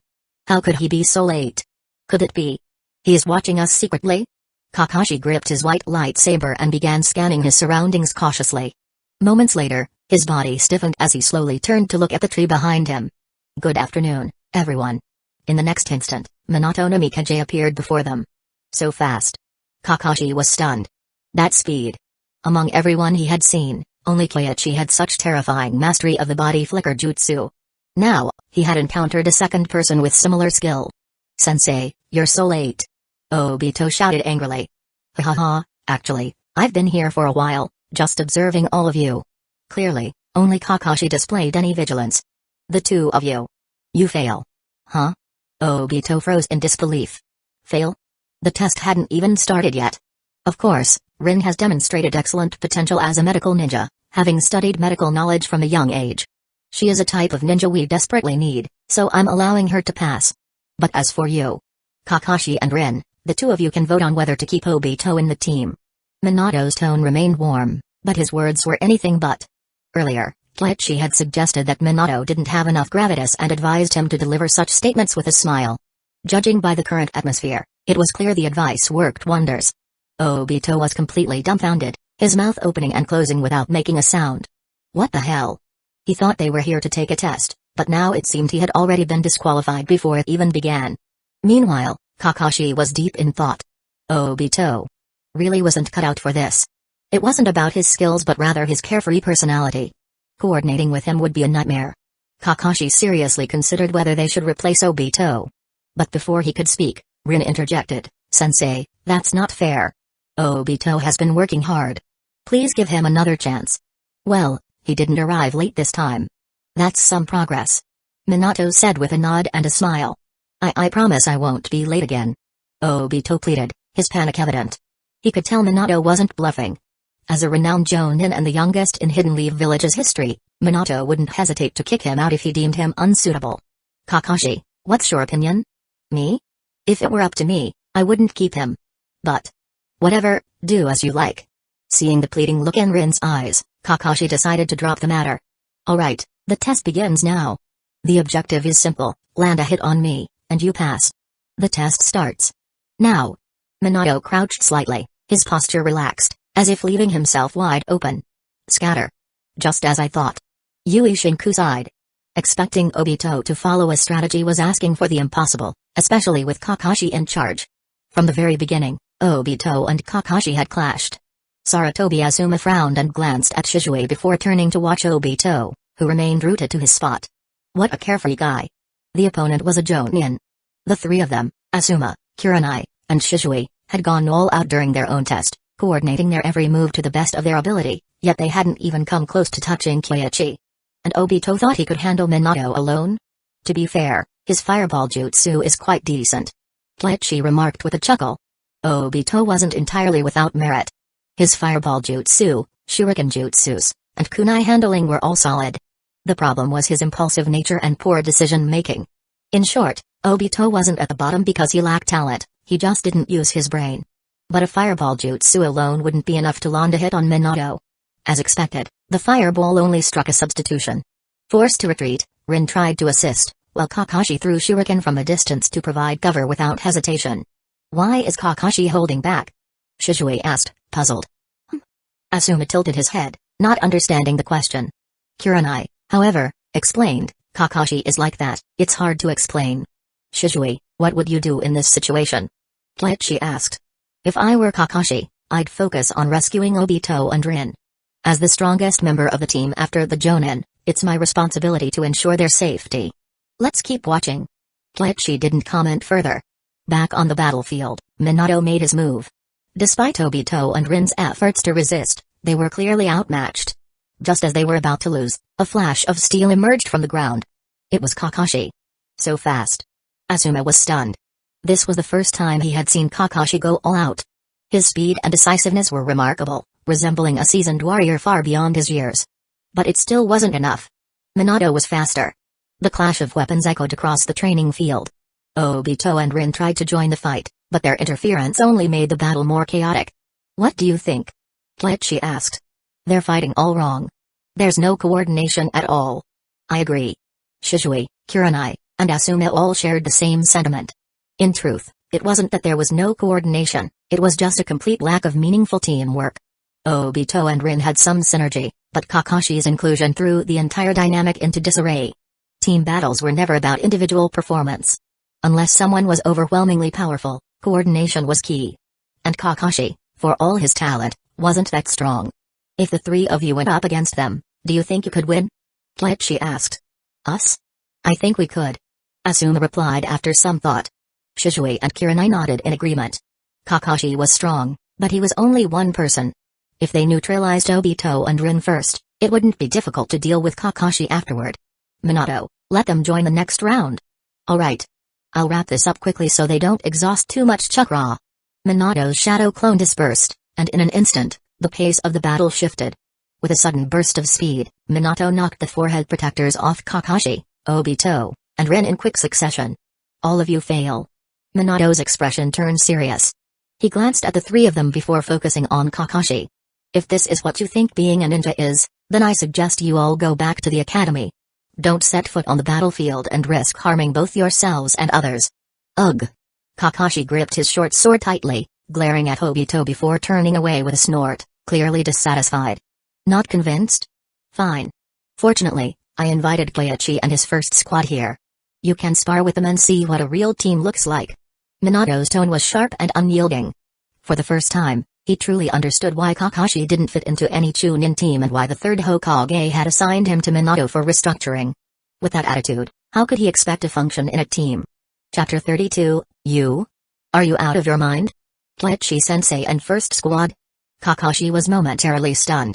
The next second, he saw Keiichi arrive with three people, Azuma, Kurenai, and a 5-year-old Shizue. Kakashi immediately felt a wave of indignation. Shizue might be a prodigy, but so was he. Graduating at 5, becoming a Chunin at 6, and having been a Chunin for 3 years now, he couldn't believe such a team could pose a challenge. He could handle them on his own. Originally, I didn't want to step in. Keiichi said, looking directly at Kakashi. But your fight was just too messy, no teamwork whatsoever. I think it's time you learned what it means to work as a team. Keiichi's gaze never wavered from Kakashi. Yes, this was personal. If Obito's foolishness was excusable, then what about Kakashi? Kakashi, however, simply couldn't stand the idea of teaming up with Obito, feeling that cooperating with him would only hinder his own performance. This attitude had manifested in several missions before, always prioritizing what was best for the mission, even if it meant abandoning his teammates. Too cold-blooded. And far too overconfident. Feeling Koichi's penetrating stare, Kakashi let out a cold snort, his defiance apparent. Alright, let's begin. Fight as you will, I know some medical ninjutsu, so I can handle minor injuries. With that, Koichi and Minato used the body flicker jutsu and disappeared. Go. Kakashi didn't hesitate. Back in the academy, he was already the strongest of his peers. Years later, he couldn't imagine losing to Asuma's group. Both sides threw shuriken to disrupt each other while observing their opponents' movements. Kakashi wasn't reckless. He kept an eye on Obito, Rin, and their enemies, carefully assessing their positions. But, boom. A smoke bomb erupted, and 3 Team 1 members emerged from the haze. Shadow clones? Kakashi immediately moved closer to Obito and Rin, but, clang. The clash of weapons echoed. Shishui's blade came down from behind him. The real one. Are they aiming for a decapitation strategy? Dodging Shishui's slash with taijutsu, Kakashi quickly pieced together the enemy's plan. Decapitation? Perfect. He drew his white lightsaber and charged at Asuma. I got this. Obito formed a series of hand seals, spewing a large fireball from his mouth. Kakashi cursed under his breath, forced to abandon his attack to avoid Obito's flames. Then, he noticed something wrong. There were only 2 opponents. Where's Kurenai? Watch out. Kakashi's warning came too late. In Obito and Ren's view, a sea of cherry blossoms began to swirl. Dancing Blossom Swarm Jutsu. Kakashi immediately dispelled the Ganjutsu and moved to release his teammates, but Shishui and Asuma had already finished their seals. Fireball Jutsu. Great breakthrough. Flames roared forward, merging into a massive inferno that engulfed the entranced Obito and Rin. Cold sweat dripped down Kakashi's face as he swiftly formed hand seals, slamming his hands into the ground to raise an earthen wall that blocked the fire. Obito and Rin finally snapped out of it, only to hear a voice from behind them, "You're dead." It was Asuma's shadow clone and Kurenai. Kakashi lost. Minato sighed. Although Kakashi was still standing, his teammates had been killed. Defeating the entire opposing team in such a situation was almost impossible. Unless his strength far surpassed theirs. But clearly, that wasn't the case. Speed alone wasn't enough. Asuma, Kurenai, and Shishui weren't particularly fast, but their coordination, along with Kurenai's strong sensory abilities, left Kakashi perpetually on the defensive. All 3 are elite Genin. Kakashi is skilled, but as long as Asuma's team doesn't try to kill him outright, they won't have any major issues. Koichi remarked casually. Splitting them up would have allowed Kakashi to pick them off one by one, but together, their teamwork made even Kakashi's speed insufficient. Now, Kakashi's blade crackled with electricity. He is pushing his limits. Koichi watched as Kakashi charged toward Shishui, intent on ending the fight with one decisive strike. Underground, a shadow clone burrowed forward. One final gamble. White Fang sword jutsus? No. It's just for show. Kakashi is going to lose. Koichi said, shaking his head. Minato, however, wasn't so certain. Kakashi still had a chance. If he could defeat Shishui, taking down the remaining 2 one by one wasn't out of the question. But the next moment, he understood Koichi's confidence. As Kakashi's blade descended, Asuma blocked it. Though Asuma's arm was badly injured, bleeding profusely, his wind-style chakra neutralized Kakashi's lightning chakra. Meanwhile, Shishui and Kurenai attacked Kakashi's shadow clone and real body simultaneously. It was over. Enough. Stand down, Kakashi. Yes, sir. Kakashi said bitterly, lowering his blade. He felt humiliated. If Asuma hadn't protected Shishui, that last strike could have killed him. Not satisfied. Koichi sneered. Team battles are never about one-on-one. What good is being strong on your own unless you're at Minato-sensei's level? Otherwise, stop dreaming. He wasn't exaggerating. Minato's flying thunder god jutsu made him nearly invincible in the right conditions, while Koichi's earth spear jutsu, combined with his other jutsu, gave him an edge over most opponents. And Kakashi? He was still just a glass cannon, fragile and easy to counter. Without the Sharingan, even his chakra reserves were merely adequate. Why did he think he could take on 3 people alone? Kakashi's face darkened, but he couldn't deny Koichi's words. The fight had ended in an indisputable loss. Rin, your issue is taijutsu. You're a medical ninja, but that doesn't mean you can neglect close combat. Even Lady Tsunade, one of the Sannin, is a terrifyingly powerful fighter. If necessary, you should consider learning the chakra scalpel jutsu. Koichi turned to Rin, who seemed deeply shaken by her performance. She hesitated before asking, Sensei, do you mean use the chakra scalpel to injure opponents? Sever tendons, muscles, blood vessels, Anything to restrict their movements. Isn't that enough? Kleichi nodded. Rin stared at him in shock. She had heard of the chakra scalpel but had never considered it as a combat tool. But the more she thought about it, the more sense it made. Who said the chakra scalpel couldn't be used offensively? Sensei, what about me? Obito asked urgently. Rin had received advice, so he wanted to know his. You? Kleichi smirked. Train harder, suffer more, and gain experience. You're out of your mind. Chapter 33, look, he owes me a thank you. Sensei. How could you say that? I'm not weak at all. Obito looked aggrieved. Sure, he had been defeated quickly, but that was only because Kurenai had hidden within her clone and ambushed him, working with Asuma's shadow clone to take him down. If it had been a direct confrontation, he wouldn't have lost so easily. Think about what I said carefully. Kleichi walked over to Asuma and formed a few seals. Chakra gathered in his hands, glowing a bright green. Rin gasped in astonishment. Sensei, you actually know medical ninjutsu, you're using the mystical palm jutsu? Of course. Why would I fake that? Kleichi shot her a look. Such an overreaction. Thanks to the system's assistance, while he wasn't an expert in any single field, he was proficient enough in every area of ninjutsu. Minato grew even more impressed, while Kakashi bit his lip so hard it almost bled. This guy. He was skilled in so many disciplines, yet he could still hone his taijutsu and ninjutsu to such an extraordinary level. How did he manage to train like that? Was it possible that I'm the weak one? Kakashi felt a knot of frustration. From a young age, he'd been praised as a genius, growing up surrounded by admiration and awe. He had never doubted his own talent. But ever since he encountered Kleichi, Kakashi increasingly felt like he was useless. Sure, he had decent taijutsu, kenjutsu, and ninjutsu, but none of them stood out. He couldn't even break through the defensive formation created by Shizue's team without resorting to a barely practiced ninjutsu with his blade. For the first time, his thoughts turned to his father, Kakashi Hatake. The Hatake clan had a history as samurai. Their kenjutsu had been passed down through the generations until Sakamo fused it with chakra and taijutsu, creating his own style that became renowned across the ninja world. Maybe my father's way of the blade was the right path all along. A realization flashed through Kakashi's mind. In his grief over Sakamo's death, he had completely rejected his father's way of life. But now, faced with reality, he had to admit, his father's kenjutsu was far superior to the haphazard methods he had cobbled together himself. Kakashi. Minato said, his tone serious, I had high hopes for all of you, but you've really let me down. Watching your battle just now, I even question whether you deserve to be a ninja at all. Perhaps you should return to the academy, just like them, and start over from the basics. Kakashi's fists clenched.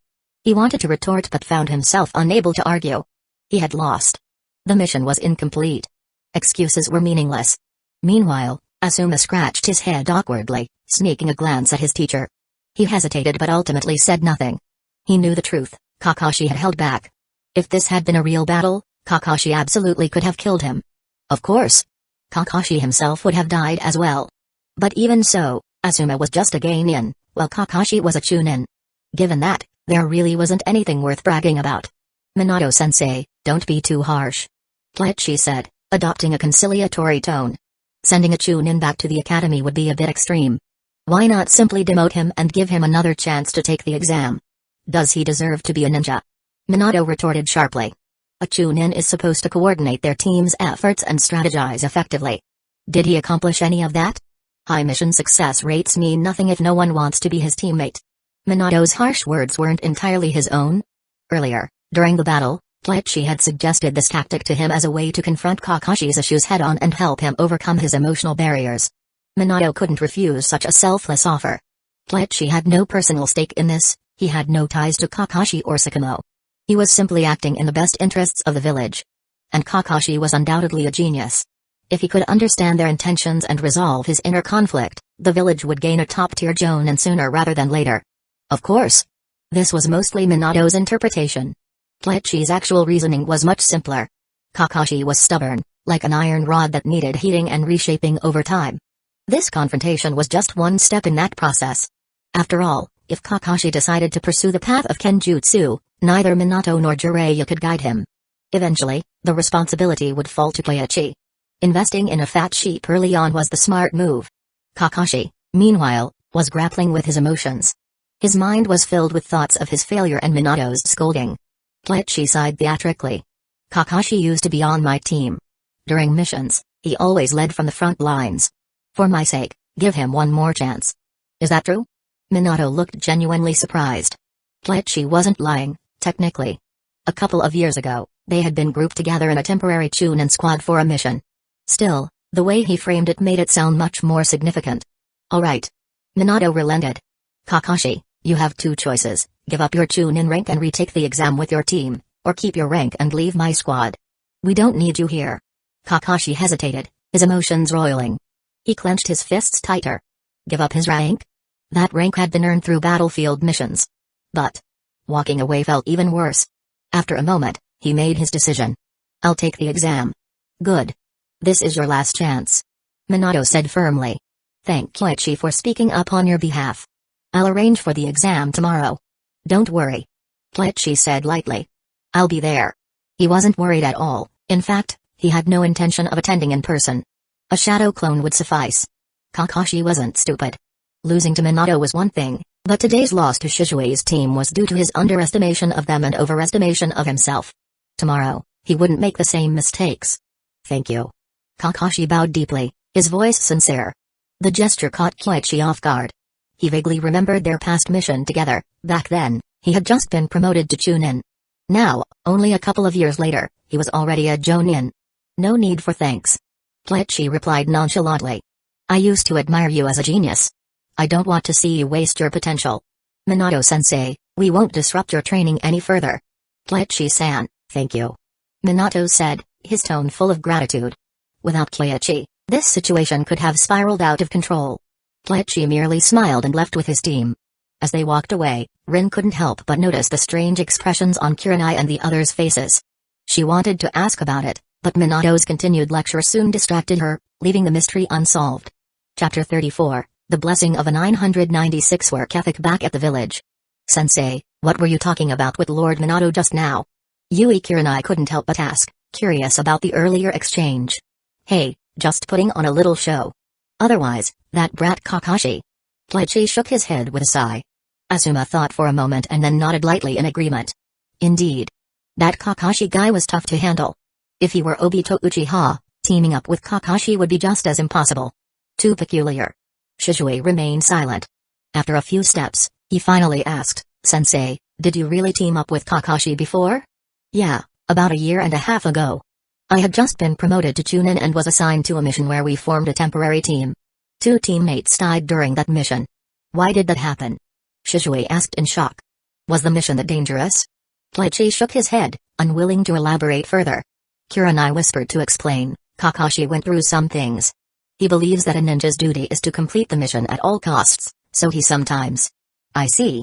Shizue thought for a moment before it clicked. The White Fang incident. He had been just a year old at the time and hadn't understood anything, only hearing bits and pieces as he grew older and heard clan members criticizing the third Hokage. Alright, forget about Team 7. Starting tomorrow, Team 1 will officially begin taking on missions. Be at the Hokage office early in the morning. Dismissed. The sooner they completed missions, the sooner they could make money. Being a ninja wasn't easy, and everything cost money, especially chakra-infused weapons, which were expensive. Though Kleichi had the Sword of the Thunder God, it wasn't suited for Iaido jutsus. So, saving up was still necessary. Starting tomorrow? Asuma looked puzzled. Isn't his a bit fast? Sensei probably wants us to complete more missions quickly so we can qualify for C-rank missions sooner. Shizue speculated. That might be it. Sigh, with the constant wars these past years, Sensei really worries about us. We must train hard and live up to his expectations. I've decided. Starting tomorrow, I'll focus on daily runs to strengthen my taijutsu. Kurenai clenched her fists in determination. Even if she couldn't become a taijutsu powerhouse like Lady Tsunade, she couldn't lag behind Asuma and Shizue, or, worse, become a weak link like Rin, whose poor taijutsu often made her a target. I think I'll focus on kenjutsu. Shizue said thoughtfully after a moment. Previously, he'd hesitated, but after witnessing Kakashi's blade jutsus earlier, his doubts vanished. Ninjutsu? Kleichi didn't teach fire-style jutsus. For Shizue, it was either taijutsu or swordsmanship. Swordsmanship clearly suited him better.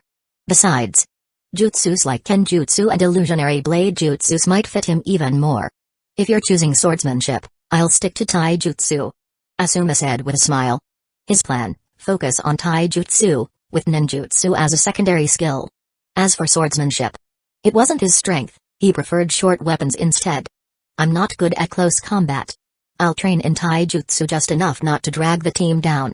But what Sensei said to Rin earlier reminded me, Ganjutsu and medical ninjutsu both require precise chakra control. Maybe I can draw some connections there. Kurenai's eyes sparkled with a sudden realization. Her teacher knew medical ninjutsu. She could major in Ganjutsu while supplementing it with taijutsu and medical ninjutsu. It seemed like a solid plan. The next morning, at the Hokage office, Kleichi arrived to find his 3 students already waiting. He sent a shadow clone to cover for him at Minato's group. Let's go. Time to pick up our missions. Kleichi yawned as he spoke. The night before, he'd checked his system panel. All he got was a single Earth-style wall. But, thinking it over, it made sense. This kind of interaction took time to show results. Kakashi's stubbornness wasn't something that could be resolved quickly. As for Obito, forget it. That kid wouldn't change unless Rin was killed to push him into the darkness. Otherwise, no amount of teaching would get through to him. Better to focus on his own team for now. Inside the mission hall, the Chunin in charge of assignments looked surprised. Sir, you're here for Team 1. Formed just yesterday. We'd like to take on a D-rank mission, or better yet, 3. There should be plenty of backlogged ones, right? A new team taking on missions just 1 day after forming? And 3 at that? The Chunin was stunned. Were they here to train or just to rake in money? Is that a problem? Kleichi asked when he saw the man hesitate. And no, it's not a problem. It's just. Alright, since you're requesting it, here are 3 missions for your team. The Chunin finally said, handing over the assignments. Kleichi nodded in thanks. Outside, Kurenai asked, Sensei, you accepted 3 missions? Yep. Now, what about the main specialties we discussed yesterday? Have you all decided? We have. The 3 shared their plans, and Kleichi nodded in satisfaction. As expected. Thankfully, his students weren't as stubborn as Kakashi or Obito. Otherwise, he might have lost his temper and resorted to smacking sense into them instead of teaching. Holding up the 3 mission cards, he announced, Perfect. You'll each handle 1 mission. Shisui, you'll chop firewood. Asuma, you'll fetch water. Kurenai, you're catching a cat. The 3 stared blankly. Separate tasks? Any objections? But Sensei, aren't missions usually done as a team? Team-based missions are for fostering teamwork. But since you've already considered team dynamics when choosing your specialties, these D-rank missions won't help with that. They're better suited as individual training exercises. Kleichi chuckled. Besides, sharing 1 mission was inefficient. With 3 missions, they could train and earn more at the same time, a true blessing of a 996 work ethic. Understood. Shisui's eyes lit up. Chopping wood trained sword jutsus, fetching water built physical endurance, and catching cats hone speed and reflexes. Sensei had clearly put thought into this. Good. Get to it. Shisui and Asuma, your tasks are straightforward. The only tricky one is Kurenai's, so I'll go with her and step in if needed. Yes, Sensei. All 3 weren't foolish. They quickly understood the logic behind Kleichi's assignments. Kurenai, being the weakest in taijutsu, had the most to gain. For her, who specialized in Ganjutsu, this task was perfect for improving her speed, reaction time, and stamina. After all, cats were the most agile enemies in D-rank missions. Let's begin. Yes. The 3 dispersed, and Kleichi followed Kurenai at a leisurely pace. As he walked, he considered picking up some entertainment for himself, like how Kakashi would later carry around books. Babysitting these kids could get tedious. But this era didn't even have Jiraiya's debut novel, Tales of a Gutsy Ninja. What a shame. Since the cat-catching mission required leaving the village, Kleichi accompanied Kurenai. D-rank missions didn't take them far from Hidden Leaf Village, so they soon arrived. Kurenai wasn't fast, but she had her strengths. Her keen perception and proficiency in Ganjutsu made solo cat-catching manageable if she used her abilities wisely. Chapter 35, The Future of the Uchiha rests with Meow. A cat's cries echoed intermittently. Kurenai Yui, with her sharp sensory abilities, could easily locate the cat's position. But in the dense forest, the thick trees and tangled underbrush slowed her down. Often, just as she was about to catch up, the cat would dart into a thicket and vanish again. Your speed is fine, but your efficiency is terrible. Kleichi remarked, shaking his head. No matter, this was a practice session. Let Kurenai run a few rounds first and realize her shortcomings on her own. Only then would his guidance have the greatest impact. Perched on a tree branch, Kleichi wasn't idle either. He was deep in thought about sword jutsus. Yesterday, he had used the leaf-style willow in combat for the first time and was now even more convinced that it could be fused with the Iaito slash. Prolonged illusions weren't necessary at all, just a fleeting moment of distraction was enough to end the fight. Creating original jutsus wasn't something achieved overnight. The system hadn't handed him a ready-made solution, so Kleichi had only vague ideas for now. To make further progress, he needed to accumulate more knowledge. "Sensei, can I take a short break?" Kurenai panted heavily, utterly exhausted. Dust and leaves clung to her hair and clothes, a stark contrast to her usual graceful composure. Yet the cat still eluded her grasp. In fact, it seemed to have grown faster, the gap between them only widened. "You can rest for a moment. In the meantime, let me ask you this, do you know what your problem is?" Kurenai hesitated. "Lack of stamina? Too slow? Speed isn't the issue, you can catch up if you use body flicker jutsu. The problem is your lack of agility and inability to control your speed." Kleichi paused before adding, "Also, what about your ganjutsu? You're not specializing in taijutsu, so why aren't you trying to immobilize the cat once you catch up?" "Huh? I can use ganjutsu?" Kurenai froze in realization. She thought she'd understood, but clearly, she hadn't. Ganjutsu. Of course. She wasn't relying on her strengths. Why hadn't she considered using ganjutsu once she got close? The realization dawned on her, and a bright light flickered in her eyes. "Sensei, I get it now. I'll catch that cat right away." At the Hokage's office, chasing a cat as draining? The third Hokage held a near-burnt pipe, his expression one of disbelief. Most of these cats belonged to nobles. They weren't particularly fast or challenging, and missions involving them were usually treated as basic team exercises for beginners. But Kleichi had put a unique spin on it, using the task to train Kurenai's speed and adaptability. Initially surprised, the third quickly found the idea rather ingenious. And what about the other two? Chopping wood and carrying water? The third first observed his son, Asuma. Asuma was hauling 2 large buckets of water, balancing them on a shoulder pole. The route stretched from a distant river to a water tank nearby. If any water spilled, he had to go back and start over. A taijutsu exercise, perhaps? Switching to another scene, the third used his telescope jutsu to check on Shizui. Shizui was chopping firewood, but with a twist. He was using various kenjutsu jutsus, seemingly experimenting with ways to split the logs using minimal effort. This kid has far too many tricks up his sleeve. The third Hokage sighed and took a puff from his pipe, only to realize it had already burned out. His heart sank. He hadn't even taken a single drag. After mourning the wasted tobacco, his thoughts returned to Kleichi's methods. Though effective, they couldn't be widely implemented. Every team had unique dynamics, and a one-size-fits-all approach wouldn't work. Still, the third felt inspired. Maybe the concept could be adapted for elite squads. With that in mind, he shifted his focus back to Shizui. Could Shizui Uchiha become the next Kagami Uchiha? The third pondered. One can only hope. If not. He let out a long sigh and dismissed the jutsu. Late afternoon, exhausted but victorious, Kurenai finally caught the cat and delivered it back to its owner, earning her share of the day's mission rewards. Back in Hidden Leaf Village, Kleichi and his team ran into the newly graduated 7th squad at a barbecue restaurant. Asuma. Shizui. Obito waved enthusiastically, as if he were the one footing the bill. Standing nearby, Minato Namikaze greeted Kleichi warmly and gestured toward the empty seats at their table. "Kleichi-san, care to join us?" "Sure, but we'll order a bit more food." Kleichi didn't hesitate. His team had only had ration bars for lunch, they were probably starving by now. Kakashi, however, turned his head aside, his expression cold. But his eyes. They couldn't stop glancing at Kleichi's sword. Minato noticed and couldn't help but smile. Kakashi was usually so composed, far more mature than his peers. Yet in front of Kleichi, he showed a rare curiosity. Minato himself couldn't help sneaking a look at the sword. "Kleichi-san, could it be? Is that the second Hokage's sword? A temporary loan from the Hokage? What can I say? I'm broke." Kleichi replied with a dramatic sigh. "If I had the wealth of the Sarutobi clan, I'd have forged my own chakra blade by now. But alas, here I am, borrowing weapons to make ends meet." At first, the younger ninja didn't recognize the weapon, but after a moment of thought, their eyes widened in realization. "The sword of the Thunder God?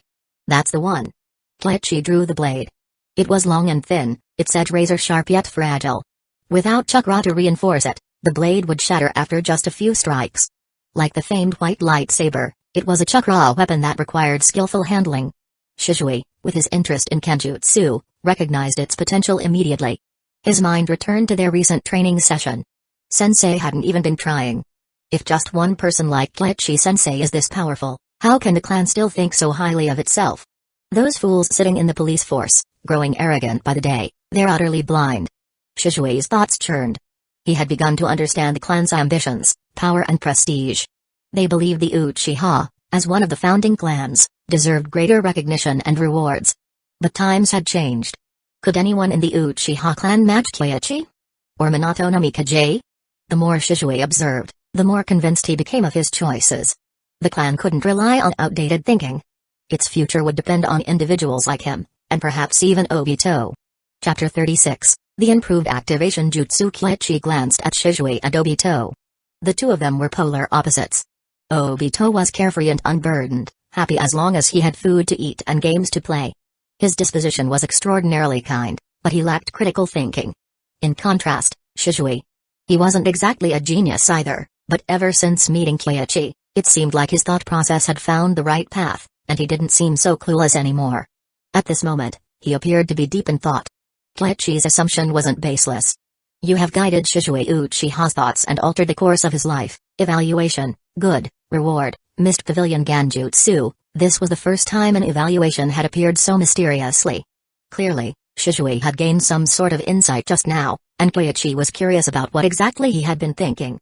As for the reward, it was intriguing. The Mist Pavilion Genjutsu. Wasn't that the second Mizukage's summoning jutsu? How could this be learned? Kyoichi was slightly surprised as the principle and knowledge of the jutsu flowed into his mind.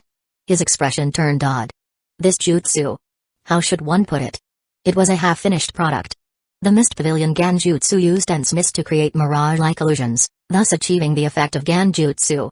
The problem was, Kyoichi currently didn't know any mist-based illusion jutsus. Looks like I need to figure out how to acquire the hidden mist jutsu. Kyoichi thought. If he could obtain it, it would significantly improve his stealth capabilities, especially against Mist Village ninja, not that he was complaining about the freebie. And perhaps, it could even merge with his swordsmanship? Illusion sword jutsu. Kyoichi's mind began spinning with ideas. Minato no Mikaze observed him quietly and couldn't help but feel a sense of admiration. No wonder Kyoichi had become a chunin at 13 and a jonin just a year later. His constant habit of pondering and reflecting on tactics and jutsus must have helped him accumulate a wealth of knowledge and skill over time. Unlike himself, who had Jiraiya as a mentor, Kyoichi had no one guiding him. Just you wait, Kakashi. Once I awaken my Sharingan, I'll definitely beat you. Humphrey, dream on, dead last. Obito. Minato said thoughtfully, there's no such thing as an absolute genius. If you put in enough effort, think deeply, and train diligently, you'll have a chance to surpass Kakashi, even without the Sharingan. Kyoichi was the perfect example of a hard-working genius. Of course, Kyoichi wasn't aware of the high regard Minato had for him. At the moment, his thoughts were still on the possibility of combining his swordsmanship with the Mist Pavilion Genjutsu. Perhaps. Water-based ninjutsu that generated vapor could also create a mirage-like effect, though it wouldn't be as stable. But the crux of his swordsmanship was speed. If he could confuse his opponent's vision, even for an instant, it could be fatal. Except against someone like Kami. And this was visual misdirection rather than traditional Genjutsu. Even the Sharingan might not see through it easily. There was definitely research potential here. After the meal, despite Kyoichi's efforts, Minato insisted on covering the bill. Kyoichi didn't mind. It was just a meal, and he'd been teaching Minato's students for free anyway. He ate with a clear conscience. As more squads passed their evaluations, the number of teams taking on missions also increased. Kyoichi managed to secure 3 tasks for his team, though it took some effort. The routine remained the same. This time, however, Asuma was assigned to chop wood, while Shishui carried water. Switching Asuma had a specific purpose. You've already mastered wind-style chakra transformation, haven't you? Yes, sensei. Good. Use wind-style chakra with your kunai to chop wood. Once you've mastered it, I'll teach you a new jutsu. Kyoichi intended to teach him vacuum blade. It was a B-rank jutsu with considerable power. Since Asuma didn't yet have his custom chakra blades, his combat style was still unfocused. This jutsu would align well with his future use of the flying swallow jutsu. Meanwhile, Kurenai was nearby, busy with her own task of catching a cat. Kyoichi left her alone for now, focusing on his own physical training while a shadow clone monitored Shizui, observing and practicing swordsmanship simultaneously. During this time, Kleichi ran into several familiar faces: Might Guy's team, Team 7, and even Might Dewey.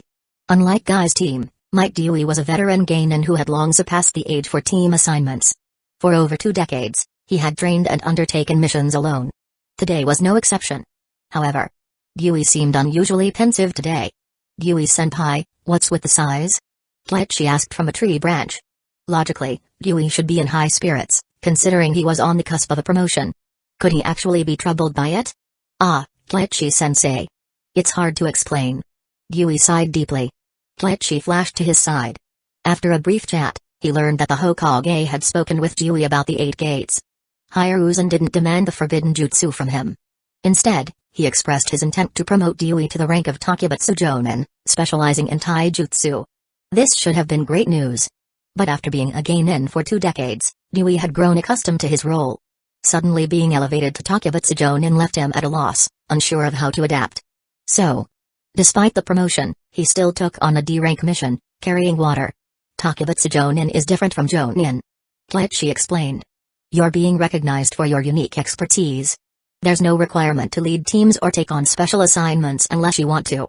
You can continue living as you always have. Really? Dewey seemed surprised. Of course. Why should it matter if you're doing D-rank missions as a Takebutsu Jonin? That made sense. Dewey nodded in agreement, though something about it still felt off. Scratching his head, he said, "Oh, right. I modified your 7 heavens breathing method. I wanted you to take a look, but I've been so busy lately that I forgot." "Oh?" Kleichi's interest was piqued. "Let's test it out." "All right." Dewey took a deep breath and launched a kick at Kleichi. The force was tremendous. Kleichi blocked it with his arm, using chakra to mitigate some of the impact, but it still stung. Next. Dewey's next kick came even faster and harder. Sensing danger, Kleichi used Earth Spear to reinforce his arm. Boom. The impact forced him back several steps. "What?" Kleichi was shocked. After a moment of thought, he said, "Try it again."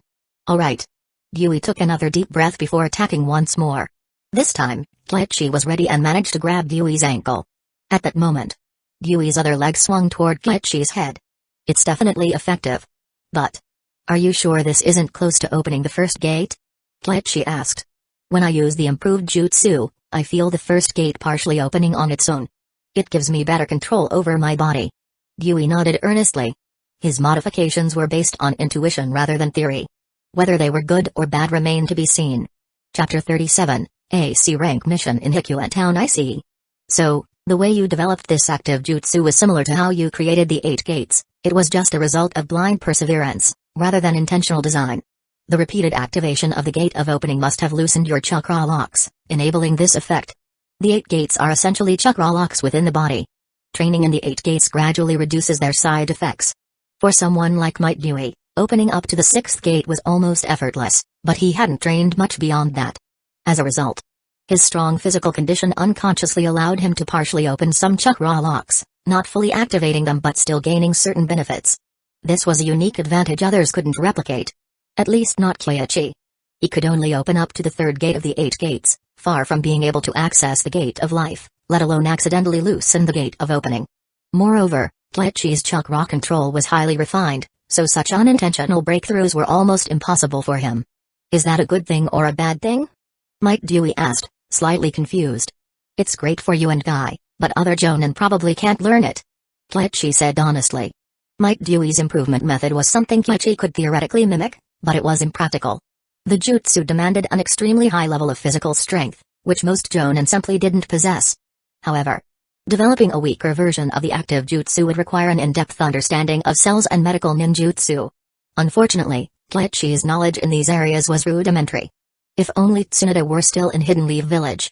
Kleichi thought for a moment and said, perhaps you could adjust the jutsu to suppress the activation level, just enough to avoid interfering with the 8 gates. That might make it more practical. Huh? It works like that? Might Dewey froze, pondering the suggestion. It makes sense. The solution seemed simple, and he couldn't believe he hadn't thought of it himself. His enthusiasm reignited, and he clenched his fists with a loud declaration, wonderful. My youth burns brighter than ever. With that, Might Dewey ran off, leaving Kleichi standing there, speechless. Like father, like son, Indeed. Still, Mike Dewey's version of the active jutsu was intriguing. It naturally and partially opened the gate of opening, reducing energy consumption and side effects while allowing him to exert nearly full power when combined with the jutsu. Kletchi decided it was worth trying to incorporate into his own training, especially as he worked toward opening the sixth gate. As for the seven heavens breathing method, that would have to wait until he could learn more advanced medical ninjutsu from Tsunade. The squad was newly formed, and everyone was focused on training their respective subordinates. Kletchi maintained his routine of completing 3 missions a day, using the opportunity to guide his students in rotation: Yui Kurenai, Asuma, and Shishui. Asuma and Shishui were straightforward to instruct, teaching one wind-style jutsus and the other swordsmanship. Kurenai, on the other hand, was trickier.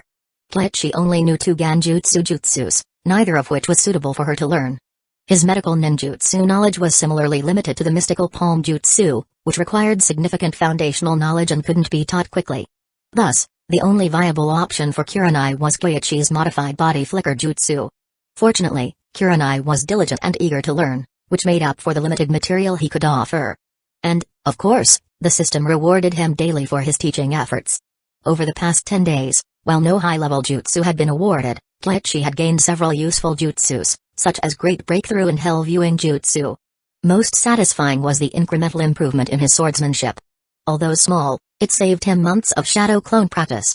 Kletchi-sensei, Lord Hokage says the backlog of D-rank missions has been cleared, and there aren't enough left. We can't assign you 3 anymore. None at all? Well, there's one. You can take it if you want. The Chunin handing out missions stood firm. The truth was, there were still missions available, but the recent influx of Geinin returning to the village had quickly depleted the supply after 10 days of frantic activity. Sensei, why don't we just take one for now? Kurenai suggested. For most Geinin squads, even getting 1 D-rank mission was already good. The fact that they'd been doing 3 a day was remarkable. Kletchi glanced at the mission list. After 10 days of training, his students had made considerable progress. D-rank missions weren't yielding much improvement anymore. If only 1 mission was available. Fine. I'll take this C-rank mission. Kletchi pointed to one of the entries. Road repair assistance. Unlike the famous Great Naruto Bridge of the Land of Waves, these road repair missions were focused on rebuilding infrastructure damaged by the war. The aim was to restore trade routes and protect against bandits. A C-rank mission? That involves. The Chunin hesitated, unwilling to approve the assignment. But before he could refuse outright.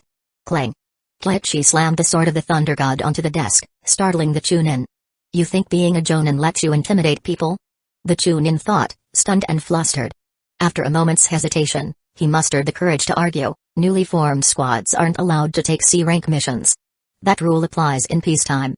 Right now, even the 12-year graduation rule has been waived. Why cling to outdated policies? Approve it. Kletchi's tone carried a hint of exasperation. A month of peace, and people were already dragging out old rules. The Chunin faltered, glancing nervously at the mission log. Cough. Let him take it. Suddenly, the third Hokage appeared, pointing to a specific mission. Assist with rebuilding Hikuan Town. Hikuan Town? Kletchi vaguely recalled it.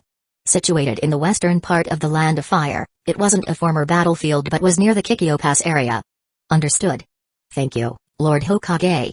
Accepting the task, Kletchi couldn't help but wonder about the third Hokage's intentions. Allowing a newly formed squad to take a C-rank mission wasn't surprising, times of war often blurred such lines. However, why specify this mission?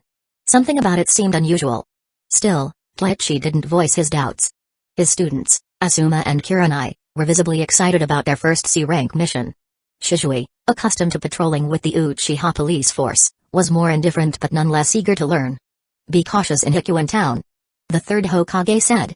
While you're there, take the opportunity to scout the surrounding area. With those parting words, Kletchi and his team departed the village. Don't forget to practice along the way. Remember the body flicker and taijutsu jutsus I've taught you. Kletchi instructed. Understood. The 3 replied in unison. Kletchi activated his body flicker jutsu, leading the way as the team followed. The post-war Land of Fire was relatively safe, with few bandits or rogue ninjas remaining. Still, Kletchi frequently used chakra sensing to scan their surroundings, ensuring there were no ambushes.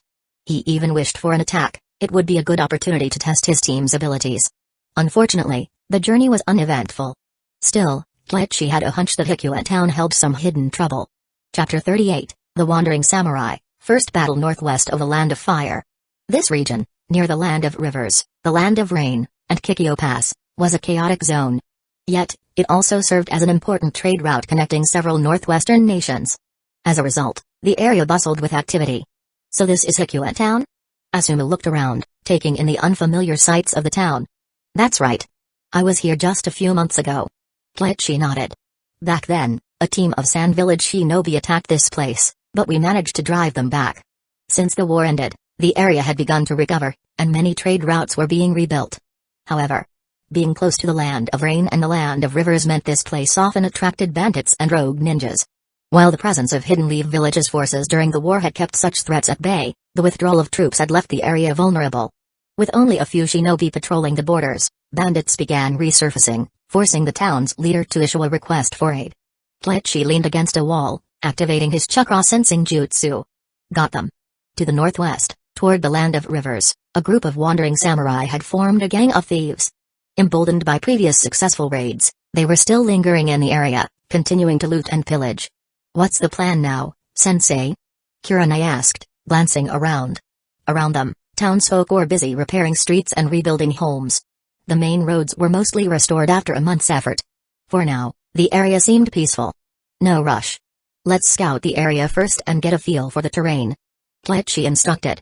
If it were just him, he could have stormed in and taken care of the bandits with ease. But with a squad to train, things were different. He glanced at the three young shinobi.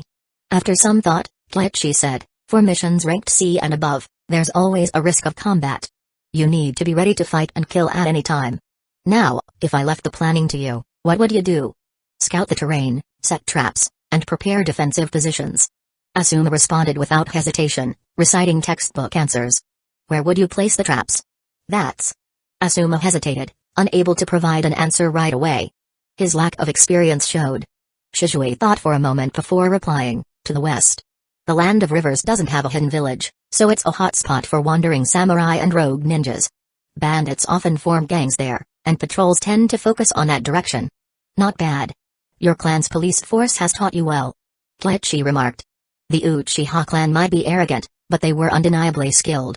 Unfortunately, the hawkish elements within the clan, particularly after the Nine Tails attack, were growing increasingly difficult to control, even for Fugaku.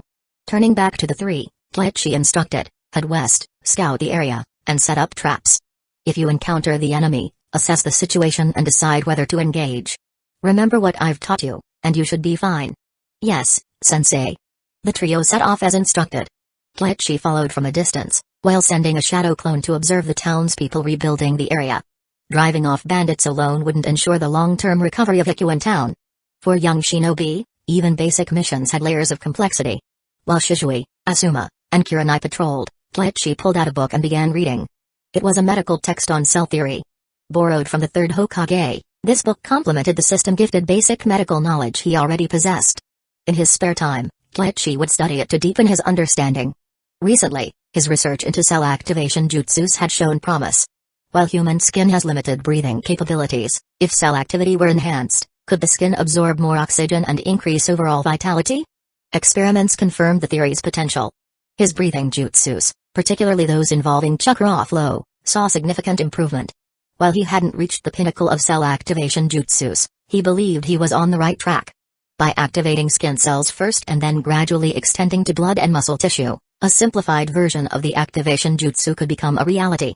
Theoretically, the benefits would extend to areas like Hashirama cells, taijutsu, and medical ninjutsu in the future, truly a long-term investment.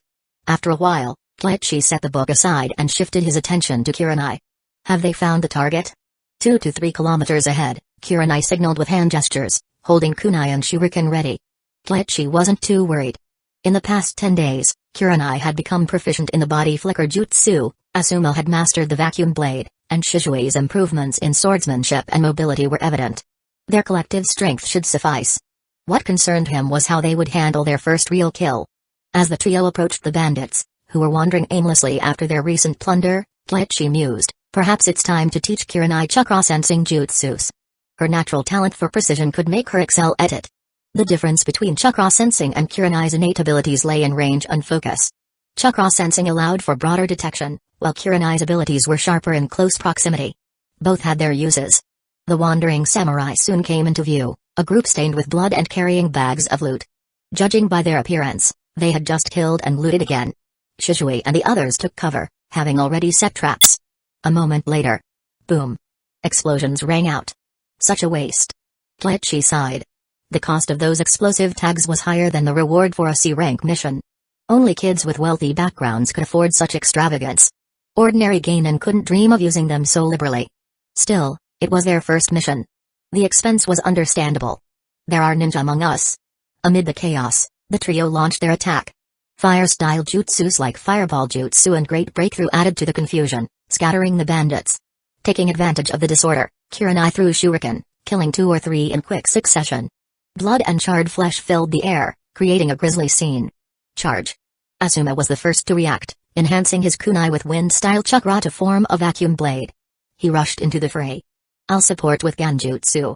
Though shaken, Kurenai quickly regained her composure, forming seals for her Ganjutsu. They're just kids. Kill them.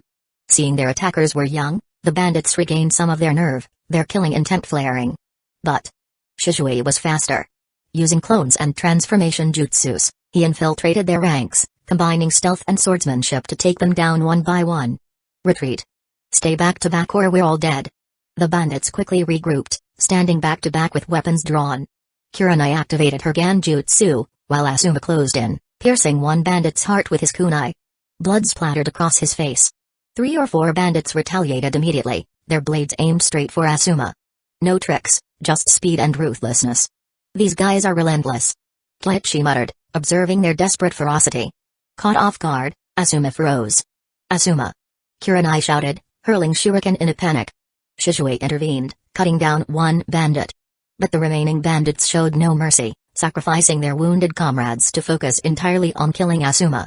Their savage determination made them even more dangerous. Asuma faltered, his mind blank. Just as the blades were about to strike. Clang! A flash of steel. The bandits' weapons shattered, followed by sprays of blood. Chapter 39, The Big Fish, Tsunade-a. Screams echoed repeatedly. The warriors who had charged at Asuma now clutched their wrists, their wounds carrying traces of searing burns from lightning. The injuries slowed the blood flow considerably. Asuma, standing mere steps away, could see it all clearly. What incredible speed and precision. The blade's force was perfectly controlled, rendering their weapon-wielding hands useless without any excess damage. At the same time, Shishui finished off his target. Tie them up and bring them back. Tletchi ordered, his tone calm and composed. Asuma clenched his teeth, pulling out ropes from his ninja pouch to bind the surviving captives. They then tidied up the area, removing corpses. The loot these men carried told a grim story, packs filled with stolen goods, and fresh kills like chickens and ducks, still dripping blood, hung from their belts. The surviving warriors begged for mercy, but no one paid them any attention. Eventually, their mouths were gagged with cloth to silence them. Finally, peace and quiet. Sensei, I'm sorry. If it weren't for me. Asuma stepped forward to apologize, shame weighing heavily on him. If he hadn't faltered, their team could have dealt with these bandits on their own, without their sensei needing to intervene. You should be apologizing to your teammates. If this were the battlefield, a single moment of hesitation could lead to your incapacitation, and then you'd become dead weight for your team. Tletchi said coolly. Asuma quickly turned and bowed to his teammates. Kurenai tried to sidestep, quickly responding, Sensei, Asuma's hesitation isn't solely his fault. I bear a lot of responsibility too. If her Ganjutsu had been executed on time, she could have immobilized the attackers. After all, they were mere warriors with no ability to dispel Ganjutsu. And yet, in that critical moment, she froze, losing her composure. What about you, Shishui? I thought attacking them would force them to retreat, but I didn't anticipate they wouldn't care about their comrades at all. Shishui said, visibly discouraged.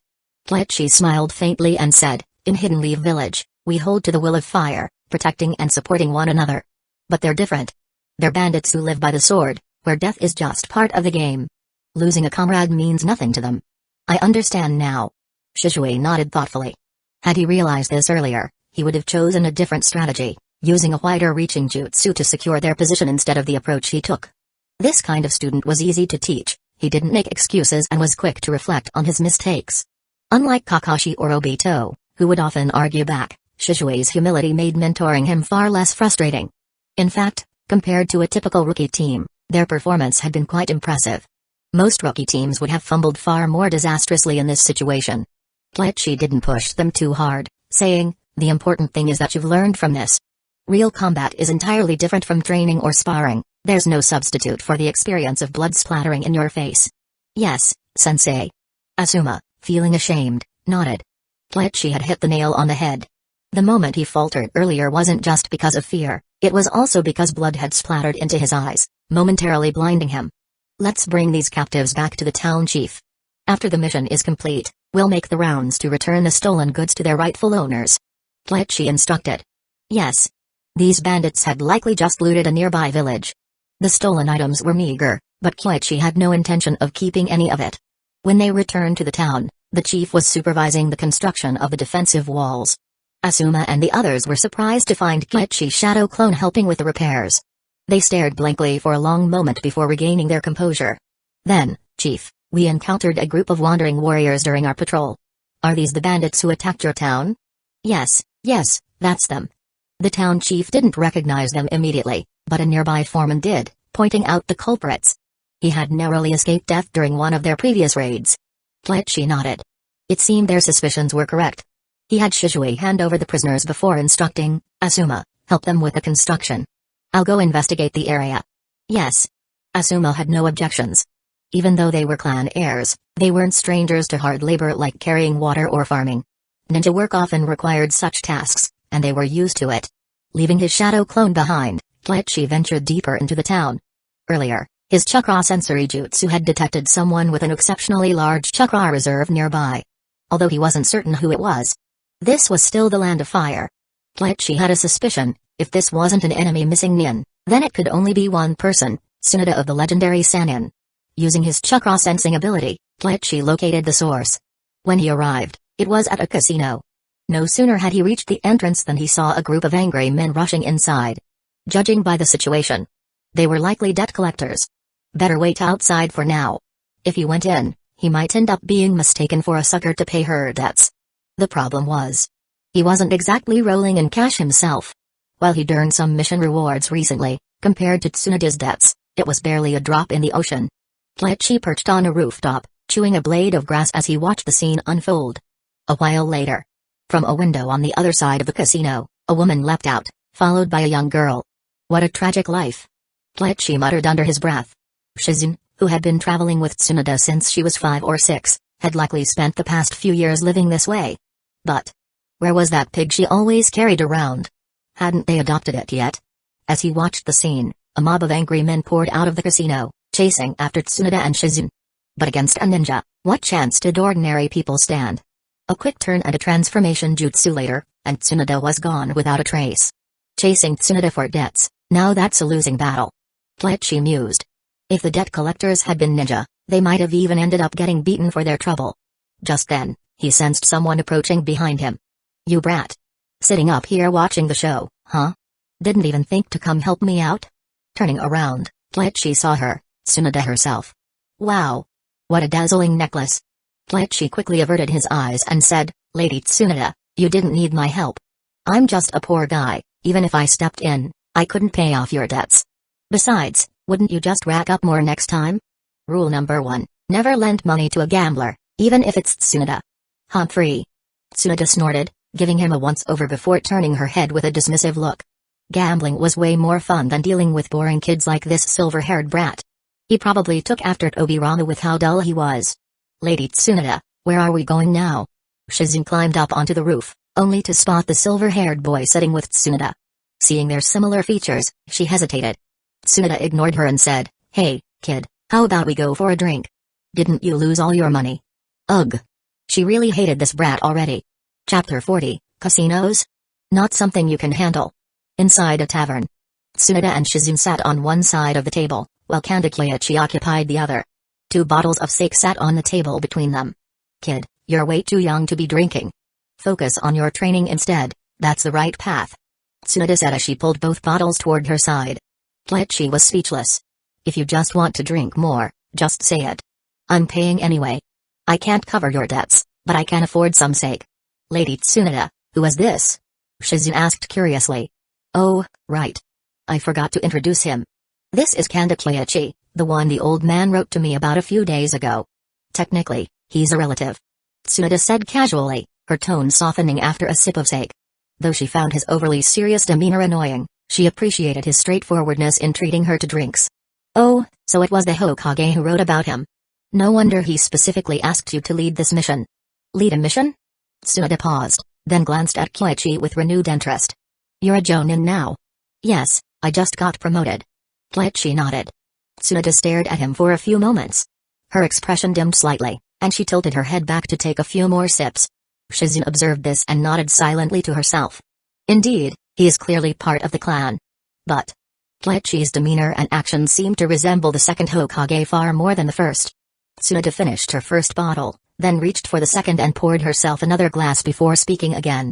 Let me guess, the old man asked you to convince me to return to the village? Not at all. In fact, I didn't even know I'd run into you. Koichi replied. But internally, he couldn't help wondering. I wasn't planning to seek her out just yet, though I was considering learning some jutsus from her. But if that's my plan, there's no way the third Hokage would have known about it. What's his angle here? He didn't, huh? Ha, I see. Tsunoda sneered and reached over to pour him a drink. Sorry, I don't drink. Koichi declined politely. Although most alcohol in the ninja world was fairly mild, he hadn't been a drinker in his previous life, and he certainly wasn't starting now. Tsunoda froze for a second, then poured the drink for herself. After downing it, she suddenly slammed the bottle onto the table with a loud crack.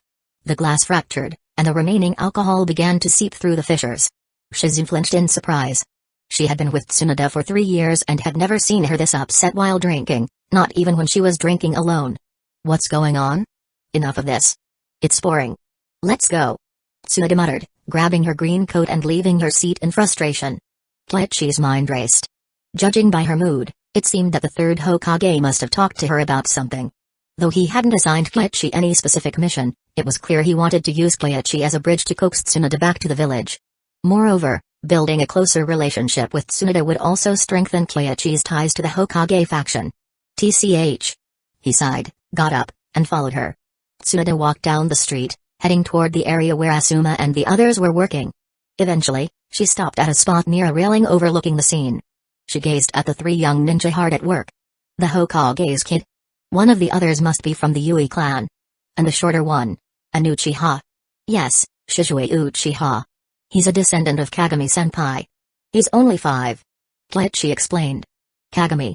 Tsunoda murmured, her tone softening. Then, after a moment, she turned to him and asked seriously, do you want to become Hokage? The question seemed abrupt and out of place, but there was a certain weight behind it. Koichi understood immediately that she must be thinking of her brother, Nawaki. After a moment of thought, he shook his head. No, I have no interest in becoming Hokage. To be honest, I just want to be a teacher. Oh? Tsunoda raised an eyebrow, clearly surprised by his answer. She studied him for a moment and saw that he was telling the truth. Her curiosity piqued, she momentarily set aside her lingering thoughts. Why is that? Hokage seems like way too much work. If you're the Hokage, you barely have time to focus on what you want to do. That's just how I feel right now. Maybe I'll change my mind someday, but who knows? Koichi spoke plainly. Tsunoda chuckled softly, brushing her hair behind her ear as she glanced at him. After a moment, she sighed. The Senju clan has long since become part of Hidden Leaf Village as a whole. But to think, after all these years, someone who can awaken the power of the Senju still exists. And you really do remind me of the second Hokage. My grandmother was said to resemble the second Hokage a lot. That's not what I mean. I'm talking about your personality and the way you carry yourself. Tsunoda said lightly. As a child, she used to cling to Obirama occasionally, but no matter how much she clung to him, he would remain focused on studying ninjutsu, reading, and strategizing, always disciplined and meticulous. In that regard, Koichi was exactly the same. Shizune's eyes widened in surprise. So Kanda Koichi has awakened the Senju bloodline. That explains everything. She had been wondering why Tsunoda suddenly changed her plans to return to this area after mentioning visiting the Land of Waterfalls. It turns out she had specifically come to meet Koichi. And now it all made sense, 15 years old and already a Jonin. How impressive. The two stood by the railing, chatting casually. Thanks to their shared lineage, they quickly became more familiar with each other. In terms of bloodline, they were technically cousins. Tsunoda seemed to cheer up a bit. Noticing a medical book sticking out from Koichi's pouch, she pulled out a key from her waist. Kid, staying out here is probably for the best. This is the key to my house in Hidden Leaf Village. There are some secret jutsus and books inside, you can take a look. I'm not going back to Hidden Leaf Village," she added firmly, tossing him the key. Leaning against the railing, Tsunoda seemed lost in thought. Keiichi glanced at her, then quickly averted his eyes. Even with a serious gaze, his peripheral vision seemed to always land there. Taking a deep breath, he forced the image from his mind and said seriously, "Lady Tsunoda, it's fine to enjoy life outside the village, but gambling isn't exactly ideal. If I recall correctly, both you and the first Hokage have notoriously bad luck. Hey, kid. I just complimented you, and now you start this?" Tsunoda gritted her teeth. "Casinos are full of trouble. With your luck and skill, it's like throwing money away." Keiichi shrugged. As he spoke, a playing card flicked out from his sleeve and danced nimbly between his fingers, almost imperceptible to the naked eye. Tsunoda narrowed her eyes. Shizune checked her pouch, and froze. The card was theirs. "Kid, you're pretty quick, huh?" Tsunoda's expression shifted to one of intrigue. She hadn't expected him to be so skilled with cards. Basic tricks, nothing more. "But Lady Tsunoda, trust me, casinos are not something you can handle. Why didn't I think of this before?" "You're absolutely right, Keiichi. Casinos are too dangerous for me. Quick, show me a few more tricks so I can defend myself." "What about dice?" Her eyes sparkled with genuine enthusiasm, her tone and even the way she addressed him suddenly changing. The sincerity in her voice was unmistakable. Keiichi was at a loss. Is she trying to defend herself, or just planning to learn new tricks to use herself? Chapter 41, Betting Against You? No need to cheat. "Kid, what's with that look? Do you believe I'll beat you up?" Tsunoda clenched her fist, her eyes glaring with menace. "Ahem, Lady Tsunoda, your expression doesn't seem like you're trying to learn how to defend against cheating." Shizune interjected kindly, trying to defuse the situation. "TCH, whatever." Tsunoda didn't care. She had said similar things many times before and wasn't bothered by Tsunoda's anger. Tsunoda glanced at her, then turned her gaze to Keiichi. Noticing the similar looks in their eyes, she retracted her fist and snorted, "Gambling is a sacred endeavor. Cheating would be an insult to my character." "I believe that." Keiichi handed the cards back to Shizune, calmly agreeing with her. Tsunoda's expression softened. However, she continued with a smile, "While I don't cheat, I can observe others. If some fool dares to cheat in front of me, I can catch them and make them pay my debts, right?" Shizune was stunned, pondering for a few seconds but finding no flaw in her logic. But then, Keiichi scoffed, "Aren't you overthinking it? With your luck, anyone who knows your reputation wouldn't even need to cheat. Kid, you looking for a fight?" Bam! A single punch cracked the nearby cliffside. Tsunoda's face darkened. What he said? No need to cheat? They could win against her with their eyes closed, huh? This brat had repeatedly challenged her gambling skills, completely disregarding her reputation as one of the legendary Sannin. "Fine, let's bet. The simplest game, guess the card." Keiichi reached out and took the deck back. "Humphrey, kid, I'll show you that my money isn't so easy to win." Right there by the roadside. The two began dealing cards, leaving Shizune utterly dumbfounded. What kind of situation was this? She watched the game closely, noticing that Keiichi didn't even look at his cards, simply placing them face down on the ground. Tsunoda, after seeing her hand, smiled. "Aren't you going to look?" "No need. I've already won. I'll just flip them later." Damn it." Tsunoda's mouth twitched, and she almost punched the kid right then and there. He was infuriating. She gestured for Keiichi to reveal his cards. Keiichi flipped them over, and Tsunoda glanced at her own hand. Then, she silently placed her cards back into the deck. Again. Again. Damn it, are you cheating, kid? 3 rounds. Keiichi hadn't even looked at his cards, yet he always ended up with a better hand than Tsunoda, driving her to the brink of rage. This brat must be cheating. It couldn't possibly be her own fault. Haha, do I need to? Besides, you're one of the Sannin. Can't you tell if I'm cheating? Keiichi chuckled. This was typical of a cursed gambler, always suspecting others of cheating when, in reality, it was just their own terrible luck. Impossible. Tsunoda's expression shifted between anger and doubt. Keiichi stood up and said, "This is boring. Shizune, you play a few rounds with Lady Tsunoda." "Me? I don't know how." Shizune looked utterly lost. "It doesn't matter. Playing with Lady Tsunoda doesn't require skill." "Huh?" Tsunoda tilted her head, her beautiful face now filled with murderous intent. Shizune broke into a cold sweat. She reluctantly started playing. A few moments later. "I'm done. This is no fun." Tsunoda threw the cards down. 5 rounds, all losses. The worst part was, her opponent didn't even know how to play. Shizune had to ask Tsunoda to check the cards for her, yet she still lost every time. It was beyond frustrating. See? I wasn't wrong, Lady Tsunoda. If you want to catch cheaters, just don't gamble yourself.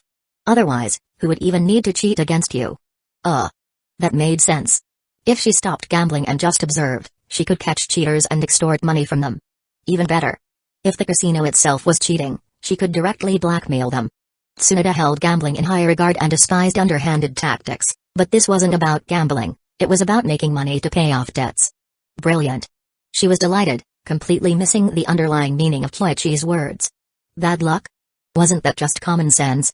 Tsunoda herself knew her gambling luck was bizarre. If she ever won, she'd actually start worrying. For her, gambling wasn't just a hobby, it was also a way to gauge the safety of those she cared about. So far, since leaving the village, she hadn't won a single game. By the way, do you have any other money-making or debt-dodging tricks? Tsunoda's eyes sparkled. This kid seemed uninterested in such shady methods, but he clearly knew a lot about them. Koichi fell silent for a moment, then said, have you ever considered getting a pet? A pet? What for? We can barely feed ourselves. Shizune said pitifully. It was true. Any money they managed to scrape together would be gambled away by Tsunoda within days. Their daily expenses were covered solely by Shizune's medical ninjutsu earnings. Idiot. A pet is an asset. If someone comes to collect debts, I can hand over the pet as collateral, then have it escape and return. Perfect? But the pet would need training, preferably with chakra. Tsunoda's mind was quick, already devising a full plan. The Sannin were all clever individuals. Koichi nodded, though he found the situation a bit odd. This development. Wasn't he supposed to be convincing her to stop gambling? Oh well. It was hopeless. After all, Tsunoda's gambling wasn't just about the game itself. He sighed. Just then, a system notification chimed. Koichi was momentarily stunned. He summoned the system. In the task log, there was an unread entry. It was the reward for the mission completed by Shishui and the others after their combat training. Mission complete, combat training. Willifier teaching, evaluation, excellent, reward, Ganjutsu, dark mist jutsu, however. The next entry left him speechless. Mission complete, cheating jutsus. Debt repayment teaching, evaluation, good, reward, chaotic impact, this counted too? Well, the jutsu was quite practical. Alright, even if the subject matter was a bit unconventional. He glanced at Tsunoda, feeling a mix of emotions. Tsunoda leaned against the railing, gazing into the distance, and suddenly sighed. Kid, if life in the village ever gets tough, you can always come find me. Just don't die. Don't worry, I understand. Koichi waved his hand. He knew exactly what Tsunoda meant. The village might seem harmonious on the surface, and the Senju clan were considered great contributors to Hidden Leaf Village, but the reality was different. Not to mention Hiru's and Saratobi, Denzo in the shadows had always been wary and oppressive toward the Senju. Tsunoda understood all this but chose not to speak of it. Now that Koichi had awakened the Senju physique and become a Jonin, if he were to gain military achievements and prestige in future wars, he might even have a shot at becoming the fourth Hokage. But would Hiruzen and Denzo allow it? Tsunoda doubted it.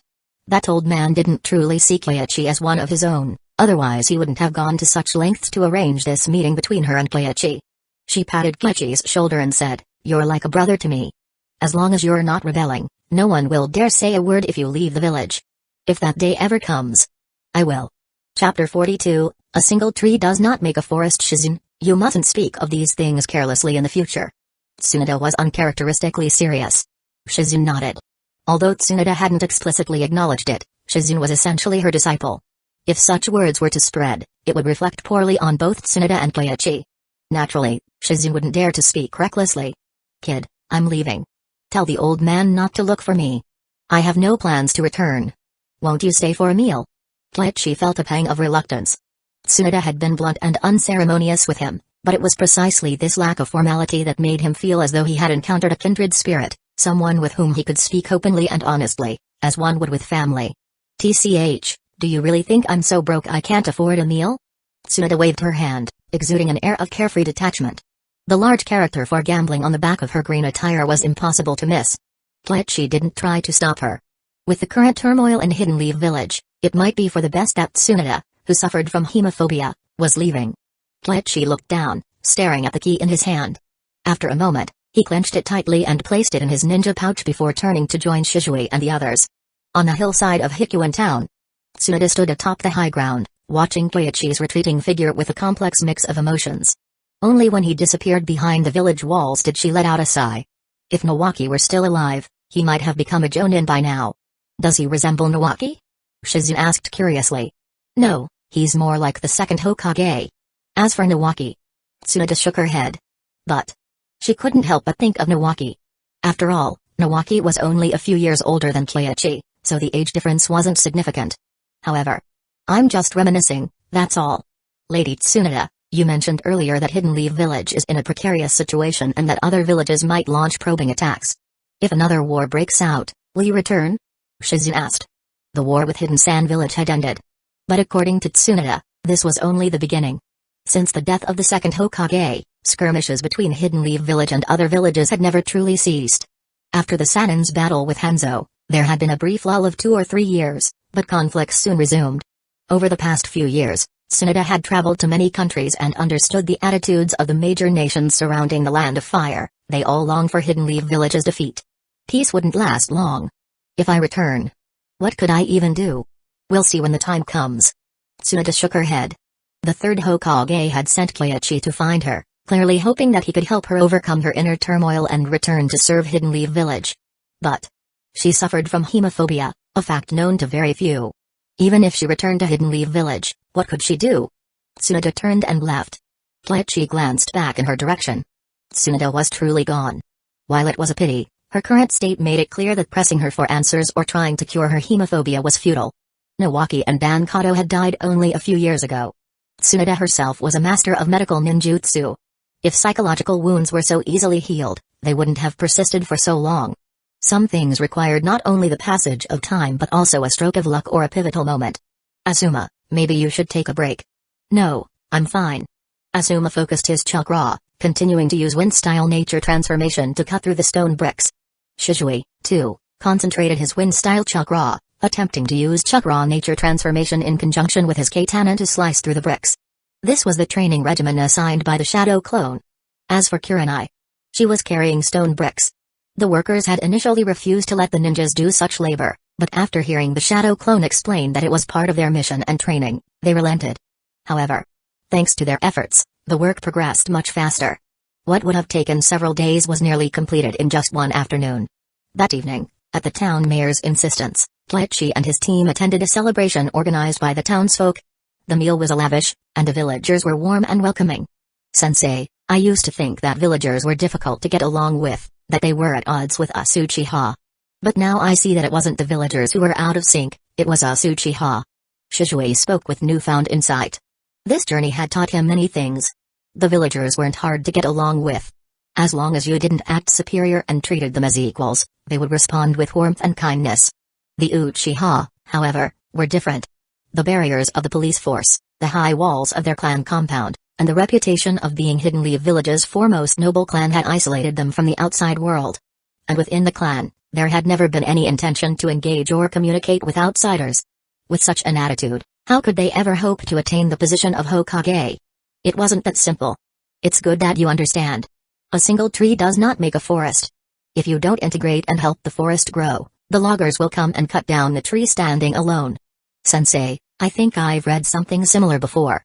Shizue paused for a moment. The wording was different, but the meaning was the same. As a descendant of Kagami, you've likely come across similar ideas in his writings. But remember, blind faith in books is no substitute for critical thinking. You should approach books with your own perspective and analyze them dialectically. Yes. Shizue nodded. Koichi didn't elaborate further. Shizue was only 5 years old. If he said too much at once, the boy might not fully grasp it. It was better to let him digest the ideas gradually. After all, Shizue was currently the only cash cow who recognized him as a life mentor. He had to nurture him carefully. Asuma was chatting happily with the townsfolk. However, the content of their conversation was rather bold. Uncle, who do you think is more important, the daimyo or the Hokage? How should I know? Whoever keeps us safe and ensures we have enough to eat is more important. Is that so? The boy was still hung up on his king dilemma. Koichi's earlier response had clarified the nature of the king. But Asuma still didn't know who his king was. The Hokage? No, Coming from the Hokage's family, he didn't hold the Hokage in as much awe as others might. Before meeting Keiichi, he had even believed that the daimyo was the true king. Now, his perspective had shifted somewhat. But he was still figuring things out for himself. Keiichi didn't intervene. What one realized on their own was far more profound than what others could teach. 2 or 3 days later, with the help of Keiichi's team, Hikuen Town was gradually restored, and the C-rank mission was completed. Afterward, they visited the surrounding areas of the town and, with the mayor's assistance, returned the stolen goods to their rightful owners. Then, they set off on their journey back to the village. Whether it was Asuma, Shizui, or even Kurenai, who usually had fewer worries, they all felt a sense of heaviness in their hearts. As they neared the village, Asuma asked, "Sensei, can we take on another C-rank mission next time?" "Addicted to missions, are we?" "No, it's just that I feel like going out on missions allows us to train while also learning a lot. It's much better than staying in Hidden Leaf Village to train," Asuma explained. Kurenai and Shizui nodded in agreement. "You're the third Hokage's son. If you make enough noise at home, maybe we'll get a B-rank mission next time." "Huh?" Laughter echoed through the forest, leaving Asuma momentarily confused.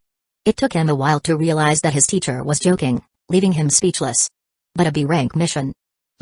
That level of mission would involve encounters with various ninjas. It was tempting. Chapter 43, Signed. The Shikatsu Forest contract. After returning to Hidden Leaf Village, Keiichi thought for a moment and decided to take the key to Tsunada's house.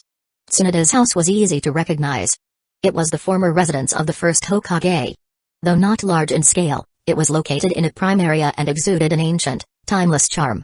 It was one of the few remaining properties of the Senju clan. Keiichi arrived at the front door. He took out the key, unlocked the door, and stepped inside, only to hear, "Who are you? Why do you have the key to this place?" "Huh?" Keiichi turned around and saw a man with white hair and a forehead protector bearing the character for oil. He immediately recognized him. One of the legendary Sannin. Jiraiya. What a coincidence. Keiichi bowed slightly and said, "Lord Jiraiya, my name is Kanda Keiichi. As for the key, well, it was given to me by Lady Tsunada." "Tsunada gave it to you?" Jiraiya was taken aback. Although he had come here immediately after returning to the village, he knew Tsunada hadn't come back. If she hadn't returned, how did this kid get the key? "Yes, I ran into her while on a mission in Hikuen Town." Keiichi nodded. "Hikuen Town?" Jiraiya sighed. He had returned directly from Hidden Sand Village and hadn't passed through that area, missing Tsunada by a hair's breadth. Well, it wouldn't have mattered even if they had met. But who was this kid? Kanda Keiichi? He didn't recall Tsunada knowing anyone by that name. To put it simply, I'm Lady Tsunada's cousin. Though a distant one. Keiichi thought to himself. Cousin? Oh, I see. Ha ha, well, let's catch up another time. I've got things to do. Jiraiya stumbled over his words. After an awkward laugh, he abruptly changed the subject and made a quick exit. Damn. He had thought the kid was some random thief. Turns out he's Tsunada's cousin. That could have been embarrassing. Jiraiya felt a wave of relief. Thank goodness Tsunada hadn't returned. If she had seen him lurking outside her house right after coming back to the village, she probably would have beaten him to a pulp. As for the authenticity of the cousin claim, Jiraiya didn't doubt it. Keiichi was wearing a Hidden Leaf Village forehead protector. In the village, no one would dare falsely claim such a relationship. Besides, the Senju clan had intermarried with many families, and their bloodline was now spread throughout the village. Having a cousin or two wasn't unusual. Jiraiya not going to the hot springs but coming here instead? Weird. Keiichi didn't know what to say. Oh well. He might as well go inside and see why Tsunada had given him the key. He walked in and closed the door behind him. The courtyard was quite spacious. But compared to the status of Hashirama Senju, the house he left behind was relatively modest, roughly the size of a small clan leader's residence. Just by looking at the courtyard, one would never guess this was once the home of the first Hokage. The first and second Hokage truly lived by their ideals. Keiichi felt a deep sense of respect. The door to the house was covered in dust, as no one had lived here for years. He entered and looked around. Many of the items inside were covered with cloth to protect them from the dust. The rooms were large, but the layout was clear. After walking around, he had a good idea of what each room was used for. The most important place was naturally the study. The study had its own key, which Tsunada had also given to Keiichi. Inside were many books. Some were part of a collection, but most were notes left by the second Hokage. They were disorganized, with many ideas that hadn't been fully developed, just flashes of inspiration. In addition, there was a shelf filled with Tsunoda's medical notes. There were many medical books here. For most medical ninja, these were nothing short of priceless treasures. Huh? What's this? Kleichi noticed a cloth-wrapped cylinder on the top shelf of the section dedicated to the first Hokage. He took it down, unwrapped it, and was immediately stunned. A scroll. To be precise, it was the Shikatsu Forest summoning contract. Holy cow. Tsunoda was way too careless. How could she just leave something like this lying around? Wasn't she afraid someone would steal it? He stood there in shock for a while, then thought it over and realized she probably wasn't worried. Shikatsu Forest was one of the 3 great sage regions. Unlike Mount Mayabaku and Ruchi Cave, Shikatsu Forest didn't have small slugs. The entire forest was home to only one being, Katsu, the slug sage. What Tsunoda and Sakura summoned were merely parts of Katsu. If someone stole the scroll without permission, the consequences would be dire. Did Tsunoda give him the key and send him to the study so he could find this? He hesitated. This wasn't something to be taken lightly. As Kleichi pondered, the symbols on the scroll suddenly lit up. A moment later, a small slug crawled out and made its way onto Kleichi's hand, conveying a message. If you've found the scroll, this is me asking Katsu to pass along a message. This is the Shikatsu Forest summoning contract that the Senju clan has. If you're interested, you can sign it. If not, no big deal. Tsunoda's voice was casual. As if this wasn't a summoning contract but some trivial item. As for why Katsu was here. With the summoning contract's symbols, it wasn't hard for Katsu to appear. Kleichi thought about it. In the entire ninja world, there were few summoning creatures that could compare to Katsu. The opportunity was right in front of him. He'd sign it. Without further hesitation, he bit his finger and began signing his name. Moments later, Kleichi felt a connection form between himself and Katsu. My name is Katsu. It said gently. Lady Katsu, it's an honor. Though the creature was gentle and small in size, Kleichi remained respectful. He knew that Katsu's true form was likely larger than the entire village of Hidden Leaf Village. This was a sage who had lived since ancient times. No need to be so formal. You possess the power of the Senju clan. When you grow stronger, you can visit Shikatsu Forest. If you need me, you can summon me using the summoning jutsu. Understood. Kleichi bowed. A moment later, Katsu's clone disappeared. He pondered for a few seconds. The meaning behind Katsu's words. Could it be that if his physique grew stronger, he might have the chance to learn Shikatsu Forest's sage mode? If that were the case, this was a huge win. Kleichi carefully rewrapped the scroll and placed it back in its original position. Then, he turned his attention to the other books, mainly the second Hokage's writings and notes. Before he knew it, the light had dimmed, and when he looked outside, it was already dusk. There are too many books here. I can't possibly read them all. I'll send a shadow clone tomorrow to focus on reading. Kleichi thought to himself. But the gains was substantial. After reading a few notes on Ganjutsu and combining them with the knowledge of light-based Ganjutsu he had gained from the system's reward, Dark Mist Jutsu, Kleichi now understood how to integrate Ganjutsu with his Iaido. The flash of a sword. By amplifying the sword's light with chakra at the moment of the strike, he could blind his opponent, creating an opening to deliver a fatal blow. He had the idea. As for the Hidden Leaf Village style, Willow. It was a motion-based Ganjutsu, which could also be guided by sword movements, but that was a different approach. He could work on both simultaneously. After all, he now had the theory, and testing both wouldn't be too complicated. In fact, Kleichi had already grasped the basics. What he lacked was practical experience, and that required a sparring partner. Chapter 44, Hidden Leaf Village Ninjas, it's time to roll up our sleeves. The next day, outside the Yui residence. Kleichi-sensei? What brings you here? Yui Kiranai was visibly surprised. It was almost unthinkable for Kanda Kleichi to visit her of his own accord. She glanced at his outfit and couldn't help but wonder. Was he here to invite her for morning training? Is Shinku-senpai home? Yes, he is. Father, sensei is here to see you. Kiranai paused for a moment, unsure of the situation. He is here to see my father? Though confused, she wasted no time and called out. Yui Shinku wasn't on any missions, so when he heard Kleichi had come, he was somewhat surprised. However, he quickly appeared in the courtyard. Please, come in, Kleichi-sensei. Shinku-senpai, the reason I'm visiting today is to seek your guidance on Ganjutsu. Oh? You're interested in Ganjutsu as well? Yui Shinku raised an eyebrow, clearly intrigued. In Hidden Leaf Village, aside from the Uchiha clan, very few pursued in-depth studies of Ganjutsu.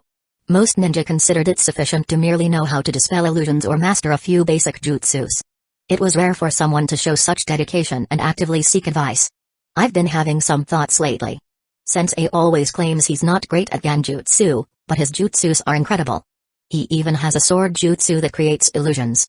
Kurenai interjected, eager to defend Keiichi's humility. Illusionary sword jutsu? Shinku was startled.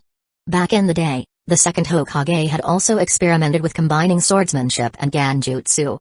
However, his research had seemingly ended without much success, or at least, the public wasn't aware of any results.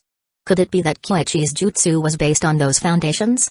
After his initial surprise, Shinku's expression turned serious. I do have some genjutsu scrolls. No need for that. I think there's been a misunderstanding, Shinku-senpai. I'm not here for scrolls. I'd like you to help me test the effects of my genjutsu and provide feedback. As one of Hidden Leaf Village's genjutsu experts, you were the first person who came to mind. Keiichi clarified the situation. Shinku had likely assumed Keiichi was here to request materials, but in truth, Keiichi had already developed a preliminary framework for integrating genjutsu into his swordsmanship. What he needed now was feedback to refine his jutsu. My apologies. Please, let's begin. Thank you. Keiichi adjusted his posture slightly, then drew his sword in one swift motion. For an instant, there was a brilliant flash of light. Shinku instinctively raised his hand to shield his eyes, but the blinding light left his vision momentarily impaired. As the sound of the blade returning to its sheath echoed, Shinku lowered his hand, blinking a few times before realization dawned. You're using the blade to reflect light, amplifying it with chakra to create a flash that disorients opponents. But this isn't genjutsu. Genjutsu could be dispelled relatively quickly. However, this blinding flash couldn't be countered unless one avoided direct eye contact in that fleeting moment. It wasn't a conventional illusion jutsu. That's correct. My Iaito slash is fast enough to capitalize on the momentary blindness. But if the speed isn't sufficient, I was thinking of incorporating genjutsu as a supplementary effect. Incorporating genjutsu could work depending on the situation.